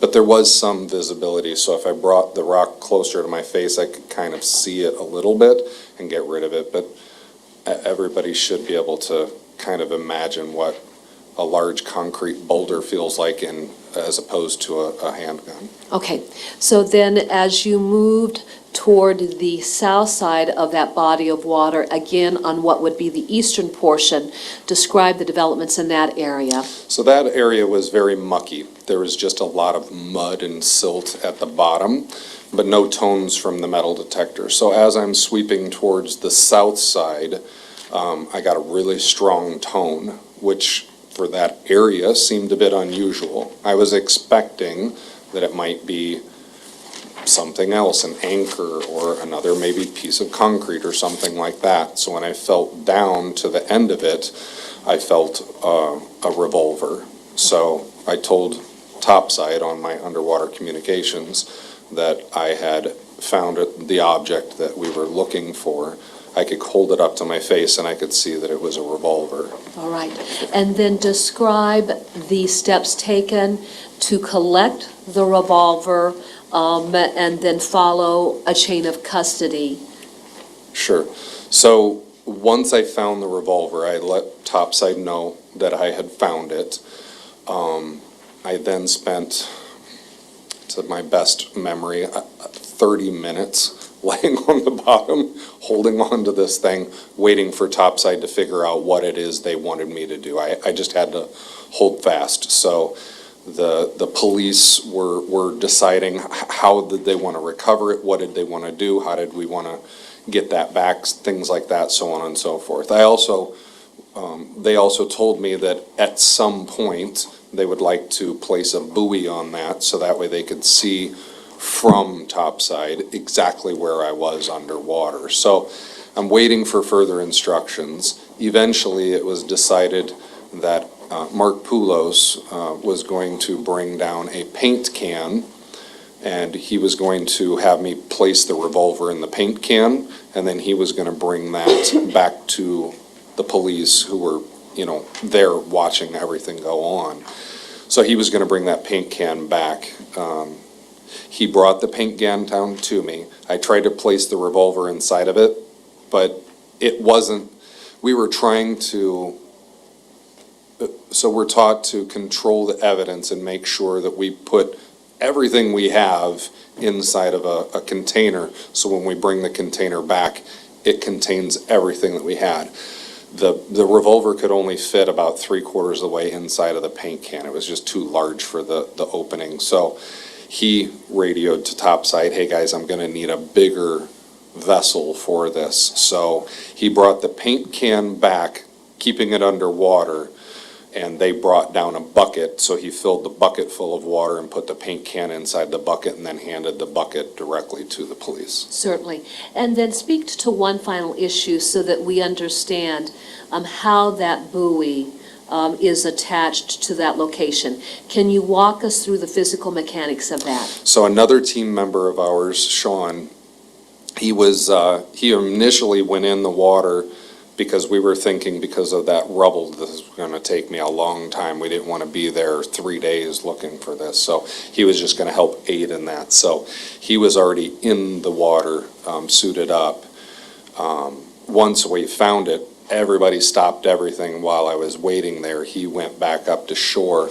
They gave him a metal weight with a rope attached to it, with a buoy attached to that, so that way we could show exactly where we were. Once I placed the revolver inside of the paint can and Mark brought that back up to shore, Sean carried out the buoy because I was still at the location. I never moved my hand from where it was.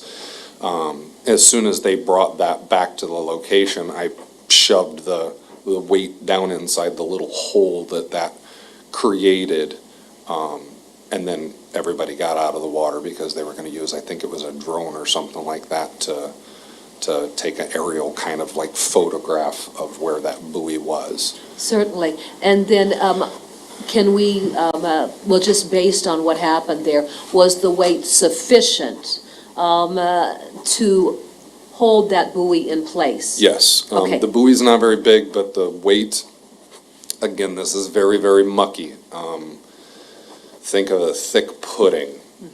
So when I had that hole, I shoved that weight 1.5 feet down in that muck.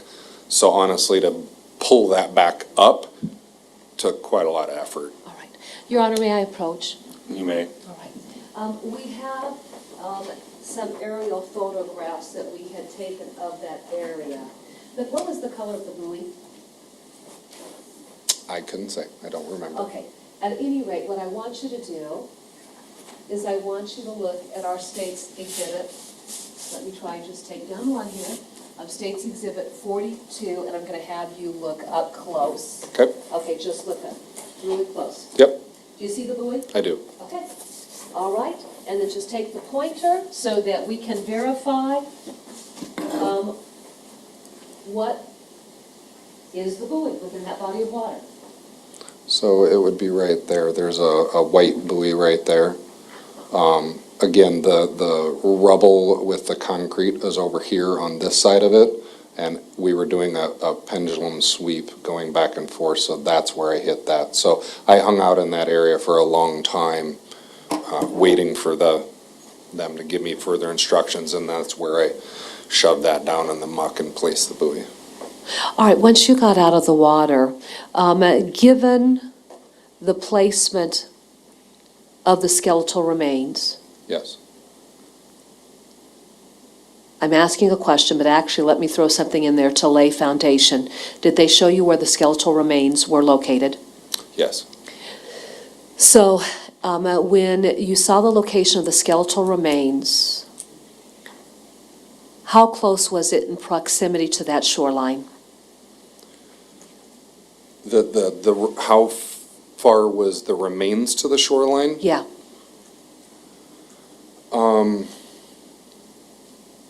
And I'm not asking for a distance. Yeah, I'm only going to be able to give you an approximate, and mind you, this has been 2 years, but 250 feet maybe? Certainly.